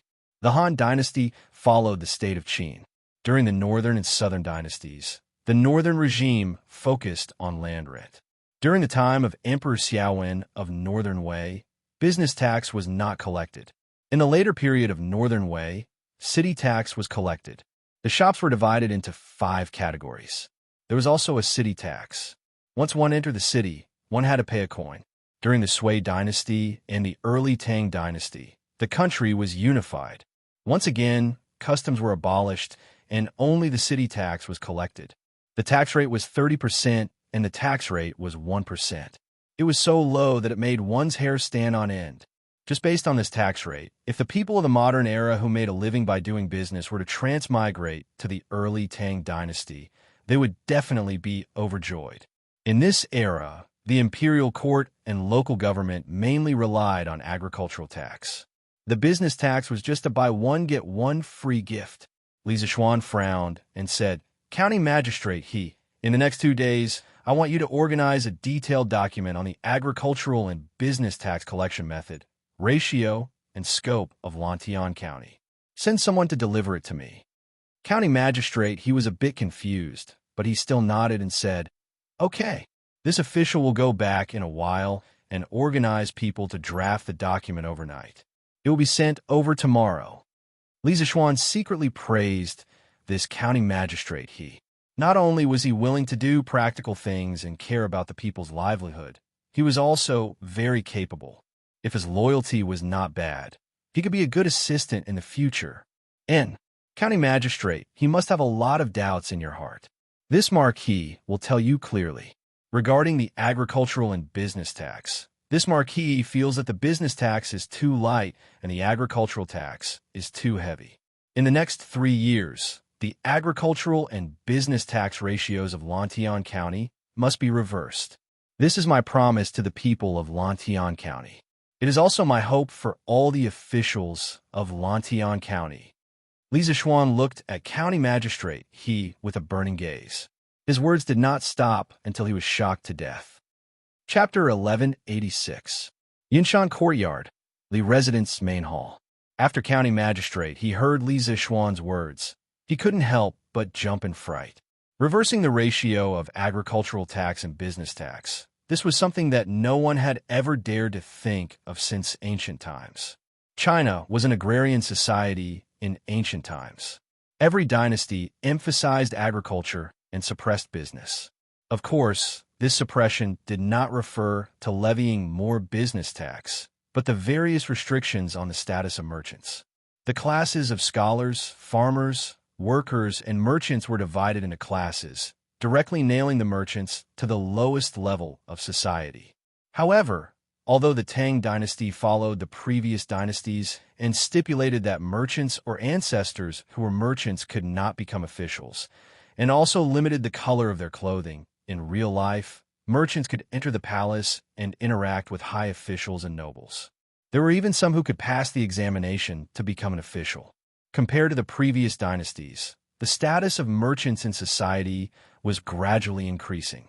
Although the laws of the Tang dynasty prohibited the nobles and bureaucrats from competing with the people, but they could not resist the temptation of huge wealth. The nobles and bureaucrats all entered the business world and engaged in business operations. It was because of this that the ratio of business tax in the Tang dynasty was so low. This was because the nobles and bureaucrats who had already gained benefits would oppose the rulers, competing with the people. Moreover, if the nobles and bureaucrats wanted to avoid paying taxes, it was simply too easy. This directly led to the annual business tax revenue of the imperial court not even being a tenth of the agricultural tax. Over time, the ruler's emphasis on business tax became lower and lower. This problem was not only present in the Tang dynasty, but also in many dynasties before and after the Tang dynasty. Therefore, when county magistrate heard this, he was so shocked. "Marquis, if you rashly change the ratio of business tax, I'm afraid that all the shops in Lantian County will move away. Moreover, the aristocrats in the city may all oppose it.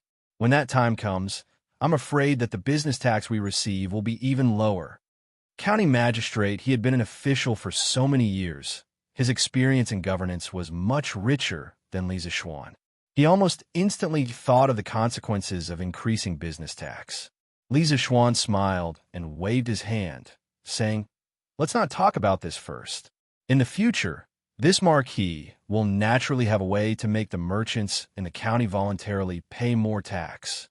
This marquis will first familiarize himself with the situation in Lantian County before saying anything else. Otherwise, it will really be just an armchair strategist. Hearing this, County Magistrate, he couldn't help but have a good impression of Li Zishuan. Actually, before he came, he was worried that Li Zishuan would act according to his wishes and arbitrarily implement government orders. If that was the case, he couldn't do anything about it. After all, Lantian County had completely become Li Zishuan's fief. As long as Li Zishuan didn't rebel, no one could control him. Now, it seemed that although Li Zishuan had the intention of reform, he did not force the reform by force. That made him feel a little relieved. Regardless of whether it was in ancient times or modern times, a department was most afraid of a leader who didn't know anything and liked to give orders blindly. Marquis, you're too modest. Over the next few days, this lowly official and the deputy magistrate of the Yamen will organize the situation of the various villages in Lantian County into a book. When the time comes, I will send it to you, Marquis. County Magistrate, he cupped his hands and said, then I'll have to trouble you. Thinking that he had become the king of Lantian County and could give orders, Li Zishuan couldn't help but feel slightly excited. In his previous life, he had played City Skyline and other similar city simulation games. He felt that being a mayor, planning a city, and giving his citizens a good life was a very satisfying thing. Now he had directly become the king of a piece of land, controlling the life and death of tens of thousands of people. The excitement in his heart was something that couldn't be compared to in the game. Of course, after the excitement, he felt the heavy responsibility on his shoulders. He wanted to give his fief's citizens a good life. He wanted Lantian County to become the richest county in the entire Tang dynasty, and even the entire world. County Magistrate, he hurriedly waved his hands, indicating that there was no need to stand on ceremony. Then, he seemed to have thought of something and said, right, Marquis, the location of your residence in the county has already been planned. The county Yamen will be recruiting craftsmen to help you renovate the residence. If you have any needs or requests, just send someone to inform this lowly official.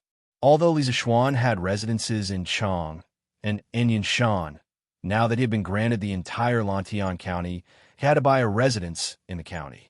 Firstly, it was to announce his identity as the owner of Lantian County. Secondly, it was to make it easier for the county Yamen officials to report to Li Zishuan. Li Zishuan thought for a while and said, there's no need for the county Yamen to provide manpower or money. This marquee will send someone to build it myself in a few days. There's no need for county magistrate he to worry about it. County magistrate, he hurriedly said, how can this be?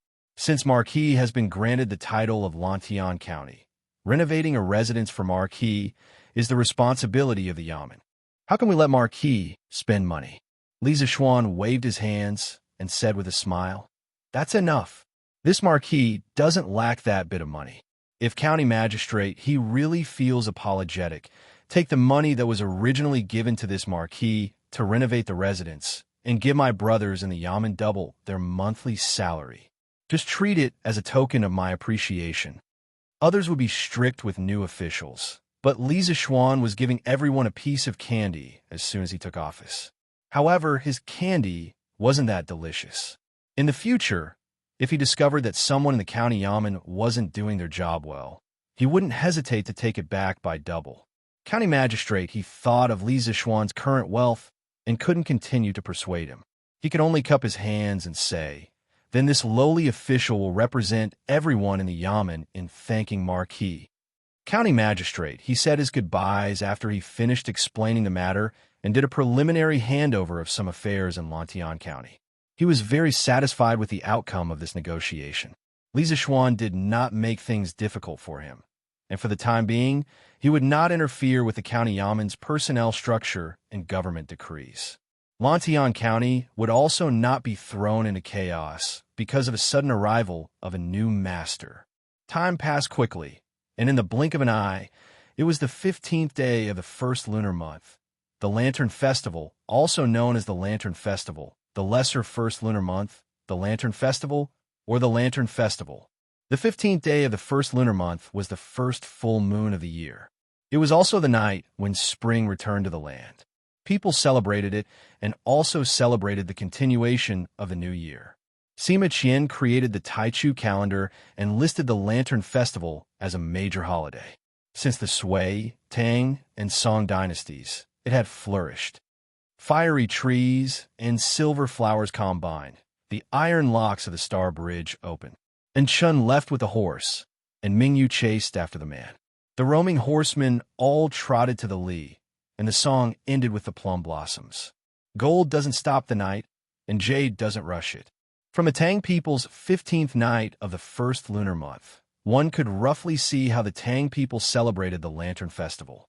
Actually, since the 14th night of the first lunar month, Chang and city had already lifted the curfew. On the 14th, 15th, and 16th, the people in the city could go out to enjoy the lanterns for 3 consecutive nights. It was called night release. Therefore, in these rare 3 nights, from the nobles to the peddlers, everyone went out to enjoy the lanterns. As a result, the streets of Chang and city were filled with people and carriages. It was very lively.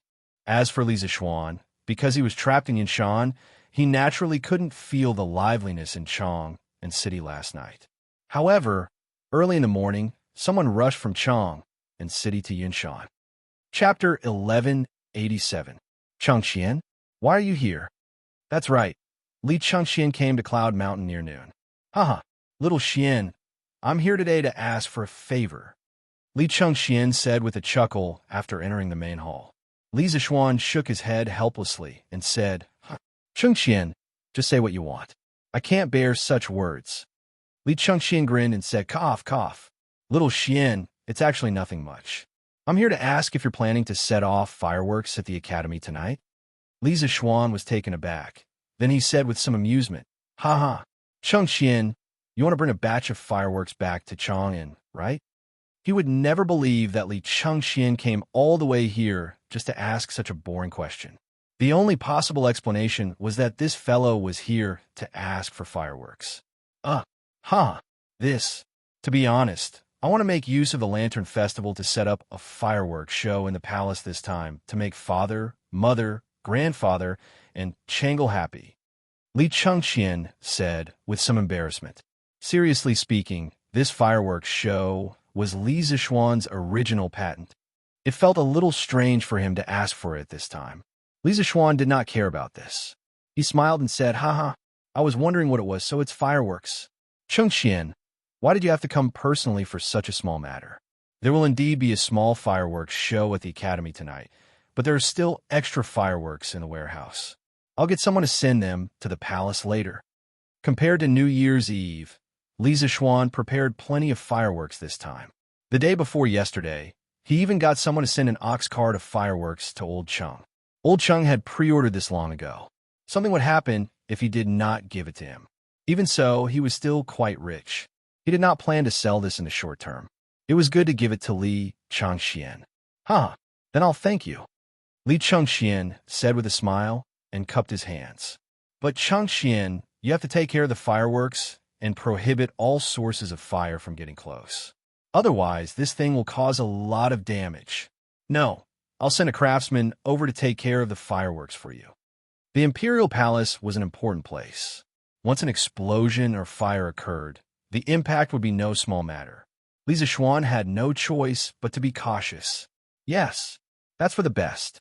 When the time comes, I will also send some people to watch over them carefully. Li Changqian nodded seriously and replied.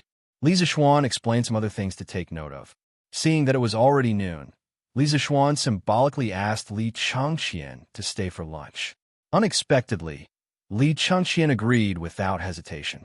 It turned out that this guy was not only here to ask for fireworks, but also to freeload a meal. After all, the food here was even more delicious than the ones in the palace. At 5 in the afternoon, the sky gradually darkened, but Chang and city was brightly lit. Since ancient times, the Lantern Festival was the last festival of all kinds of festivals during the Spring Festival. After this festival, everyone would settle down and do what they needed to do. Therefore, The people also attached great importance to this festival. Before the sky turned dark, every household and every neighborhood hung 2 lanterns in front of their doors. The eastern and western cities did not implement a curfew tonight, and all the big shops were operating as usual. Neat rows of lanterns were hung on both sides of the street. There were many types of lanterns, and each had its own characteristics. There were egrets twirling flowers, yellow dragons spitting water, golden mallards, silver swallows, transient light cave, star-gathering pavilion, and so on. It was dazzling. Such a beautiful display of lanterns naturally attracted all the people, from the emperor to the commoners. When the sky turned dark, the city was immediately filled with carriages and horses. No one cared about the people. The families of the kings and lords made merry on horseback, praising and competing with each other. The scholars all composed poems to record the event. After dinner, most of the commoners in Chang and city brought their families out to shop. Some restaurants and shops took the opportunity to launch some promotional activities to attract a large number of rich people to spend money in their shops. They all wanted to make a lot of money tonight. Ahem, except for the men who would go out. The women also went out tonight. According to records, on the night of the Shangyuan festival, Chang and city was as bright as day. The mountain shed was more than 100 feet high. After the divine dragon, there were many decorations. Scholars and women all went out at night, and the roads were blocked by carriages and horses. The Lantern Festival was also known as the Valentine's Day in ancient China. The beauties in ancient times were usually very honest. Basically, they lived a monotonous life of not going out of the house, not going out of the house. They were watched too strictly. However, it was different during the Lantern Festival. Not only could they go out of the house, but they could also go out at night. This made the ladies very excited. Therefore, many Tang poems left verses of beauties playing and looking at the lanterns during the Lantern Festival. There are many beauties on the river and bridge. There are many fragrant carriages on the road, the South Mo black silk ride, the East neighbor pink dress, and so on. As a result, the night of the Shangyuan Festival was even more lively. Everywhere in Chang and city could be seen children chasing each other, girls playing, and single men giggling. On Yinshan Mountain, the festive atmosphere was also quite strong. Although the number of lanterns was definitely not as many as those in Chang and city, the variety was not inferior at all. The entire Yinshan Mountain was decorated and surrounded by lanterns. Looking up from the bottom of the mountain, it was as if there was a dreamy fairy palace on the mountain. Chumo, why don't you go back to Chang'an for the festival? Maybe you can bump into a lady on the street. If you two catch each other's eye, Uncle Chung will be very gratified. After Li Zixuan came to the brightly lit academy, he met Cheng Chumo, Li Tai, Sun Zifan, and the others who were fighting bandits on the lawn in front of Guanghua Building. He couldn't help but make fun of them. There was no other way. Cheng Chumo was the only leftover man among them. If he didn't make fun of him, who else could he make fun of? What lady? Pair of sharp? Hey. Cheng Chumo didn't hear too clearly. He saw that Li Tai in addition to a pair of Ks and quickly threw out a pair of As. Can't afford it. Li Tai replied subconsciously. Lady, pair of As. Can't afford it.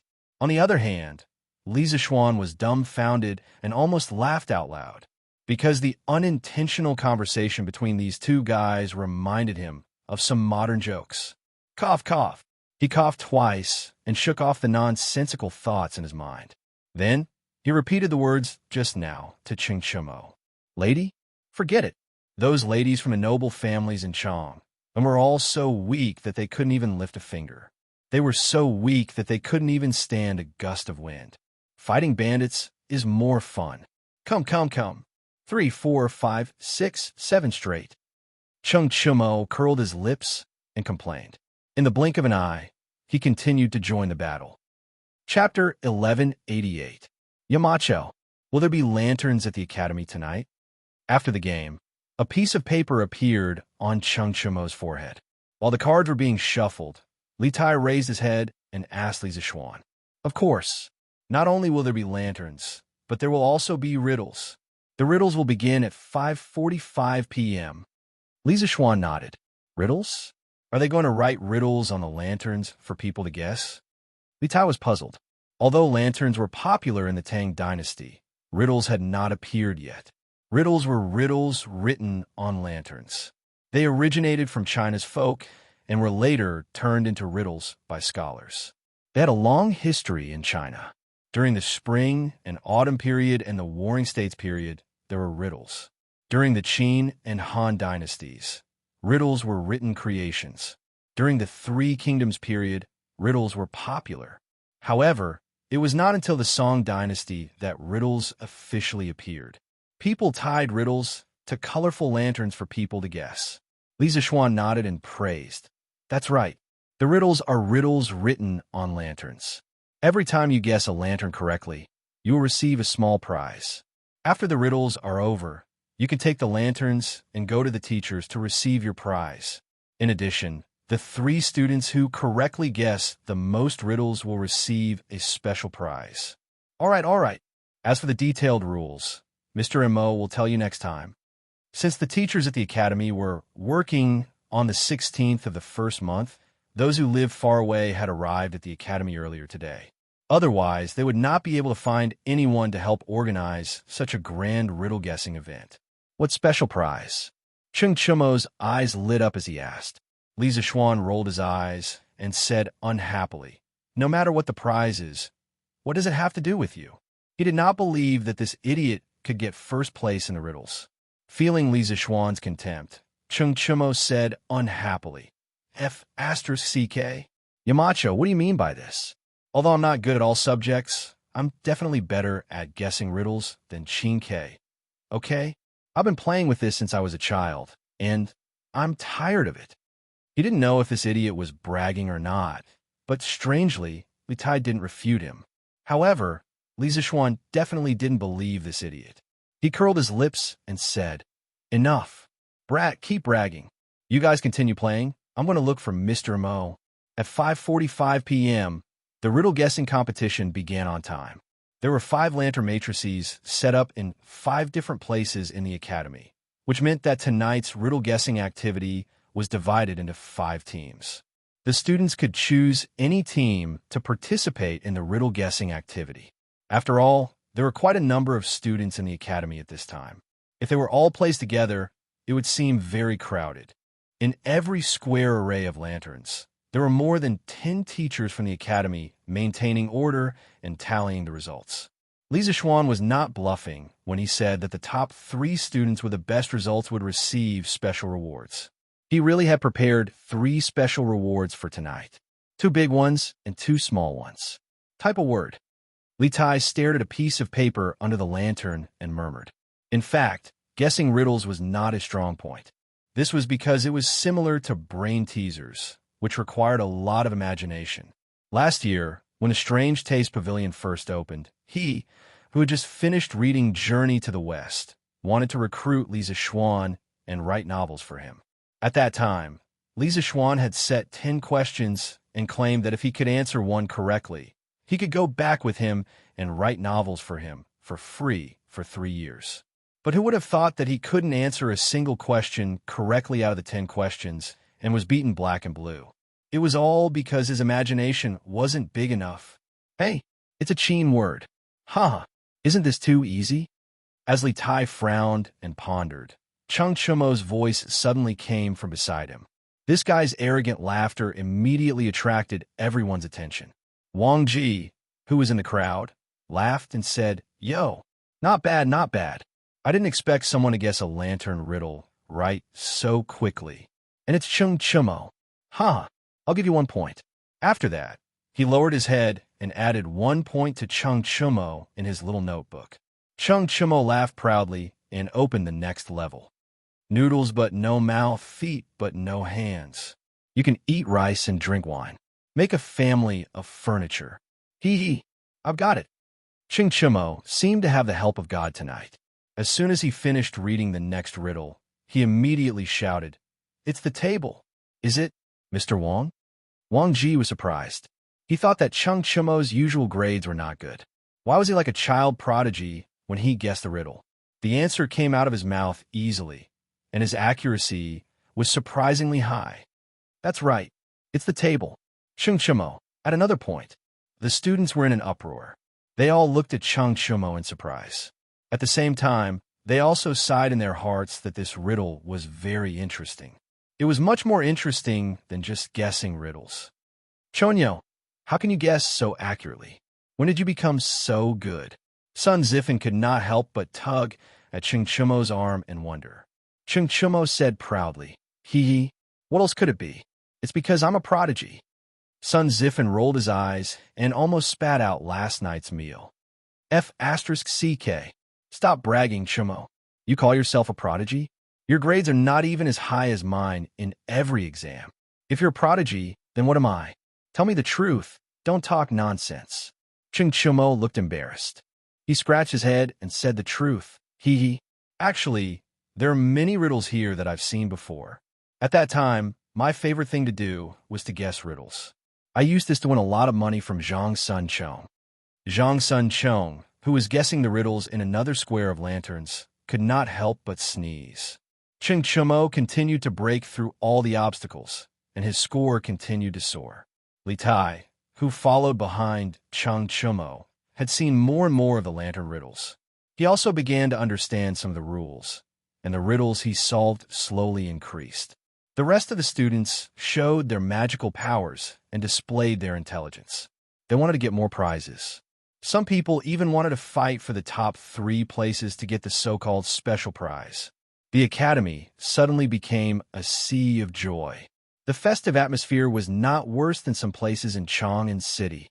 After 2 hours, Li Zishuan announced the end of the lantern riddles. The students received their prizes from the teachers of the academy according to the number of lanterns they guessed. The prizes were not expensive. They were just some small wooden animal carvings sold in the Wonderful Taste Pavilion. Compared to that, the students were more curious about the special prize Li Zishuan mentioned. Under everyone's gaze, Li Zishuan finally said loudly, Next, I'll announce the top 3 of this lantern riddles. First place, Chung Chumo. Second place, Li Yin. Third place, Zhang Sun Chong. These 3 students will receive a copy of the interesting mathematical questions collection compiled by me. Crack. This was the sound of vomiting blood and heartbreak. Chapter 1189. Whoosh, whoosh, whoosh. Bam, bam, bam. After the riddles, it was time for the fireworks show.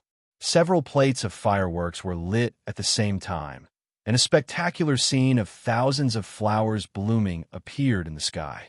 The fireworks on New Year's Eve had already left a very shocking impression on the students, so the students didn't make a big fuss like last time. However, the beauty of the fireworks had once again conquered them. At this moment, the students were all looking up at the colorful fireworks in the sky, dazzled and dazzled. At the same time, in Chang'an City, in the sky above the palace, a few bright flames suddenly appeared without any warning. Then they exploded in the sky, and a few huge fireworks bloomed proudly in the night sky. They were colorful and extremely gorgeous.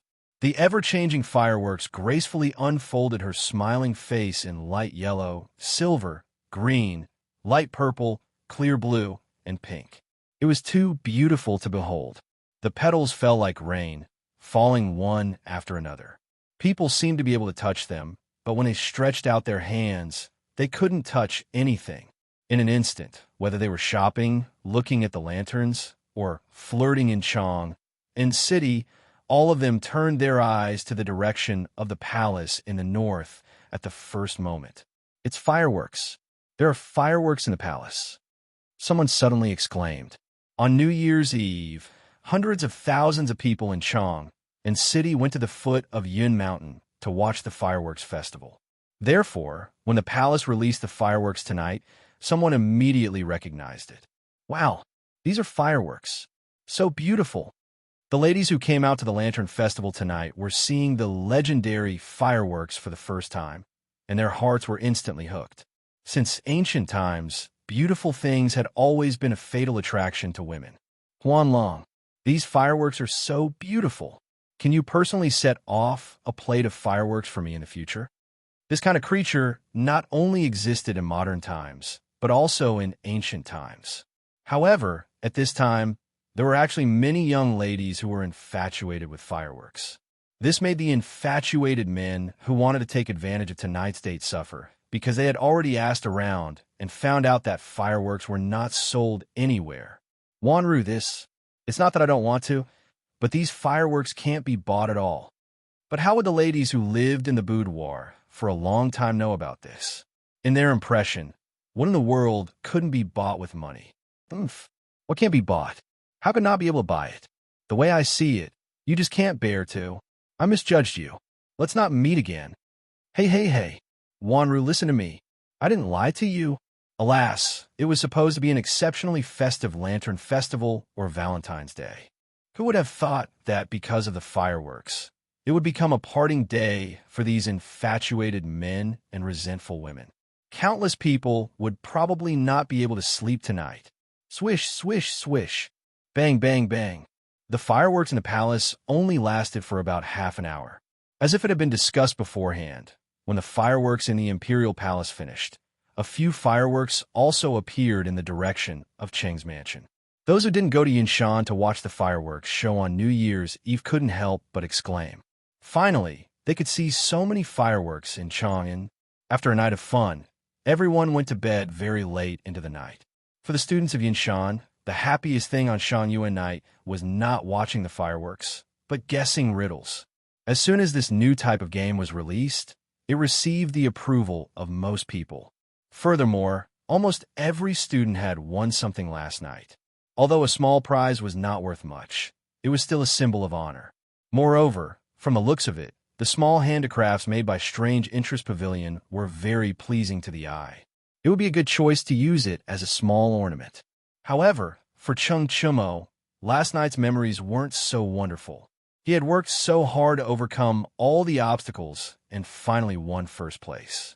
He thought that the mysterious prize Li Zixuan mentioned would be something about eating, drinking, and having fun. Who would have thought that it would be a collection of mathematical problems? Was this AF *King joke? This situation was like a kindergarten student drawing a lottery. A child won the special prize, but the prize was a chance to train for 2 months free of charge by a training organization. Was this a reward or a punishment? When Chung Chumo received this special prize, he was so angry that he almost tore it apart. Fortunately, Li Tai arrived in time and repeatedly asked Chung Chumo to transfer this special prize to him. Chung Chumo didn't have any objections. What this idiot didn't know was that the thing that he thought was trash was a treasure to Li Tai. This was because there were a lot of mathematical problems in this book. Moreover, they were personally compiled by Li Zixuan. The way of solving the problems was exquisite and the way of thinking was tricky. For mathematics enthusiasts, this book could definitely be called the Holy Book of Mathematics. The next day, Yinshan, Yinhuang College. At 7 in the morning, when most of the students were still asleep, Li Zixuan had already arrived at Yinhuang College. He gathered all the teachers for the first teachers' meeting of the new semester. His main task in the morning was to commend the teachers and form teachers of the classes who had the best results in last year's final exams, as well as those who had made outstanding contributions to the college. For example, Mo Lingwei, who built the astronomical telescope, Wang Ji, who produced sulfuric acid in the laboratory, and so on. The commendation meeting lasted until noon. Li Zixuan announced the end of the meeting and told the teachers that there would be a teacher's title evaluation meeting in the afternoon. After the meeting, Li Zixuan walked out of the college and went home for dinner. Husband, it's cooked. The dishes are cooked. As soon as he walked to the door, Han Yushi ran over happily and pulled Li Zixuan's hand. The dishes are cooked. Li Zixuan was puzzled when he heard that. He subconsciously said, "Wife, why are you so happy that the dishes are cooked? Let's go and eat." Speaking of which, he thought that the dishes for lunch were cooked. Unexpectedly, Han Yushi quickly shook her head and tried to explain to Li Zixuan in detail, "Husband, that's not what I meant. It's the greenhouse behind our courtyard. Most of the vegetables inside are already cooked, especially the cucumbers. They've already grown so long." As Han Yushi spoke, she gestured with her hands. Li Zixuan finally understood what his wife meant. He couldn't help but be shocked and said, "Are they really all cooked?" so fast. Let's go. Wife, let's go to the greenhouse to harvest the vegetables. In his previous life, he was the son of a farmer. In this life, he still had a special feeling for the land. Now that he had grown vegetables in the greenhouse, it could be said that he was bursting with a sense of accomplishment. Chapter 1190. Not bad, not bad. Let's have a plate of cucumber salad with vinegar and minced garlic for lunch. It's delicious. Li Zixuan followed Han Yushi to his own greenhouse. What he saw was a patch of green. There were mustard greens, spinach, shepherd's purse, leeks, onions, lentils, eggplants, and cucumber sprouts climbing on a rattan frame. Seeing so much green in the middle of winter, his mood immediately improved. Spinach was brought back by Zhang Qian from the western regions during the Han Dynasty. Lentils were originally from India and were introduced during the Han and Jin dynasties. Eggplants were originally from Southeast Asia and India and were introduced to China during the Jin dynasty. Emperor Yang of the Sui dynasty was especially fond of it and named it Kunlun purple melon. Although the variety of fruits and vegetables in the Tang dynasty was not as much as in modern times, it was definitely not a small number. Looking at the variety of vegetables in front of him, Li Zixuan was very satisfied. When they had hot pot before the new year, the vegetables in it were just bean sprouts and tofu. Now that the vegetables in the greenhouse had matured, they could finally have a good combination of meat and vegetables when eating hot pot later. Husband. Han Yushi nodded and went in to pick the cucumbers. Although it was cold in winter and inconvenient to eat cucumbers, for the Li family who had heating, let alone cucumbers, they could even eat watermelons. Wow, he was actually able to grow vegetables in winter. Xiao Xian, your greenhouse is really amazing. After knowing that some of the vegetables in the greenhouse had matured, Li Jingma, Mrs. Li, and the 3 members of the Yi family hurried over to take a look. When they saw the vibrant vegetables in the greenhouse, Yi Guozhong was shocked. To him, the trip to Chang and last year was not in vain. Not only did he resolve the misunderstanding with his daughter for many years, but he also saw more new things than he had seen in the first half of his life. Sometimes he could not help but sigh at how fast the times changed. My good grandson is so capable. He did all the things that others would not even dare to dream of. Mrs. Yi looked at Li Zixuan proudly and praised him. Yi Fashion personally went up to take a look at the vegetables in the field. He pursed his lips and didn't say anything. This old-fashioned brat still felt that Li Zixuan had violated the natural laws of spring planting and autumn harvesting. At noon, a hot pot was set up in the courtyard again. Lan who used to have a special fondness for mutton rolls, only ate spinach, shepherd's purse today, especially the cabbage. The tender leaves were boiled in the hot pot for a moment, then dipped in the dipping sauce bowl and put into the mouth to chew. It could be said to be fresh and juicy, perfectly neutralizing the saltiness of the dipping sauce. At the end, there was still the sweetness of the cabbage juice at the root of the tongue. It was simply an endless aftertaste. Brother, this dish is too delicious. How come Lan has never eaten such delicious spinach before? It wasn't that the world had changed too quickly, but that the Great Tang didn't have any vegetables in the past during the winter. Li Zixuan smiled indulgently and said, eat more if it's delicious. The cabbage in the greenhouse in our backyard is all yours. Lan smiled sweetly and very contentedly dipped some cabbage leaves into the hot pot with her chopsticks. Old master, how do the cabbage and spinach taste? Mrs. Li suddenly asked. She looked at Li Jingma, who was also busy dipping the cabbage, and smiled meaningfully. Fragrant, really fragrant. Fragrant and sweet. This cabbage is much better than the cabbage at the end of autumn. And this cucumber, crispy and refreshing, it's really top grade. I didn't expect to be able to eat cucumbers in the harsh winter. It's really delightful. Li Jingma, who was eating very happily, didn't notice that Mrs. Li's smile was a little strange. He sighed a lot and didn't expect to be mercilessly interrupted by Mrs. Li. If I remember correctly, when Xian wanted to build a greenhouse to grow vegetables, someone said that if vegetables could be grown in the greenhouse in winter, he wouldn't eat a single one even if he starved to death. the room suddenly fell into a strange silence. Everyone put down their chopsticks and looked at Li Jingma with sparkling eyes. Obviously, everyone remembered who had said those words at that time. Cough, cough. Eat quickly. Eat quickly.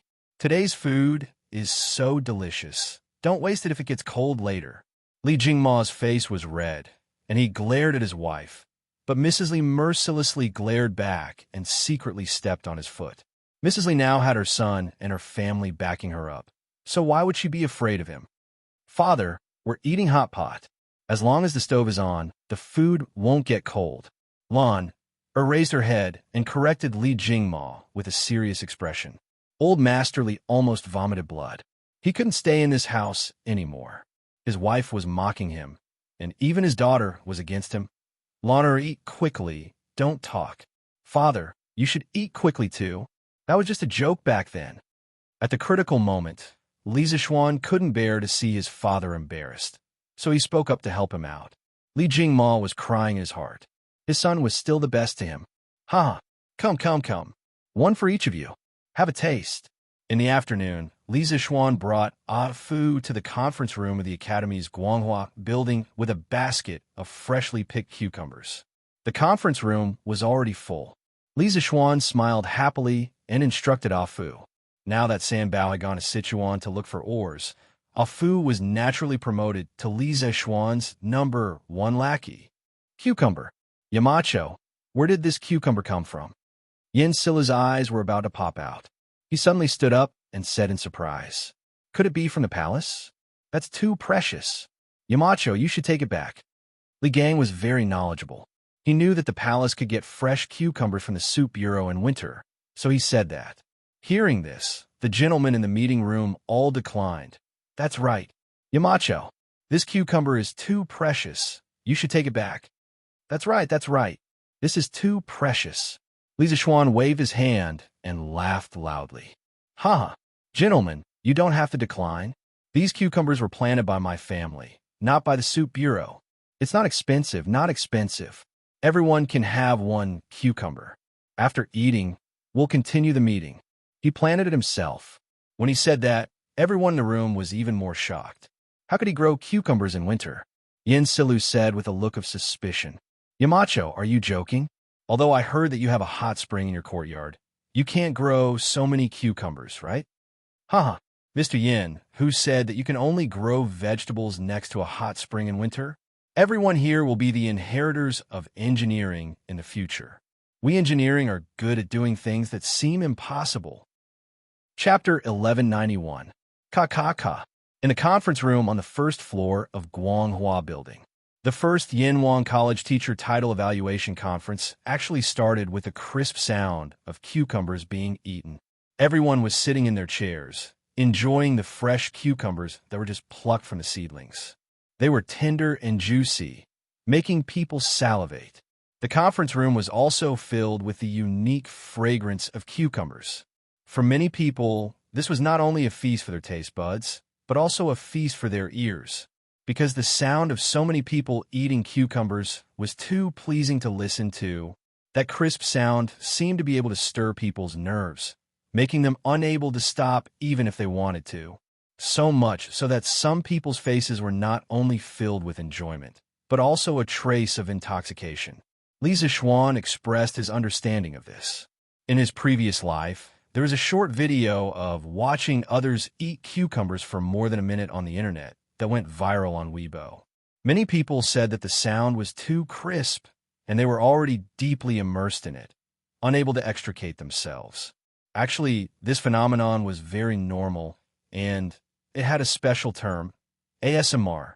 Its characteristic was visual, auditory, tactile, olfactory, or other sensory stimuli, causing a unique and pleasurable sensation in the brain, scalp, back, or other areas of the body.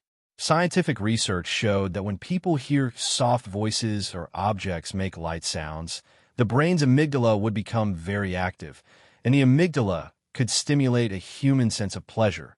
Ahem, you know. Kaka. The teachers of the academy especially cherished the cucumbers in winter. However, no matter how much they cherished it, there was still a time when they finished it. Many of them even ate the cucumber's buttocks. Li Zishuan's mouth twitched as he watched. He thought to himself, if this was seen by outsiders, wouldn't it be too embarrassing for the Academy's image? Cough, cough. All right, since everyone has finished eating, then this year's teacher title evaluation conference will officially begin.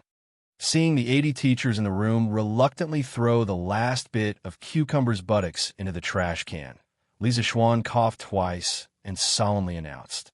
The faces of the teachers of the Academy turned solemn as they looked at Li Zishuan. Compared to the cucumber, they were more concerned about this. There are a total of 43 applicants for the position of lecturer, 25 applicants for the position of associate professor, and 7 applicants for the position of professor. Next, the acting Shan Zhongwan, Mr. Ji, and the head of the teaching office, Mr. Kong Gue, will announce the results of the evaluation. Due to the large number of participants and the complicated process, the professional title evaluation conference lasted until the sky turned dark. In the end, a total of 6 people were appointed as professors. They were Yin Silu, Wang Ji, Xiaodian, Su Hongji, Mo Huai, and Ma Zhou. The 6 of them were happy to have a residence on Cloud Mountain. They finally had the opportunity to enjoy the academicized architectural decoration and become neighbors with Li Zishuan. Of course, Mo Huai was an exception. He had rejected Li Zishuan's request to give him a residence. Firstly, Li Zishuan had previously given him Lu Shuren's mansion in Plum Village for free. Secondly, his daughter, Mo Lingwei, had been appointed as a special professor of the Academy because of the astronomical telescope incident. She had already received a residence on Cloud Mountain. If he received another one, it would be somewhat inappropriate. From now on, Ma Zhou no longer had to rent a house. At least he had a home in Chong, and it was an exquisite mansion that was priceless. As for Wang Ji, he no longer had to live in the Academy's teacher's dormitory. After class in the afternoon, he could also warm 2 pots of wine at home. It was worth mentioning that Yin Xiaoning was not appointed as a professor, but only as an associate professor. This was because the strict and old-fashioned people like Li Gang and Yin Silu believed that Yin Xiaoning did not have academic achievements like Mo Lingwei. Giving him the position of associate professor was already giving Li Zishuan face. Being a professor was definitely out of the question. As a result, the poor Yin Xiaoning was subconsciously suppressed by Mo Lingwei. There were a total of 20 associate professors in the Academy. The rest were all promoted from teaching assistants to lecturers. Although this result was somewhat unsatisfactory for a small number of people, it was still a happy ending overall. The next day, in the morning, Han Lijing and Old, who came to Cloud Mountain early in the morning to look for Li Zishuan. Father-in-law, Uncle Hu, come and sit. As the Academy had officially started work, Li Zishuan did not sleep in today. He had already woken up at this time. Seeing Han Lijing and Old Hu coming together, he quickly greeted them. The 3 of them sat down in order. Han Yushi brought 2 cups of hot tea for Han Lijing and Hu Hanyan. Han Lijing took it, then looked at Li Zishuan and said, Xiao Xian, I've already packed up yesterday. I plan to leave for Hudong Road today to buy all 3 estates and then start to treat the sewage. Father, you're leaving so soon? Han Yushi was a little reluctant. She looked at Han Lijing and couldn't help but ask. Yushi, it's not early anymore. It's already the 17th day of the first month. If we don't leave now, the sewage at the mines will affect the people's spring planting, Han Lijing said with a smile. Then he said earnestly, after your father leaves, you and little Xian will have to take care of Tai Dan. In any case, this kid is much more promising than before. I'm not worried about him. It's you. I hope that you and Xiao Xian can live a good life. I'll only be at ease if the 2 of you live well. Speaking of which, if I can become a grandfather this year, I'll be completely satisfied. Although Han Yushi also wanted to give Li Zishuan a boy or a girl, how could she say such words? She couldn't help but feel embarrassed. Father, what are you saying? It's still early. Good. I won't say it. This matter, you and Xiao Xian can do as you see fit. Han Lijing stroked his beard and comforted her. Since father-in-law has decided to leave today, This son-in-law will arrange for guards to pack up the money and escort father-in-law to Hedong Road. Once you've settled down there, this son-in-law will ask them to come back. Li Zishuan said with a serious face. That's good too. The money needed to buy a manor isn't a small amount. Xiao Xian, you can send some people to protect it. Han Lijing nodded, then patted Hu Hanyun's shoulder and said to Li Zishuan, Xiao Xian, other than this, I have another matter. This time, I'm going to Hedong Road, and I probably won't be back in a short period of time. So, I'm thinking that it's better to let old Hu be the Han Manor's village chief. Otherwise, if I'm not around for a long time, I'll delay the Han Manor's affairs. Chapter 1192. No. Li Zheng, you can't say that. What capabilities do I, old Hu, have to be the Li Zheng? Only you can be the Han family village's Li Zheng. If you let me be the Li Zheng, wouldn't you be harming the entire Han family village? In Cloud Mountain First Courtyard, after Hu Hanyun heard Han Lijing's words, he hurriedly said. Looking at him, he obviously didn't know beforehand. Han Lijing waved his hand and smiled. Old Hu, you don't have to be too humble. Last year when I wasn't at the Han family village, as the acting Li Zheng of the Han family village, you did everything very well. But the Han family village cannot continue to be without an official Li Zheng. Now that I am away for so long, old Hu, you'll have to take on more responsibilities in the future. This is also for the good of the Han family village. But Hu Hanyun still wanted to argue. Being a straightforward person, he subconsciously felt that this was snatching the rice bowl from Han Lijing, and it was very unethical. No buts. Apart from you, there's no one more suitable. Without waiting for Hu Hanyun to finish, Han Lijing directly interrupted. After saying that, he looked towards Li Zishuan and urged the latter to make a decision quickly. Little Xian, you should quickly consider this matter. I have to leave today, but the Han family village cannot be without a Li Zheng for too long. Li Zishuan frowned. He looked at his own wife's expression and realized that Han Yushi's face didn't have any special expression. He thought for a while and said, Father-in-law is right. How about this? After father-in-law has completely settled down at Hedong Road, I will hand over the Han family village's Li Zheng to Uncle Hu. What do you think? Now, the entire Lantian County was his fiefdom, so to decide on a village's Li Zheng was just a matter of a sentence to him. Hearing that, Han Lijing nodded and said, That's good too. After I have completely settled down there, I will get someone to send a letter back to you. Little Xian, it's settled then. I will go back first. Little Xian, Yushi, take care. Father-in-law, be careful. Li Zishuan stood up and cupped his hands towards Han Lijing. He said, In a moment, this son-in-law will have a manor's guards send the money to the Han family manor. After that, I will go with father-in-law to Hedong Road. Yes. Han Lijing nodded and took his leave. Only Li Zishuan, his wife, and Hu Hanyun were left in the room. At this moment, old Hu could not help but sigh. Han Lijing had stayed in the Han family manor for so many years. If the manor head knew that he was leaving, he reckoned that he would not be willing to part with him for the time being. To be honest, I, old Hu, am hoping that Li Zheng won't be able to buy the manor at Hedong. That way, Li Zheng will be able to come back and continue being Li Zheng for everyone. Li Zishuan sorted out his thoughts and said to Hu Hanyun, Uncle Hu, actually, what my father-in-law said is not without reason. It's not impossible for you to take the position of village chief of the Han family manor. Father-in-law still has other important matters to attend to in Hedong Road. So, from today onwards, you will have to take on all the responsibilities of the Han family manor. Hu Hanyun opened his mouth, and after hesitating for a while, he could only say helplessly, Yes, young master. The main hall was silent for a moment. Hu Hanyun then remembered the purpose of his visit. So, he said to Li Zishuan, Young master, a portion of the vegetables in the Han family manor sheds are already ripe.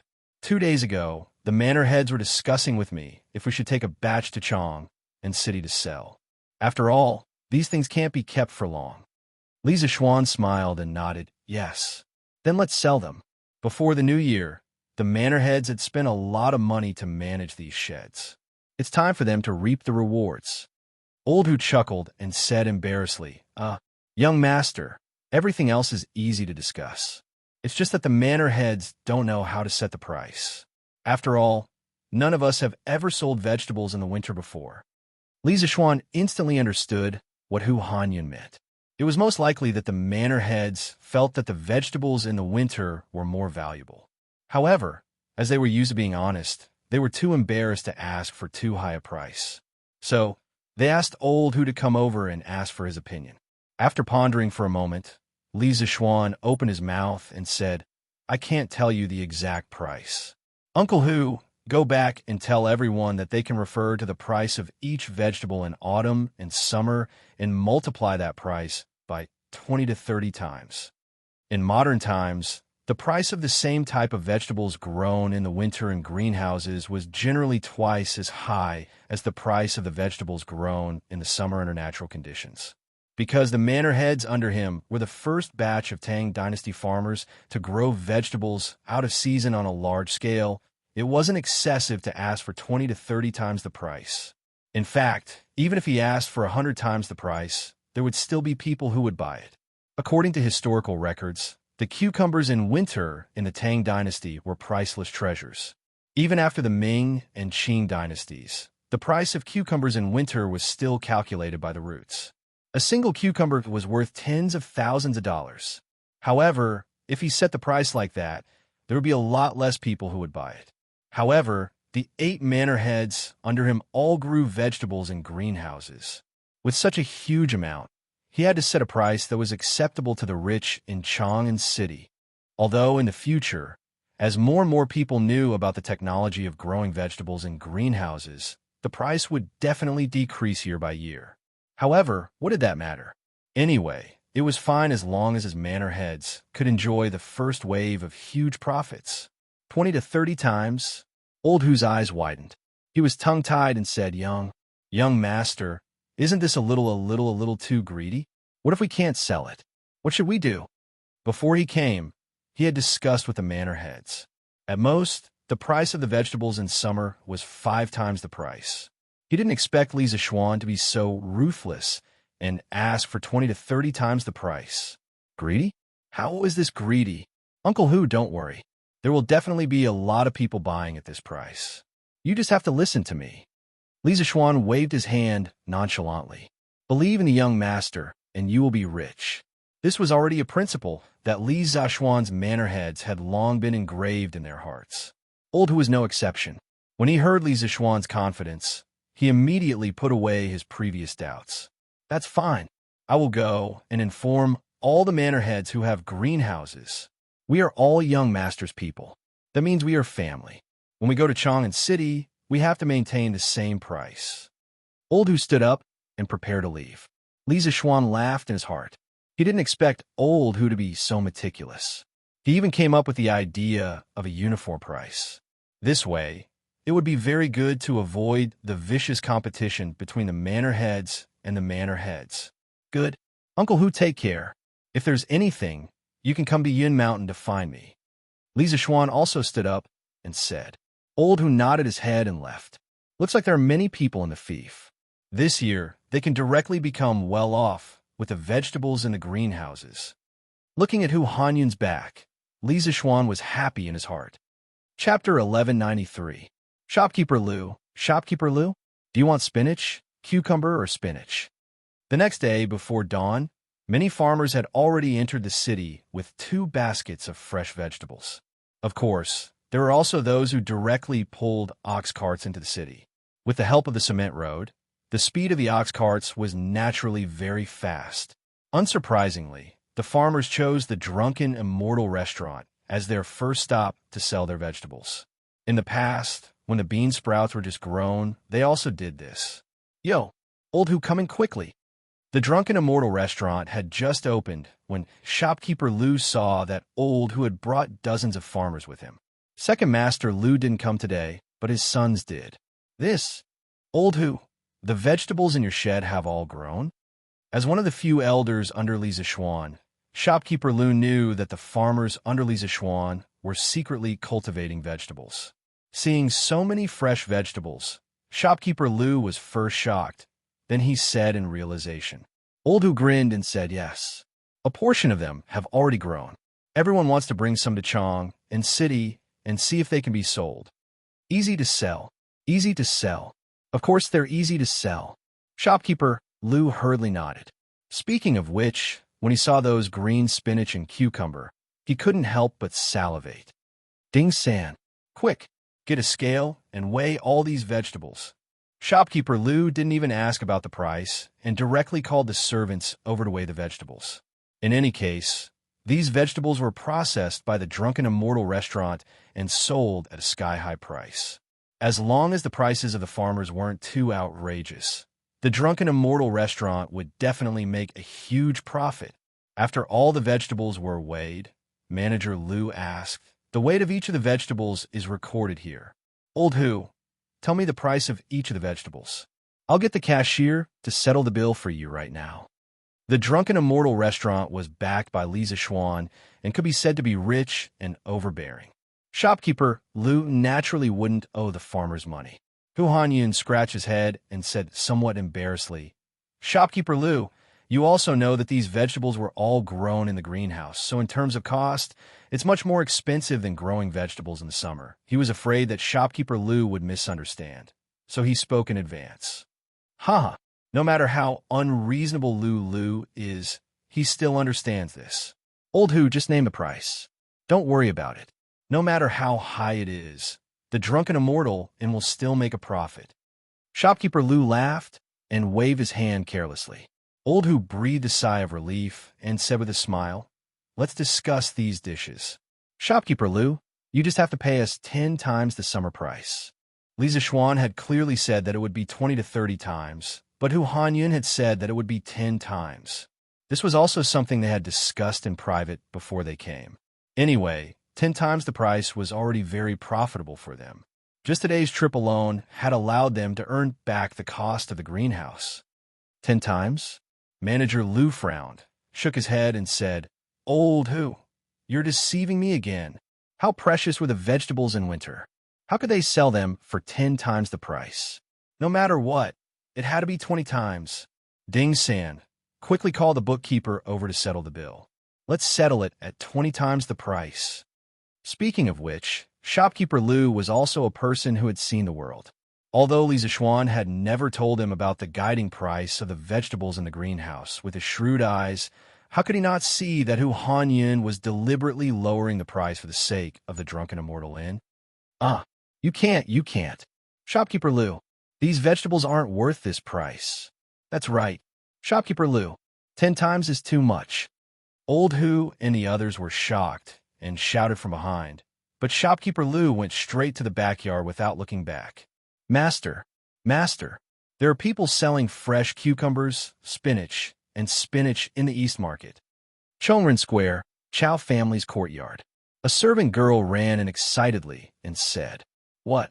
Fresh cucumbers? How is that possible?"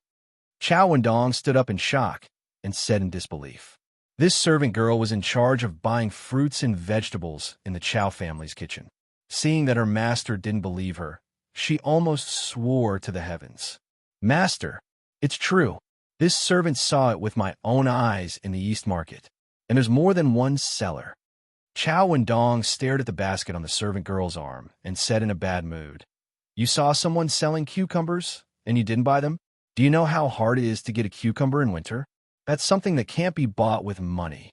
That servant girl was about to cry. "Master, that cucumber is too expensive.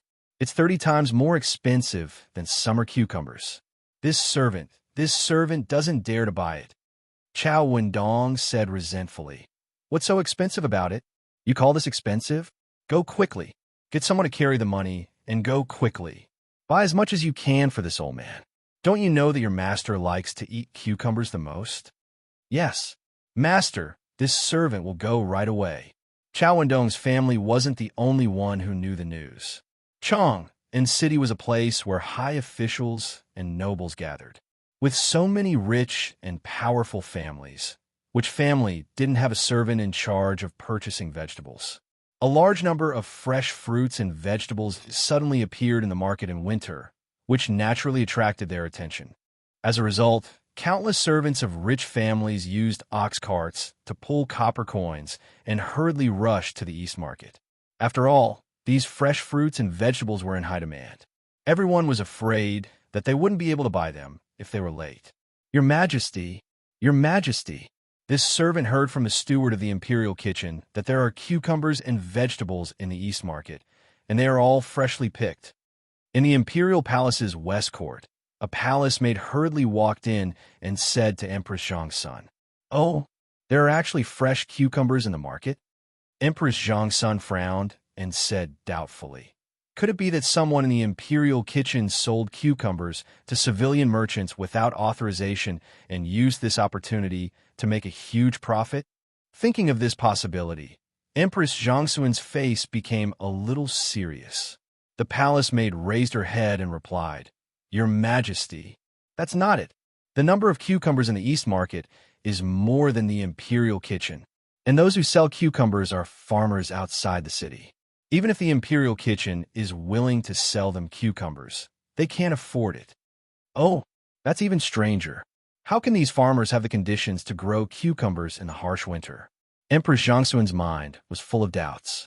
At this time, even if her imagination was rich, she couldn't think of the reason. This was mainly because the farmers under Li Zishuan were very tight-lipped. The greenhouse vegetables were only spread among the farmers, and it was difficult for outsiders to know. "Your Majesty, the cucumbers sold by the farmers are not only fresh and in large quantities, but also not cheap." This servant heard that 1 jean of cucumbers costs 600 coins. Ordinary people can't afford it. The palace maid said again, if it weren't for the fact that cucumbers in winter were too expensive, she would have bought some to satisfy her cravings. After all, after winter, everyone wanted to eat some fresh vegetables. Chapter 1194. Have you heard? There are many fresh cucumbers, spinach, and lentils in the East Market. It's really rare. How is that possible? In the middle of winter, other than the tastemaker, where else would there be fresh vegetables? It's true. Brother Ming, if you don't believe me, then forget it. Anyway, I have to hurry and buy a caddy of cucumbers. After a whole winter, I'm really craving for them. Hey, Brother Zhou, wait for me. I'll go and buy some too. Within Chang and city, similar conversations were happening in every corner. Those who heard the news immediately rushed to the East Market. What? Cucumbers for 600 copper coins per caddy? In summer, the most expensive is only 20 copper coins. The crowd who came to watch the show couldn't help but be flabbergasted when they heard the price of the cucumbers. Che, you already said that it's summer. It's winter now. Have you seen cucumbers in winter?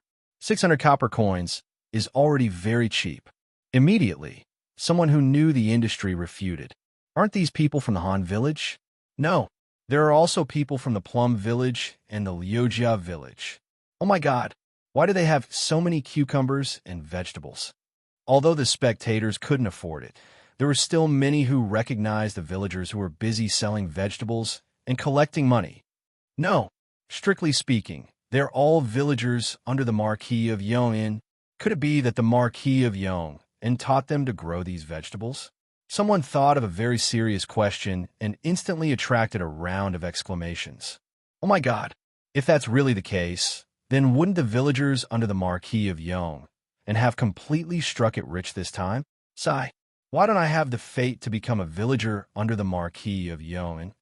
These people were lamenting the good luck of the Han village and the Plum village while lamenting that they couldn't be in their place.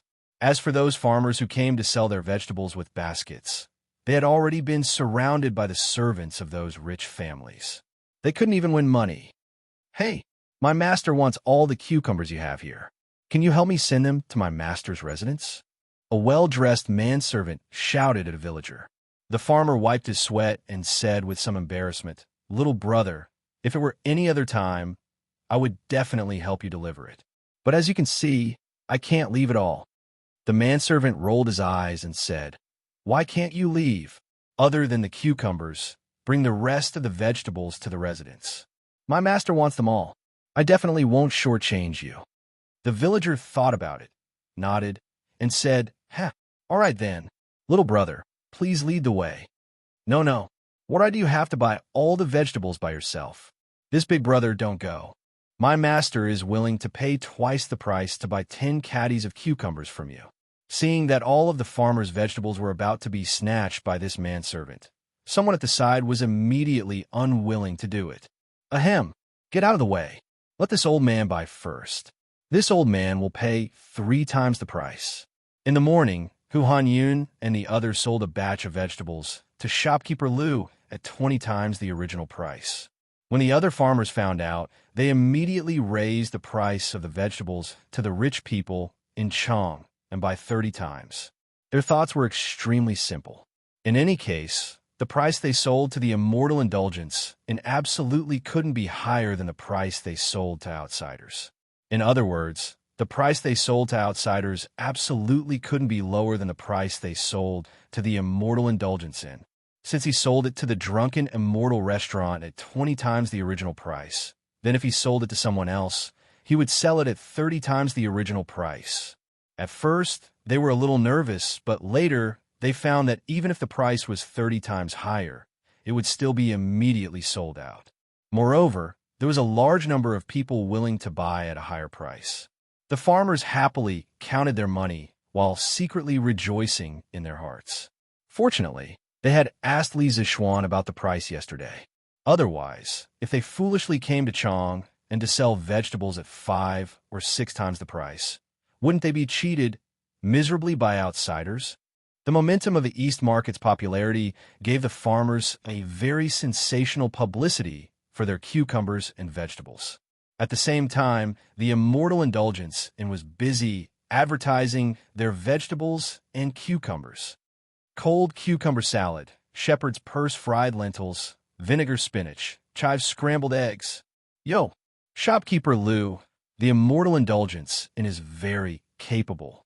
This old man heard that someone was selling cucumbers and vegetables in the East Market this morning.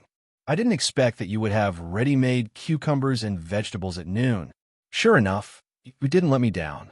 At noon, Feng Zhihua and a group of old customers came to the immortal indulgence to eat and saw that there were several new dishes on the menu in the hall on the first floor. After looking at them, Feng Zhihua couldn't help but smile with satisfaction. When he heard the news in the morning, he immediately sent someone to the East Market to buy vegetables, but who knew that he was still a step late and didn't get anything. After all, Chang'an City had a population of over 1 million, and there were countless rich people in it.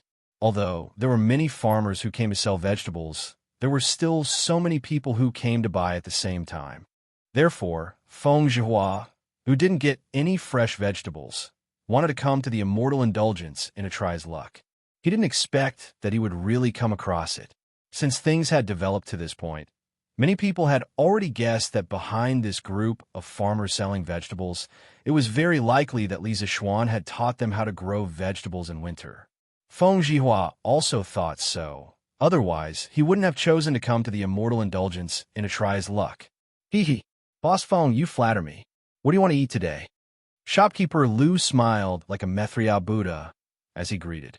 Feng Zhihua asked for the opinions of a few friends who came with him, then smiled and said, I'll have to trouble shopkeeper Liu to order all the new vegetables that were released today. To be honest, just thinking about these dishes makes this old man's mouth feel a little hungry. This winter, I'm really tired of eating meat and pickles. Although the price of each dish was indicated at the bottom of the menu, Feng Zhihua didn't look at the price from beginning to end. Now that he had status, and wealth, he was indifferent to money. No matter how expensive these dishes were, as long as they were delicious and made people happy, it was fine. Shopkeeper Liu chuckled and said, Haha, good. Ding San quickly served Boss Feng to a seat. The market price of these greenhouse vegetables was about 30 times the price of the same type of vegetables in summer. After the immortal indulgence and vegetables had undergone secondary processing, the price naturally doubled or even more than the original price. For example, a plate of cucumber salad was actually sold as high as 3 strings of coins. A moment later, all the dishes were served. Kaka. Feng Zhihua picked up a piece of cucumber salad with his chopsticks and put it into his mouth to chew for a moment. Accompanied by a series of crunching sounds, the clear and sweet juice of the cucumber, mixed with the aroma of garlic and vinegar, instantly made all his taste buds active. He couldn't help but praise, crispy and juicy, sweet and refreshing. It's been a long time since I've eaten such a refreshing cucumber. Moreover, the chef of this immortal indulgence is amazing. A plate of cucumber can actually make such a delicious dish. It's really not a wasted trip. Chapter 1195. The news of the Drunken Immortal restaurant releasing a large amount of fresh fruits and vegetables spread throughout Chang and city in a very short time. Countless customers rushed over upon hearing the news. The Drunken Immortal restaurant, which usually had good business, was suddenly filled to the brim. Although the vegetables released by the Drunken Immortal restaurant were generally expensive, with a plate of cold cucumber costing 3 strings of cash and a plate of vinegar spinach costing 3 strings of cash. Fresh vegetables in winter were exclusively provided by the royal family. It had always been difficult for the commoners to obtain them. So what if they were a little more expensive? And relatively speaking, this price was not outrageous at all. Those who were slightly wealthier were completely able to accept it. Thinking back to the grand occasion when the bean sprouts were first released, the diners standing outside the Drunken Immortal restaurant had a bright idea and clamored for Manager Liu to provide a takeout service. Thus, the grand occasion from 2 months ago reappeared. The street in front of the Drunken Immortal restaurant was packed with people. Some people carried the food they bought from the Drunken Immortal restaurant and directly ate in the carriages parked by the side of the road or in the shops next to it. In an instant, the fragrance spread everywhere. The people near the West City could even smell the fragrance of the vegetables in the air. Li Zishuan's farmers are selling cucumbers and vegetables in Chang'an City. In the Sweet Dew Hall, Li Er, who had just finished his morning court session, heard Emperor Zhang's son come over to say this piece of news. His heart stirred, and he subconsciously thought that the vegetables sold by the farmers might very well have come from Li Zishuan's hands. Your Majesty, I feel that these farmers should have grasped the techniques of growing vegetables in winter, and the person who taught them these techniques is the Marquis of Yong'an. This concubine also asked Steward Zhao just now. The vegetables sold by the farmers should mature in 1 to 2 months. And a month ago, the Marquis of Yong'an only had 8 farms. Now, the farmers who came to Chang'an City to sell vegetables almost all came from those 8 farms. Doesn't this mean that the Marquis of Yong'an taught the farmers the methods of growing vegetables in winter more than a month ago? Empress Zhangsuan's reason, although a little far-fetched, had her reasons. It was because Li Zishuan had only obtained the entire Lantian County this year, that only the farmers from the original 8 farms knew how to grow vegetables in winter. Hearing this, Li Er nodded and said, "This kind of thing that no one else can do must be done by that kid without a doubt. In the whole world, only he has this ability. As for how he did it, I am very curious." Zhao Song. Your Majesty, Zhao Song, who was standing at the side, quickly came over and cupped his hands. Li Er asked, "Those 8 farms must have planted a lot of vegetables. Do you know how they grow vegetables in winter?" Zhao Song's face darkened, and he said carefully, "Your Majesty, in the past month or so, the manor under the Marquis of Yong'an did not have any big movements. This old servant did not pay attention to that side. So, this old servant has failed in his duty. Please punish me." This matter could not be blamed on Zhao Song. The main reason was that the villagers were too tight-lipped. Not only did they not tell outsiders, even when their relatives came, they were determined not to let them even half a step closer to the shed. This was a secret that the thousands of people in the 8 villages worked together to keep strictly. If anyone accidentally leaked this secret, they would become everyone's mortal enemy. At the very least, they would not be able to continue living in Lantian County. People who had experienced poverty, once they had the hope of living a good life, they would not easily destroy this prosperous state. The farmers knew that they were now farmers in Li Zishuan's fief. Just based on this identity, they were envied by countless people. They could not destroy this hard-won happiness.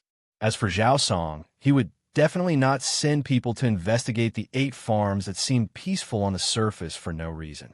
Naturally, it It was even more impossible for him to know about the existence of the greenhouses. Lier waved his hand and laughed. Ha ha, you can't be blamed. It should be that the farmers under that kid were too tight-lipped. Who would have thought? In more than a month, there was no news at all. From this, it can be seen that this kid is very good at governing the people. As the emperor of the human world, how could Lier not know that it was easy for one person to keep a secret, but it was harder for 1,000 people to keep a secret? It was because of this that he could not help but be impressed by Li Zishuan's ability to control the people in his fief. Thank you, Your Majesty, for your mercy. Zhao Song heaved a sigh of relief and bowed. Empress Zhongxuan's brows relaxed and said, Your Majesty, I suddenly remembered that more than a month ago, the price of cloth in Chang and city skyrocketed, but it was quickly suppressed. Most of the people who came to Chang and city to buy cloth seemed to be farmers under the Marquis of Yong. I wonder if there is any connection between the two? Hearing this, Li Er's eyes lit up. Yes. I also remember. At that time, I was still wondering why the commoners bought so much coarse cloth. However, I was busy with official business and put this matter aside. Now that I think about it, the coarse cloth that the commoners bought back is definitely related to the vegetables that appeared in the Eastern market today. Since I have nothing to do in the afternoon, I will go to Lantian County to take a look. Your Majesty, may I accompany you? Empress Zhongsun also wanted to see how the farmers grew vegetables in winter and ensure that the vegetables did not freeze to death. As a result, when Li Er's voice fell, she requested. Li Er shook his head and said, Guanyin maid is freezing outside. You should not go to avoid a relapse. When I return, I will clearly tell you what I have seen and heard. A few days ago, Princess Changle had suffered a relapse due to the invasion of cold air.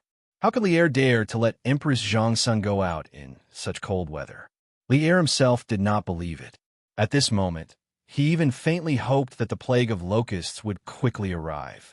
This was because he knew that locusts were very beneficial to Empress Zhongxuan's illness.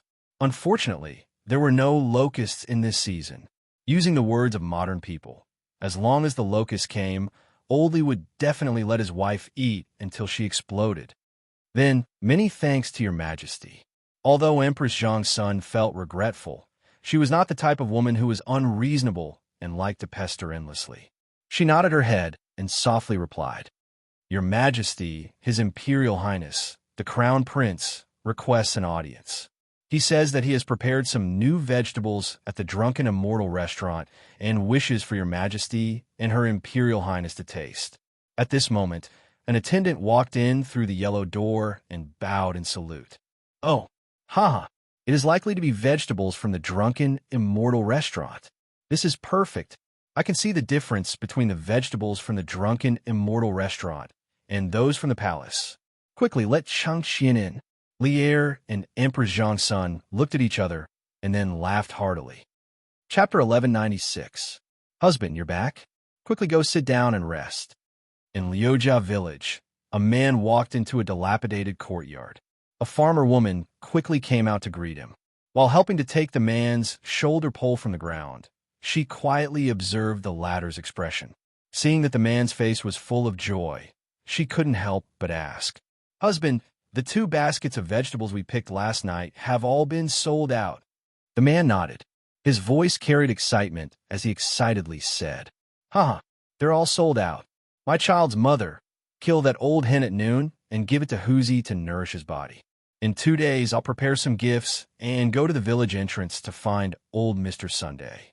I'll see if Huzi can go to the village school this year. So this man was Lu Meng from Liujia village. Previously, when Li Zishuan gave the villagers interest-free loans to build the greenhouses, he also went. For the past month, their family had been carefully looking after the 2 greenhouses behind their house. They were afraid that insects would grow in the vegetable fields or that the sprouts would freeze to death. Those 2 greenhouses were the hope of their entire family. If they could grow vegetables, then it would be fine. If they couldn't, then they would owe a huge debt and their son would have no hope of going to school for the rest of his life. Husband, Huzi going to school will cost a lot of money. Do we have enough money? That woman heard this and said worriedly, Speaking of this, Lu Meng couldn't help but smile. Hee hee. Of course we have enough. Even if we don't have enough, we still have extra. My child's mother, you don't know how valuable these vegetables are, especially cucumbers and spinach. Casually selling a caddy of them would be enough to cover the cost of the 2 greenhouses. The money we earn today would be enough for our entire family to eat for several years. Spinach and cucumbers had not been introduced to the Central Plains for very long. For a long time before that, they were even exclusive to the nobility. Naturally, their preciousness was not something that native vegetables like spinach and shepherd's purse could compare to. Therefore, among the vegetables grown by the villagers, the most expensive ones were cucumbers and spinach. A caddy of cucumbers was generally sold for more than 600 copper coins. A caddy of spinach was also around 5 to 600 copper coins. When Lu Meng said that casually selling a caddy of these 2 vegetables would cover the cost of the 2 greenhouses, he wasn't boasting. Master, how much did you sell it for? Hearing this, Lu Meng's wife's face was filled with excitement. Before this, their family was already unable to live anymore. She did not expect that hope would come so quickly. I don't know how many there are in total. I didn't have time to count them. They're all in this basket.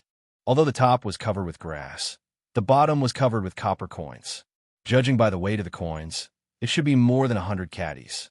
There was a master who didn't have that many copper coins with him, so he gave me 2 gold beans. Look, it was definitely real gold. Our family is really rich this time. Lu Meng pointed at the bamboo basket and then carefully took out 2 soybean-sized pieces of gold from his bosom. They glittered under the sunlight. Although gold was not a circulating currency in the Tang dynasty, in large transactions, copper coins were often unable to meet the demand, so occasionally, people would use gold leaves or gold beans as currency. Under normal circumstances, people who received gold could take it to a nearby pawn shop and exchange it for copper coins. The 2 gold beans in Lu Meng's hand should be able to exchange for nearly 20 strings of coins. The woman looked at the gold beans in Lu Meng's hand with infatuation. She couldn't help but ask, Master, can you let me see? Lu Meng smiled and did not refuse. He handed the gold beans over. The woman took it and examined it for a while. She then used her teeth to gently bite it. After seeing some slight marks, she happily said, Master, it's really gold. It's really gold. Lu Meng grinned and said with disdain, Hey, you melon woman, these gold beans were given by Lord Chow. How can it be fake? Quickly go and cook. This woman probably forgot that when she received the gold beans, she secretly bit it with her teeth and secretly rejoiced for a long time. Young master, I old who have asked around in the afternoon. The vegetables that the farmers brought to Chong and city have all been sold. Every household has earned at least 10 strings of money from this trip. Everyone is discussing how to return the money they borrowed from young master as soon as possible. In the afternoon, Hu Hanyin came to Yinshan to report to Li Zishuan. With Han Lijing gone, Li Zishuan's subordinates that were previously in charge of the surrounding villages were now under old Hu's management. Li Zishuan originally came to the academy in the afternoon to preside over the evaluation of the students' study plans for the next semester. Hearing that old Hu was coming, he had to take some time out to meet him. Uncle Hu, the matter of money is not urgent. Everyone can return it whenever they want. When the time comes, please help me keep it first. Right now, we need to make everyone pay attention to the safety of their vegetable fields. After all, with such a big commotion today, the news of our farms being able to grow vegetables in winter cannot be hidden. It is inevitable that people from other farms will covet it. Let every farm arrange for some people to keep watch at night to prevent others from entering the village to steal vegetables. Stealing vegetables was an online game developed by an online company in his previous life that simulated the operation of a farm in real life. In the game, people could operate their own farms just like in real life, planting vegetables, fertilizing, harvesting, etc. Of course, the biggest joy in this game was stealing vegetables. For a time, stealing vegetables became popular, causing this game to quickly become popular on the internet. However, the stealing vegetables that Li Zishuan was talking about was definitely not the same as on the internet. It was also not that he was making a fuss over nothing. It was because the price of vegetables had skyrocketed. As the saying goes, profit moves people's hearts. When other people saw that the vegetables grown by his farmers were so valuable, it was hard to guarantee that there would not be some thieves coming to steal vegetables. Old Hu's eyes widened and said excitedly, "Young master, you can rest assured. I will go and inform the village officials of each farm. If anyone dares to steal vegetables, they will not be able to return." Li Zishuan's eyebrows twitched and quickly said, "Uncle Hu, be careful. Don't kill anyone." In this era where people relied on the heavens to make a living, there were some people who came out to steal. It was probably because they were forced to make a living. Their crime did not warrant death. Moreover, if they really killed someone, the authorities would hold them accountable, and it would be a troublesome matter. Old Hu laughed and said, "Young master, Old Hu knows what to do." After saying that, Hu Hanyun said goodbye and left. Li Zishuan was about to leave. Li Gang and the rest were still waiting for him to attend meeting. If he did not go over, the old man would probably get angry. Hu knew that just as he stood up, he heard footsteps outside the door. Then came Li Er's energetic voice. "Ha, you're trapped in Yinshan, but you can still control the situation. Not bad, not bad." Chapter 1197. Greetings, Your Majesty. Yin Wang Academy, Guanhua Tower. In a small meeting room, Li Zishuan clasped his hands and bowed to Li Er. He had already guessed the purpose of Li Er's visit. It must be for the vegetables in the greenhouse. After all, there was such a big commotion in Chang and city today. As the ruler of the empire, it was impossible for Li Er not to have received any news. "Huh, you have done so many things behind my back. Aren't you going to explain to me?" Li Er walked in with his hands behind his back and sat on the sofa at the head of the table. He crossed his legs and looked at Li Zishuan. Li Zishuan stared blankly at first, then felt a chill run down his spine. From Li Er's tone, why did it feel like a resentful housewife complaining that he had an affair outside? He quickly shook his head to get rid of the messy thoughts in his mind. Li Zishuan went forward and cupped his hands. "Your Majesty, are you talking about the farmers growing vegetables?" Li Er grunted and said unhappily, "If not, what else could it be? You are asking me obvious again." Li Zishuan answered truthfully, "Your Majesty, this method of growing vegetables in winter was something that I came up with by chance. I saw that most of the farmers in my fief lived in poverty, so I imparted this method to them. However, I didn't expect that the farmers would be so tight-lipped and have kept the secret until now." Li Er thought to himself, "You're not the only one who didn't think of it. I didn't think of it either. I have to say, the farmers in your fief are quite united. As for growing vegetables in the winter, tell me how you did it." Li Er looked at Li Zishuan and said calmly. Li Zishuan thought for a while and cupped his hands. "Your Majesty, there are 2 vegetable fields on Yinshan Mountain. Why don't you take a look at them personally?" Li Er's eyes lit up. "Oh, that's great. Lead the way then." "Please wait a moment, Your Majesty. I will speak to Mr. Wenji and come immediately. This is where you grow vegetables." 15 minutes later, Li Zishuan brought Li Er to the large shed in the backyard of his courtyard. Li Er looked at the 2 long sheds in front of him and asked with a frown. Alas, Li Zishuan had never studied biology. Li Zishuan had no choice but to patiently explain, "Your Majesty, the reason why the soup supervisor can grow vegetables in the winter is mainly because of the warm and humid climate near the hot spring, which is suitable for the growth of vegetables. I used this kind of coarse cloth soaked in tung oil to build these 2 houses in order to maintain the temperature and provide a suitable environment for the growth of vegetables. In this way, it is not difficult to grow vegetables in the winter." Li Er nodded in realization and said, "Oh, so that's how it is. More than a month ago, countless people poured into Chang and city and bought coarse cloth wantonly, causing the price of cloth in Chang and city to soar. Presumably, this was the reason?" Li Zishuan was not surprised that Li Er could think of this. He cupped his hands and said, "Your Majesty is wise. More than a month ago, the people did go to Chang and city to buy coarse cloth in order to build sheds." It was indeed so. Li Er could not help but secretly rejoice at his own brilliant foresight. After a while, he opened his mouth and said, "Let's go. Follow me in to take a look." "Yes, Your Majesty. Li Zishuan did not have any objections. He stepped forward and helped Li Er open the door to the greenhouse. He extended his hand and said, "Your Majesty, please." Li Er nodded his head and walked in. Inside the greenhouse, when Li Er saw the tender green vegetables in the field, the shock on his face could no longer be concealed. After taking 2 steps, he suddenly felt a little thirsty and wanted to pick a cucumber to quench his thirst.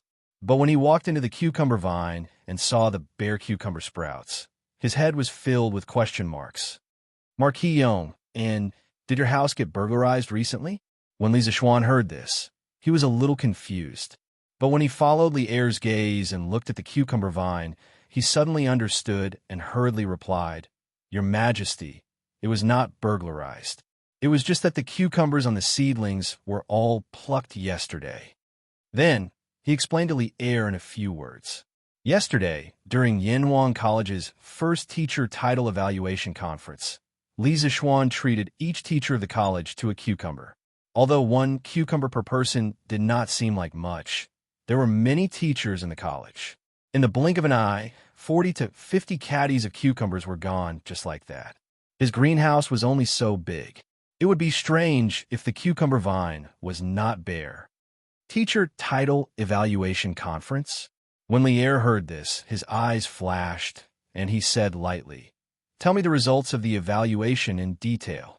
Your Majesty, there were a total of 6 people who were evaluated as professors yesterday. They were respectively. As they walked out of the greenhouse, Li Zishuan explained the Academy's Teacher Title Evaluation Conference in detail to Li Er. After listening, Li Er nodded his head and said, "Your Teacher Title Evaluation Conference was very interesting. You can continue to stay in the college in the future. Just as you said before, I also hope that Yanhuang College can truly become a place where only talents are valued. Only then can the college become a college that benefits the country and the people." Li Zishuan nodded his head and said, "Your Majesty, rest assured, as long as I am here, I will definitely not let the college become a place for flattery. Establishing a heart for the world and establishing a life for the people is the foundation of Yanhuang College's existence." "Huh, I still believe in your words." Li Er laughed lightly and turned around to look at the greenhouse behind him. Then he said thoughtfully, "Marquion, this method of growing vegetables in winter, can it be promoted to benefit more people? Different people in different positions would naturally think of different problems. As the king of Lantian County, Li Zishuan usually thought of the people in his fief. As for Li Er, as the emperor of the Tang Empire, he naturally thought of the people of the world. Now that the price of vegetables in Chong was comparable to gold, Li Er felt that this method could be used to let the people of the Tang Empire live a good life. When that time came, the Tang Empire would be rich and the people would be strong. Li Zishuan frowned and thought for a while. Then he shook his head and said, "Your Majesty, it is not that I am stingy, but even if this method is promoted, it will not benefit all the people in the world. As the saying goes, the rarer something is, the more precious it is. Your Majesty, although the price of vegetables in Chong is very expensive now, it is only temporary. As more and more people know how to grow vegetables in winter, the price of vegetables will definitely drop greatly. When that time comes, those farmers who grow vegetables in winter will not only not be able to earn as much money as they do now, but also have the risk of losing money when the weather is very cold." The reason was very simple. The modern people clearly knew that vegetables in the greenhouse in winter were more expensive than in summer. Why didn't they all grow vegetables in the greenhouse? It was only because there were more people and the profits were less. Chapter 1198. Cloud Mountain. After listening to Li Zishuan's analysis, Li Er felt that it made sense. However, it was because it made sense that he felt disappointed. Sigh, what a pity. After a moment of silence, Li Er sighed regretfully. Li Zishuan understood what Li Er was thinking. He was disappointed that the greenhouse vegetables could not benefit all the people in the world. He went forward and cupped his hands. "Your Majesty, actually, if you think about it from another angle, there's nothing to be regretful about. In the future, this method of growing vegetables using cloth sheds will definitely be widely spread. When winter comes, ordinary people can also afford to eat fresh vegetables. Doesn't this also mean that the Tang Empire is getting stronger? Furthermore, I only said that the people who start growing vegetables in greenhouses will not be able to earn as much as they do now. However, overall, they will still be able to earn. Every winter, there will be many empty fields among the people. The people can use them to grow vegetables and more or less subsidize their families, right? Therefore, on the whole, this thing can still be of benefit to many hundreds of people. Lier thought carefully and realized that this was indeed the case. He could not help but feel happy again. From what you're saying, you still intend to spread this method of growing vegetables in winter in the future? Li Zishuan smiled. Your Majesty, actually, even if I don't say it, this method of growing vegetables will slowly spread out. There's no secret in this world that can be kept forever. Now, his farmers had sold a huge amount of vegetables in Chong and city and caused a huge sensation. Naturally, more and more people would be attracted. It would definitely be more and more difficult to keep a secret in the future. In fact, according to Li Zishuan's intentions, it would be fine as long as his farmers could earn the first huge amount of profit from the birth of the greenhouse vegetables. He could even give the rest of the profits to the farmers of other farms. This was like eating fish. His people only needed to eat the head of the fish and leave the body and tail for others to eat. You're quite open-minded. Lier didn't expect Li Zishuan to be so open-minded. When he came, he was still thinking about how to persuade Li Zishuan to hand over the method of growing vegetables in winter. He didn't expect that Li Zishuan had already thought of this without his persuasion. He couldn't help but point at Li Zishuan and sigh. Your Majesty, this subject is deeply indebted to the country, so it is only natural for this subject to do something for the people of the Great Tang. After Li Zishuan expressed his political position, he took the opportunity to say, Your Majesty, I plan to build a dam beside the Ba River in Mei Village to accumulate water from upstream. Please allow it, Your Majesty. Now that the entire Lantian County was his fief, this section of the Ba River was naturally under his control. In principle, there was no need to report to the court about the construction of the dam. He only needed to give Lier a heads up. Building a dam? Why are you building a dam? Lier was confused by Li Zishuan's words and couldn't help but ask. Li Zishuan was already prepared. He cupped his hands and said, Your Majesty, this subject is building a dam to prepare for a rainy day. Previously, this subject told Your Majesty that in June this year, locusts will appear all over Guangzhou. As the saying goes, a drought and locusts are inseparable. After a drought, there will be locusts. Thus, this subject estimates that this year's drought will also be very serious. This subject wants to build a dam to accumulate water in advance for a rainy day. Lier frowned. Previously, he had been thinking about how to prevent a plague of locusts, but had forgotten that after a drought, there would be locusts. After Li Zishuan's reminder, his mood instantly became gloomy again. It's hard for you to be so meticulous. If there really is a drought this year, then I should make preparations in advance. However, will the dam you're building on the Ba River really work? Not to mention other places, just Lantian County alone has millions of mu of fertile land. How much water do you need to accumulate to ensure that all the fields can be watered by a mere Ba River? Hearing this, Li Zishuan furrowed his brows and thought for a moment. He shook his head and said, Your Majesty is right. A single Ba River is indeed unable to solve the drought in all of Lantian County. However, this is the only method I can think of.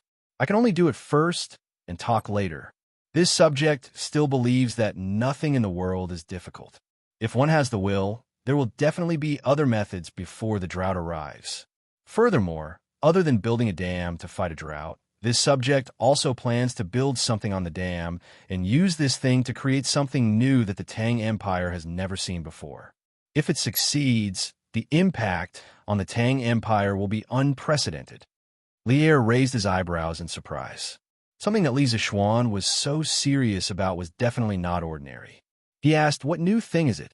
Li Zishuan smiled mysteriously and said, It's electricity. You are electricity, you are light, you are the only legend. Asterisk cough cough asterisk for some reason. Li Zixuan suddenly thought of a song from his previous life. Electricity? The surprise on Li Er's face grew.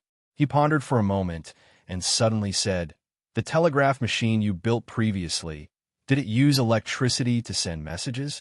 Li Zixuan smiled and said, "Your Majesty is wise. The telegraph machine needs electricity to work properly. Actually, there's electricity in this world, but that kind of electricity is too powerful and it is difficult for mortals to use it." Li Er was not a stupid person. On the contrary, he was very smart. Hearing Li Zixuan's words, he instantly thought of something and asked, "Are you talking about thunder and lightning?" Li Zixuan nodded and replied, "Your Majesty, it is indeed thunder and lightning. In fact, the electricity that this subject created is the same thing as thunder and lightning. However, compared to thunder and lightning, its power is much weaker. However, it is just right for our daily use.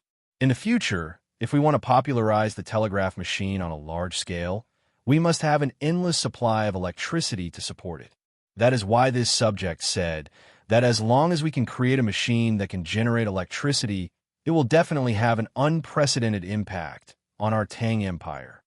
Li Er's gaze became deep. Now, it seemed that the dam on the Ba River must be built. He said decisively, "Since this dam is so important, then build it, and build it immediately. Build it as big as you can. I really want to see what the Tang Empire will look like with electricity." Li Zixuan heard this and was delighted.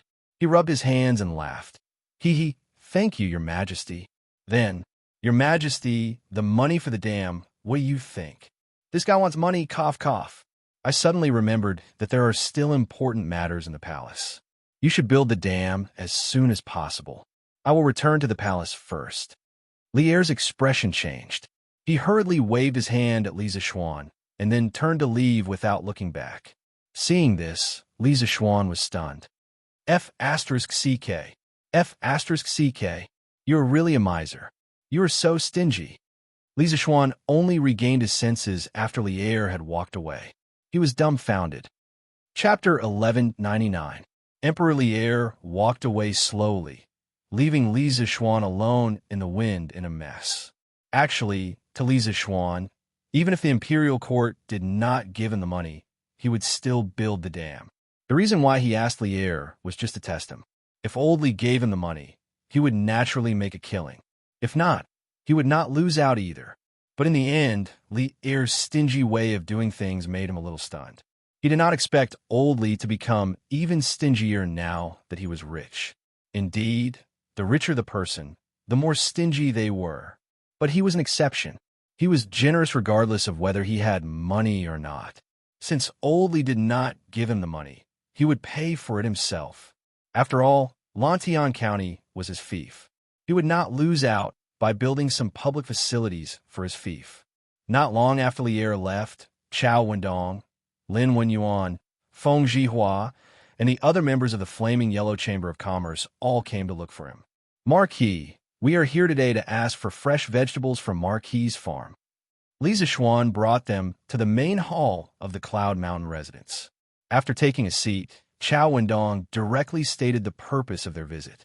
Obviously, not only did Li Zixuan guess that the fresh vegetables sold by the farmers today came from Li Zixuan, these merchants also more or less guessed that this matter had something to do with Li Zixuan. That was why they came to look for him. Li Zixuan did not deny it.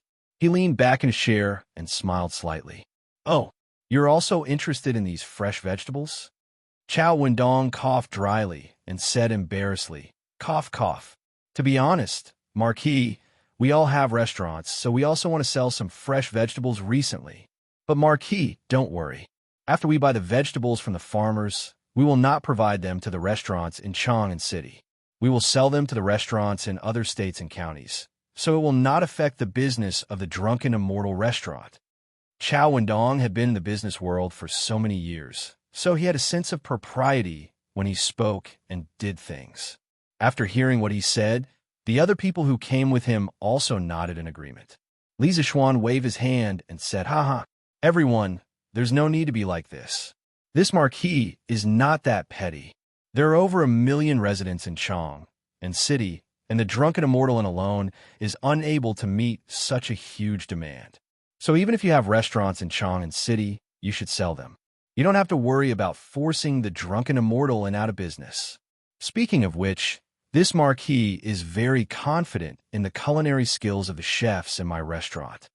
Today, the drunken immortal restaurant was just an insignificant property in Li Zixuan's hands. He no longer valued it as much as he did last year. Besides, he wasn't so overbearing as to allow only his family to open a restaurant in Chang'an City. Hearing this, everyone looked at each other, and a trace of joy flashed in their eyes. They all stood up and cupped their fists. "Thank you, Marquis, for your understanding." Li Zixuan waved his hand and smiled. "Boss Chow, just now you said that you want to buy fresh vegetables from the farmers.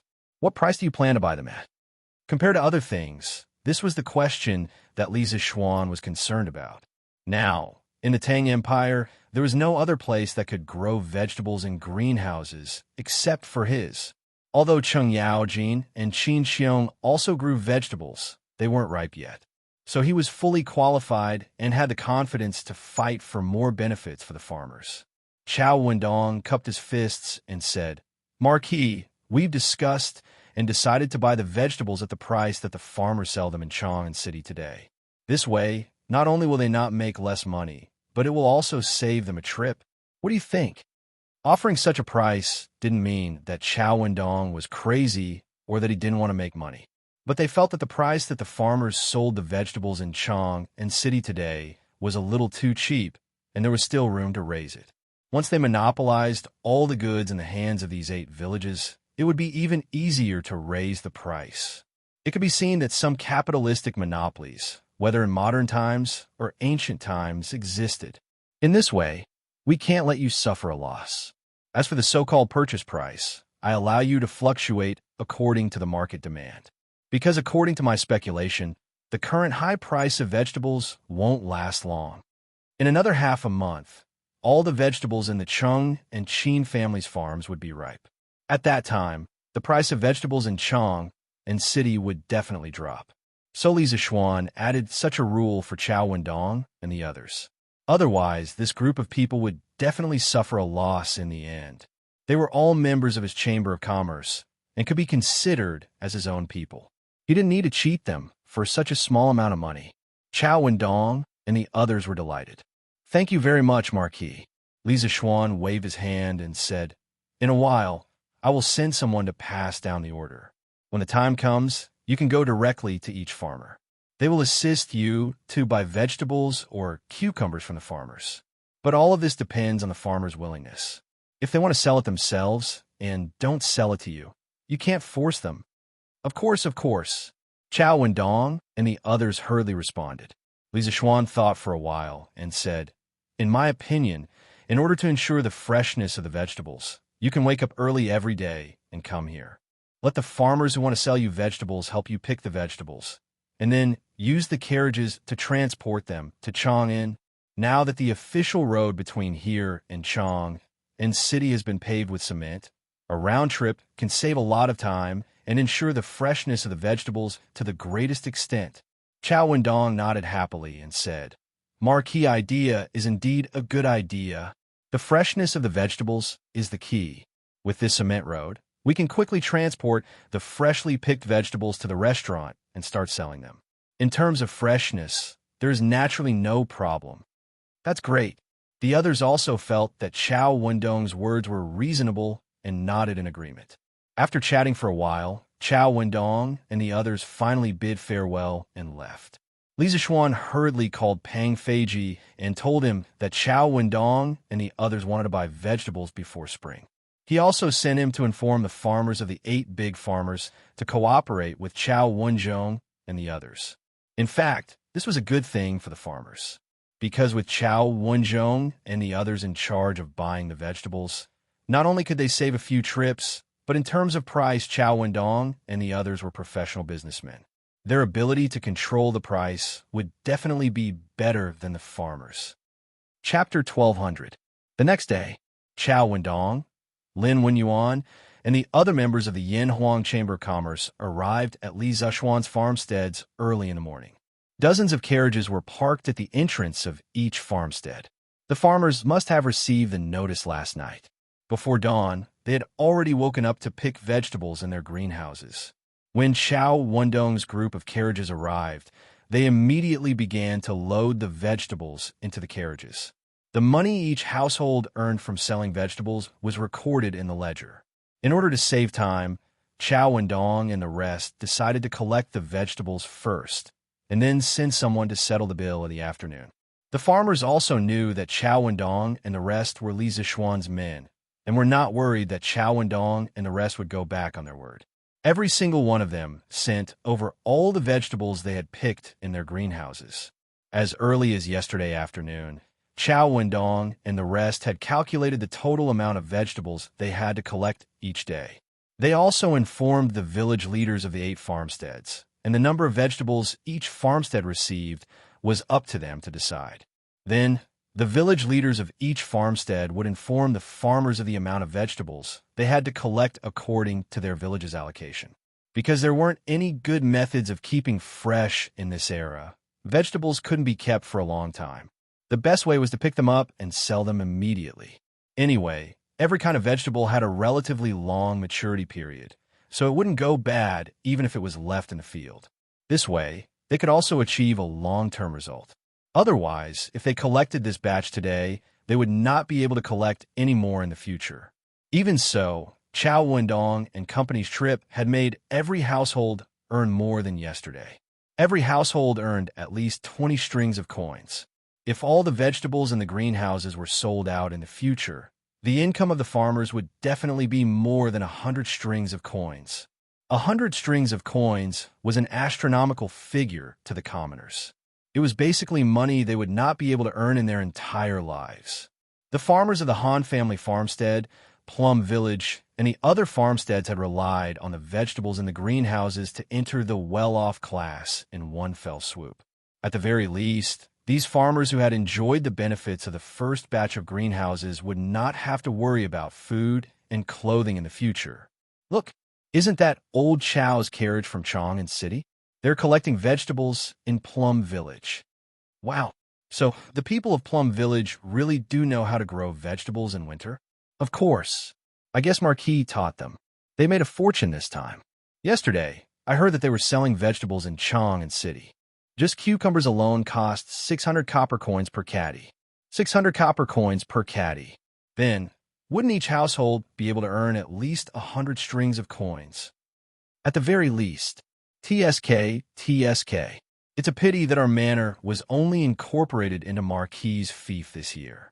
Otherwise, we would definitely be able to make a fortune like them.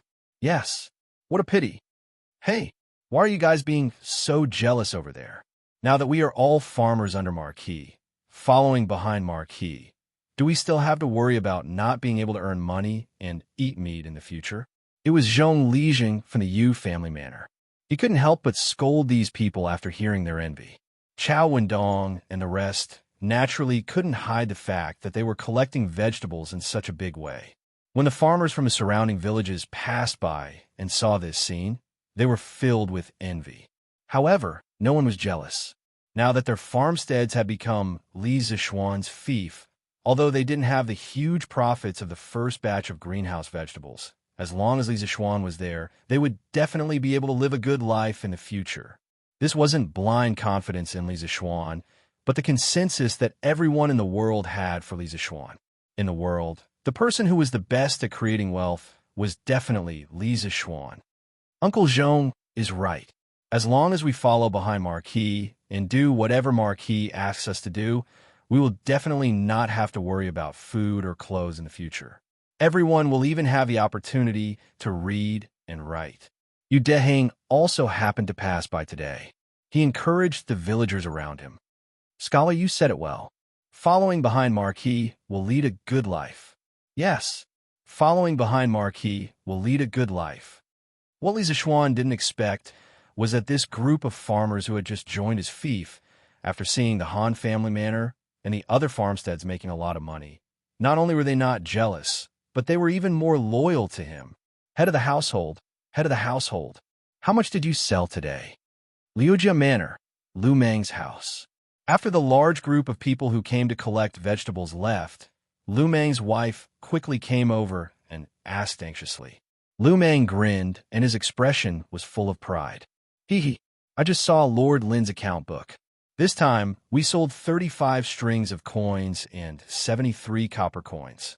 Lord Lin said that he would bring the money to us in the afternoon and distribute it door to door. So much? Head of the household, did you see wrong? The farmer's wife opened her eyes wide and said in disbelief. In the past, when they were digging for food in the fields, they earned money 1 copper coin at a time. Now, it had become 10 strings of coins, 10 strings of coins. This made it hard for her to get used to it. How could it be fake? Lu Mang stared and said, If you don't believe me, wait until Lord Lin sends the copper coins over in the afternoon, and you will know. Let me think. How many baskets of coins do we need to fill with 30 strings of coins? Mother of my child, when the time comes, you must prepare a basket to hold the money.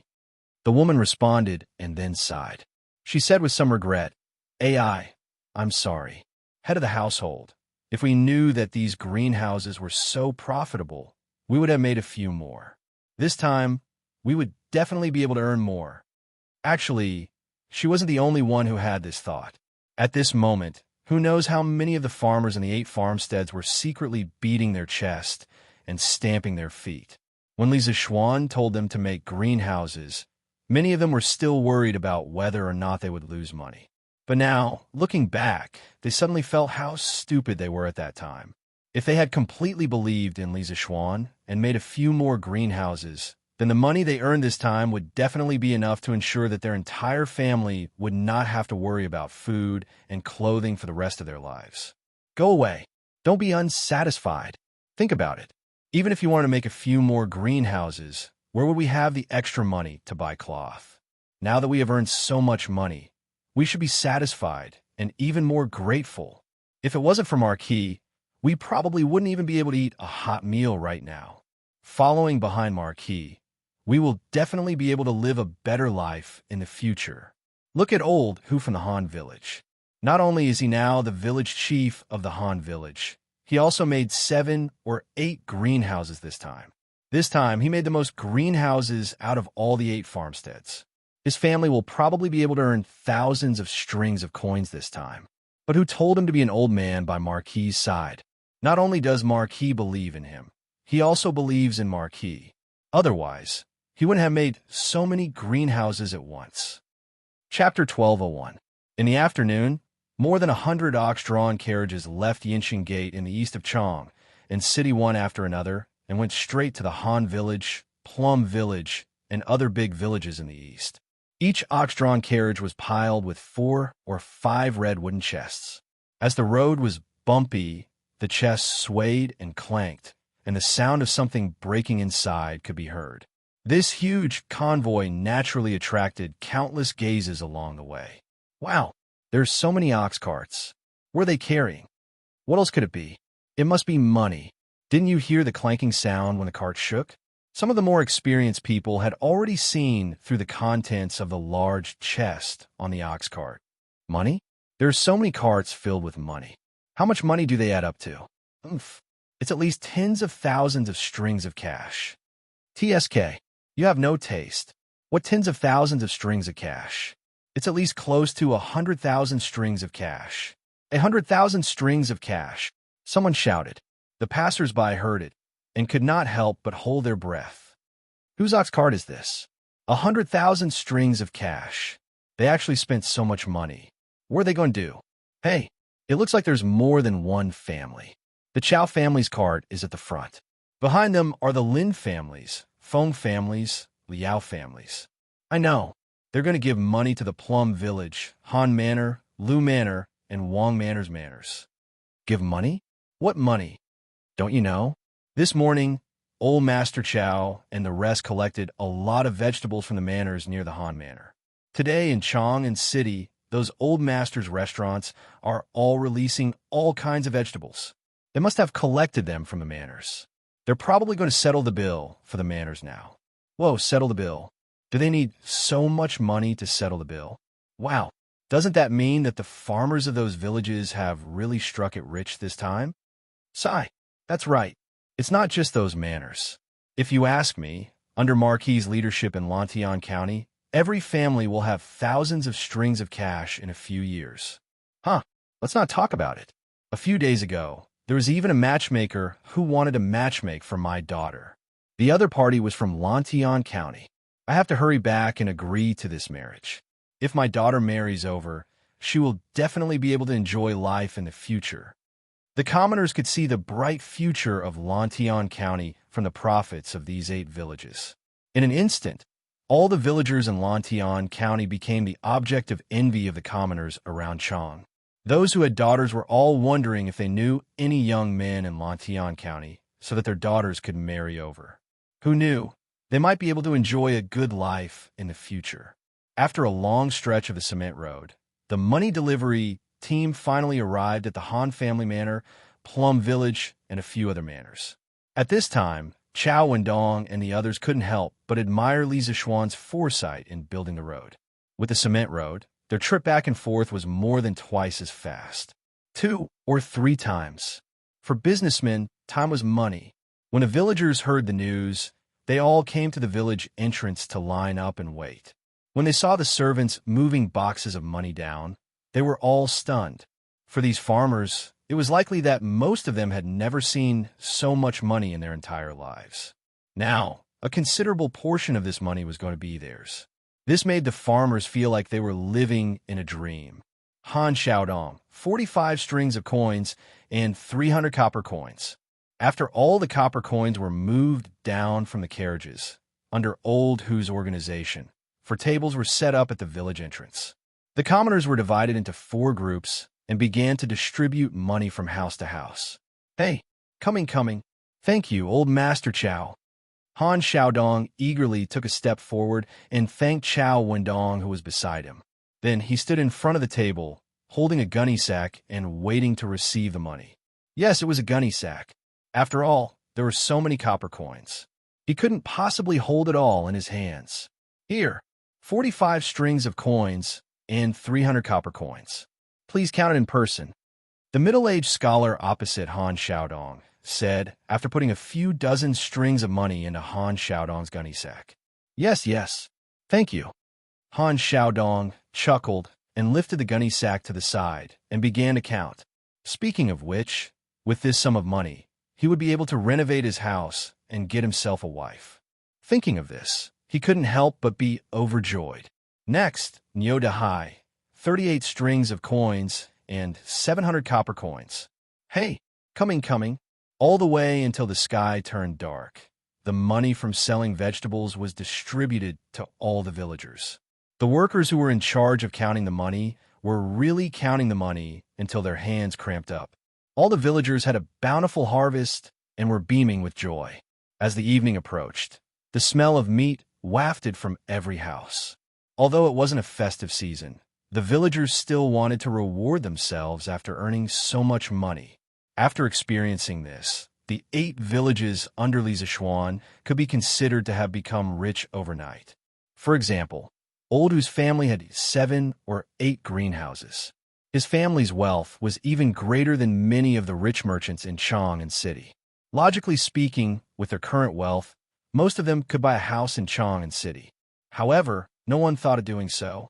In their opinion, being a citizen of Li Zishuan's fief was much better than being a citizen of Chang'an City. Hey, Green Sparrow, have you heard? These 2 days, the villagers at the foot of the mountain are busy selling vegetables. TSK. Shall we go down the mountain tomorrow to buy some cucumbers to eat? In Yanhuang College, Sun Zifan, who had just finished eating in the cafeteria, patted Li Tai's arm and laughed. Li Tai rolled his eyes and said with a sly smile, "Ha, why we need to go down the mountain to buy some? If I remember correctly, Yamacho should also have cucumbers at home, right? Last time, when the academy teachers had a meeting, Yamacho brought 2 baskets of cucumbers. Let's go to his house tomorrow and take 2. Yamacho won't ask us for money, right?" Sun Zifan couldn't help but be very interested when he heard this. He nodded vigorously and said, "Ha, it's settled then. Tomorrow morning, we'll go to Yamacho's house." Little Ku, are you going? Li Tai was a little excited to find a partner. After all, Other people's cucumbers would undoubtedly be more delicious. So he looked at Li Tai and asked. Now that school was about to start, most of the students had come to stay at the academy in advance. Li Ku was among them. He came after the Lantern Festival. Green Sparrow, is this okay? Li Ku frowned. He still respected Li Zishuan very much. Li Tai laughed and said, hey, what's wrong with this? Yamacho is not a stingy person. Tomorrow, we can ask Yamacho how our exam results were last semester. Li Ku was finally convinced. Okay, let's go together tomorrow. Chapter 12:02. The next morning, Li Zishuan had just woken up and was about to have breakfast when Li Tai, Li Ku, Cheng Chumo, Sun Zifan, Yuchi Baolin, and Qin Huayu arrived. It turned out that all the students from Dormitory 01 were here, and they even brought Li Ku with them. Why are all of you here so early today? Are you here to scrounge for food? Li Zishuan was overjoyed and immediately laughed. Speaking of which, the courtyard was only a few steps away from Yanwan College. In the past, Li Tai, Cheng Chumo, and the others often came over to scrounge for food. After so many times, Li Zishuan had gotten used to it. However, it was the first time that so many people had come today. Hee. Yamacho, don't make it sound so bad. What's scrounging for food? We're here for something important. Li Tai licked his lips and laughed. Oh, if that's the case, then I won't get anyone to add more bowls and chopsticks for you. Find a place to sit yourselves. If there's anything, wait until I'm done eating. Li Zishuan said casually and then started eating, ignoring the students. Li Tai was speechless and secretly regretted why he had pretended to be good just now. Fine, now he could only watch Li Zishuan eat from the side, right? Speaking of which, they hadn't eaten in the morning. Now that they were standing at the side and watching Li Zishuan eat, it was really a kind of torture. Han Yushi couldn't help but cover her mouth and laugh when she saw Li Tai's choked look. She turned to Li Zishuan and said, Hubby, don't tease Qin K and the others. It's so early now. They definitely haven't eaten yet.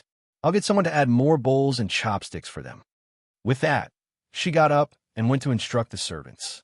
Master's wife was still more reliable than Master at critical moments. Li Tai was so touched that he cried. Thank you, Master's wife. A moment later, yes. This cucumber salad tastes really good. Yes. The stir-fried spinach is pretty good too. Green Sparrow, have a taste. Master's wife's craftsmanship is amazing. Oh, how could these lentils be made so fragrant? What's in there?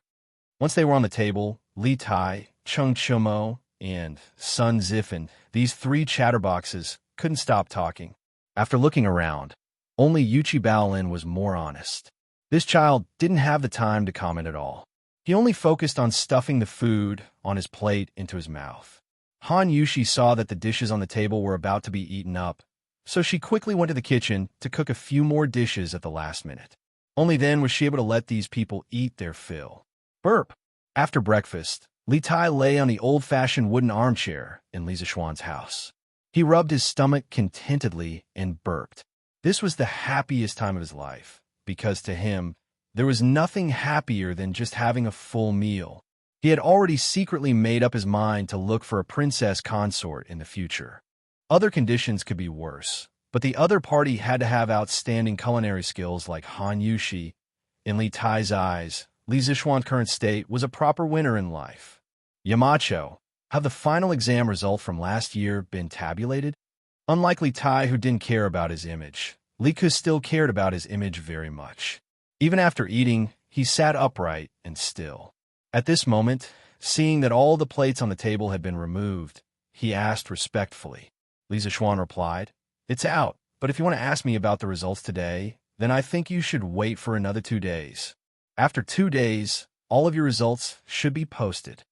In fact, last year's final exam papers had been marked long before the holidays, but everyone's results hadn't been tabulated yet.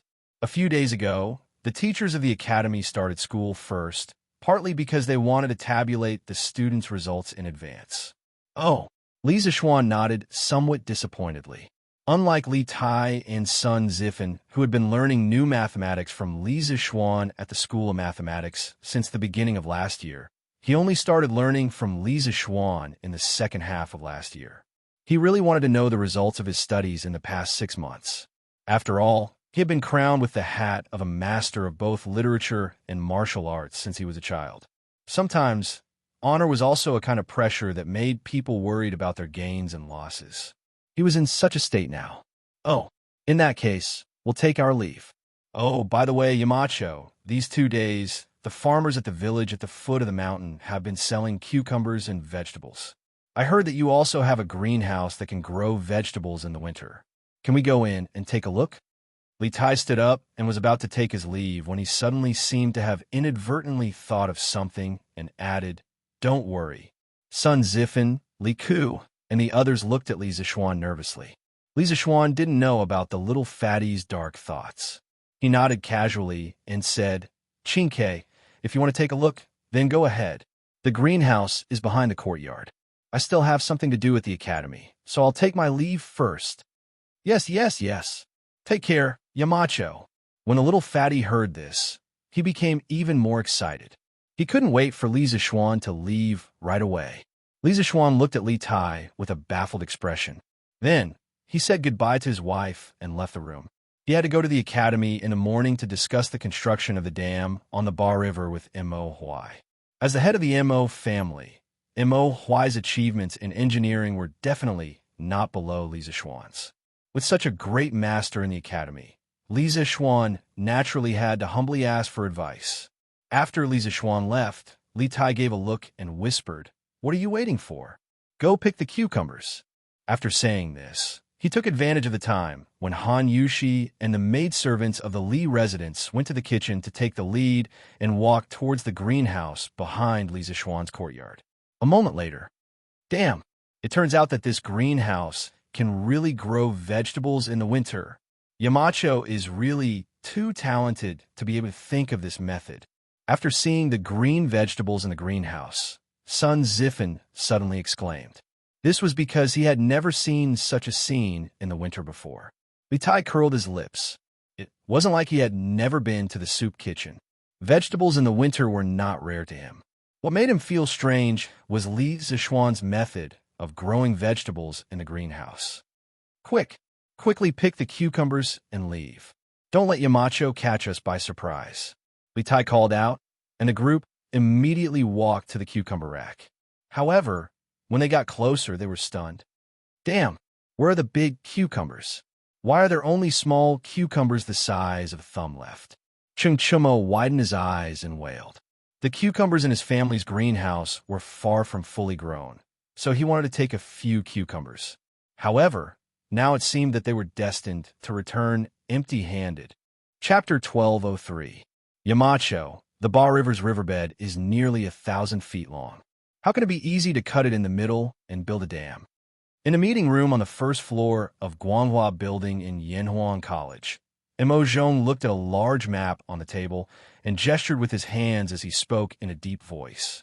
Other than him, Li Zishuan, Mo Lingwei, Yin Shaoning, and a follower of the school of Mo called Mo Chue were also in the room.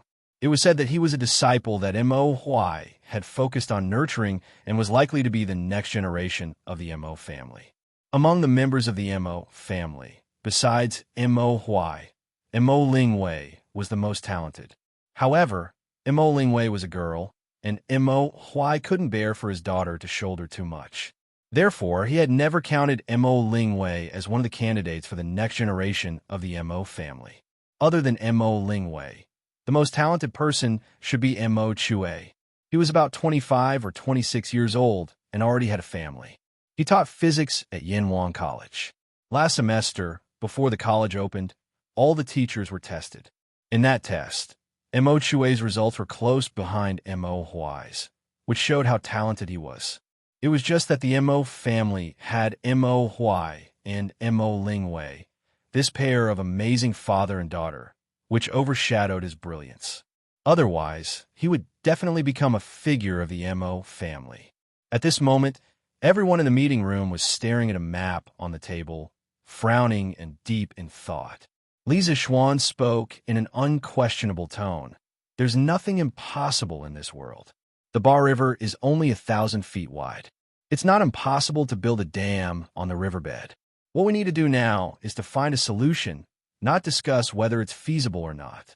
This dam must be built this year because of the summer drought and also because he wanted to develop the Tang Empire's electricity industry. Li Zishuan added silently in his heart. Moreover, 1,000 feet wide riverbed wasn't very wide for him. It was only 300 meters wide. The modern Three Gorges Dam had a total width of 2,300 meters. Although modern construction machinery was much more advanced than ancient times, Li Zishuan felt that a 300-meter-tall dam could definitely be built with a little thought. Feeling the determination in Li Zishuan's tone, everyone in the room frowned deeply. Those who were familiar with Li Zishuan knew that as long as he decided on something, he would definitely do it. Even Tin Bulls could not pull him back.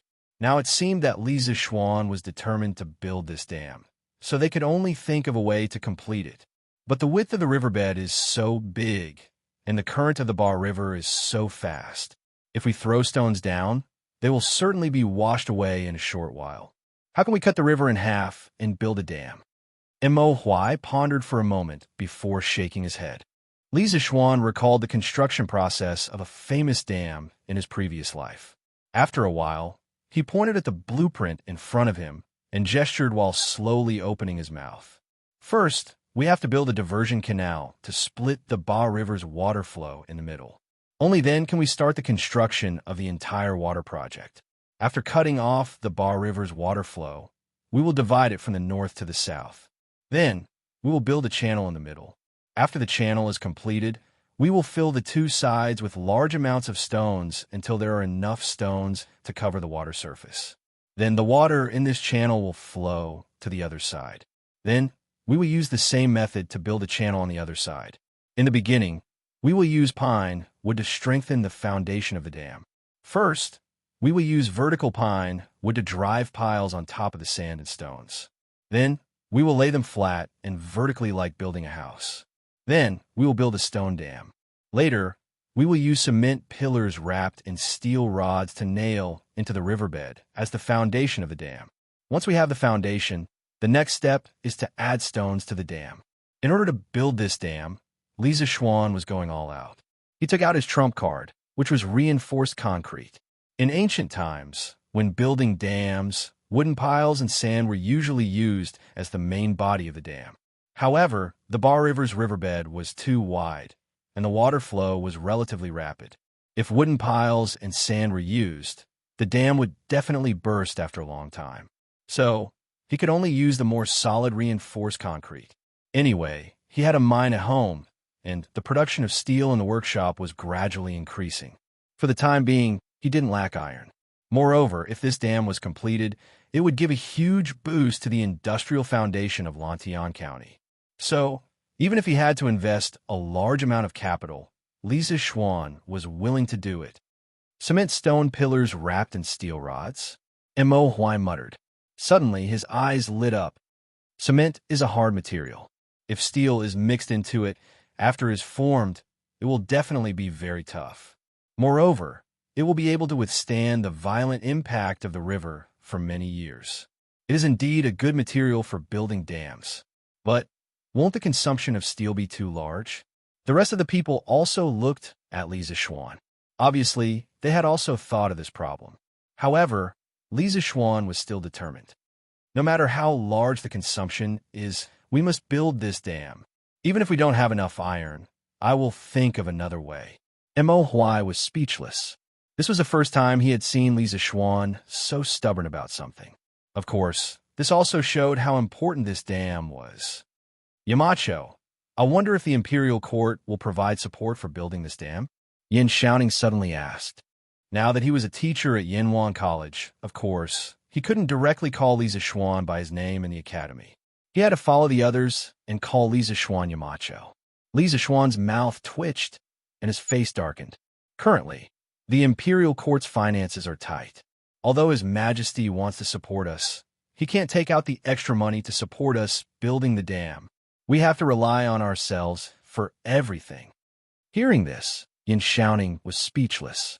Since the imperial court sent a fleet to the south to trade last year, the imperial court's tight finances had been greatly relieved. Others might not know, But how could he not know? Therefore, when Li Zixuan said that the imperial court's finances were tight, he understood what he meant. Old Li was unwilling to pay. Ahem, don't worry about the money. I will take care of it myself. The most important thing now is to determine the construction plan as soon as possible. Mr. M.O. is experienced, so I think Mr. M.O. will be in charge this time. Xiaoning, you will assist. What do you think? Li Zixuan coughed and said, I have no problem. Yin Xiaoning loved challenges the most in his life. The construction of a Yinhuang Academy last year was the biggest challenge he had ever faced in his life. Of course, he had also handed in a perfect answer sheet. Now, this complicated dam project made him eager to give it a try. And Mo Huai pondered for a moment, then nodded and said, I will do my best, but this way I won't have time to take care of the Academy's physics team this semester. I hope Yamacho can let Mo Chue take over my position temporarily. Chapter 1204. In Li Zixuan's plan, Yinhuang College was not just a place to teach or study. The college had the important mission of revitalizing the industrial base of the Great Tang Empire. In the future, Li Zixuan would let some teachers or students from the college take the lead and participate in some major projects. The dam on the Bar River was only the first project Yinhuang College had undertaken.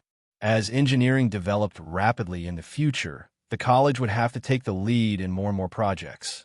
He wanted to make the college similar to the top universities in modern times, forming a perfect closed loop of production, learning, and research. Mr. Mo, in your opinion, how much will it cost to build this dam? In the meeting room, after confirming the candidate to preside over the construction of the dam, Li Zixuan turned to Mo Huai and asked. Mo Huai thought for a moment and shook his head. It's hard to estimate at the moment, but I'm sure that the cost of building this dam will be much higher than building the cement road last year. I'll think about the dam's construction plan and estimate the cost when the time comes. Li Zixuan nodded and said, Then I'll have to trouble you, Mr. M.O. No problem, no problem. M.O. Huai waved his hand.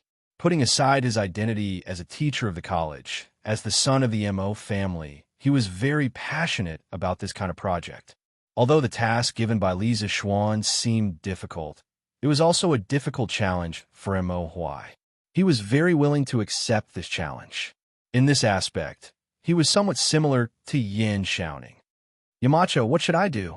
Ever since M.O. Lingwei came to the meeting room, she hadn't said a word for a long time. At this moment, she saw that Li Zixuan had assigned everyone's tasks except for her. She couldn't help but frown and say unhappily. Li Zixuan immediately broke out in a sweat. He did not expect that he had forgotten about this tigress. This woman was so ruthless that he could not afford to offend her. At this moment, he thought of a plan and quickly said, Ahem, Ink Girl, it's indeed inappropriate for a girl like you to participate in the construction of the dam, but Mo Lingwei hated it when people thought that women were weak. When she heard this, her eyes immediately widened and she was about to explode in anger. Fortunately, she heard the twist at the end of this sentence and her anger subsided. She wanted to hear what Li Zixuan had to say next. When Li Zixuan saw the girl's reaction, he found it funny and continued. However, I still have a very important matter that I want to hand over to the Ink Girl.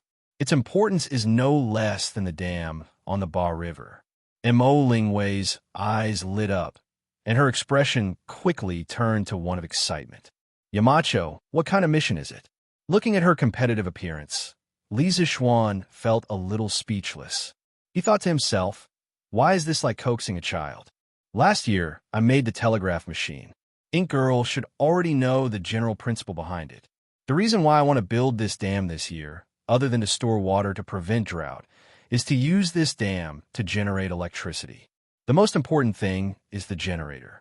I have already drawn the blueprint for the generator, but having the blueprint does not mean that it can be built successfully. There are still many technical difficulties. Therefore, I am giving this mission to you, Ink Girl. If you succeed, Tang Dynasty will have a new thing because of you. This thing will also bring about earth-shattering changes to Tang Dynasty. Mo Lingwei was taken aback. From Li Zixuan's words, she could feel the unparalleled importance of this generator. However, she still did not understand what this generator was. So she asked, "What is it?" "Yamacho, what is a generator? What does this generator have to do with the dam?" Li Zixuan thought for a moment with his hands behind his back. After a while, he said, "In this world, all things are energy conserved. We can usually obtain energy from food by eating. The energy we obtain is usually used to walk, talk, think, or perform other activities. For example, when I push this chair, I use my own energy to generate kinetic energy for the chair. The energy I use is equal to the kinetic energy generated by the chair and the heat generated by the friction between the chair and the ground. This is the principle of energy conservation. As for the relationship between the dam and the generator, I built the dam mainly to raise the distance between the river and the riverbed to create a potential difference. When the river flows from a high place to a low place, the kinetic energy of the river will cause the generator to move. The generator will then convert this kinetic energy into electricity, and we will be able to obtain the electricity we need. Conservation of all things, energy? Before Mo Lingwei could say anything, Mo Huai could not help but exclaim, "Back then, the Mo family's divine ancestor also said that all things in the world are born from something, and something is born from nothing. However, something cannot be created from nothing. Could this be what you mean, Yamacho?" Although Li Zixuan had previously said that he was not the reincarnation of the Mo family's divine ancestor, Mo Huai could not help but think so sometimes. After all, Li Zixuan's knowledge was too advanced. Li Zixuan said in surprise, "I didn't expect the Mo family's divine ancestor to have such knowledge back then. This junior is really impressed." Mo Lingwei said proudly, "Humph. Of course, there is nothing the divine ancestor doesn't know. However, Yamacho, you have to give me the blueprint as soon as possible. I will take it back and study it carefully." Li Zixuan nodded and said, "Okay. I will get someone to send the blueprint to Ink Girl in the afternoon. I hope you can understand it as soon as possible." In fact, he was laughing in his heart. This generator was not like an astronomical telescope.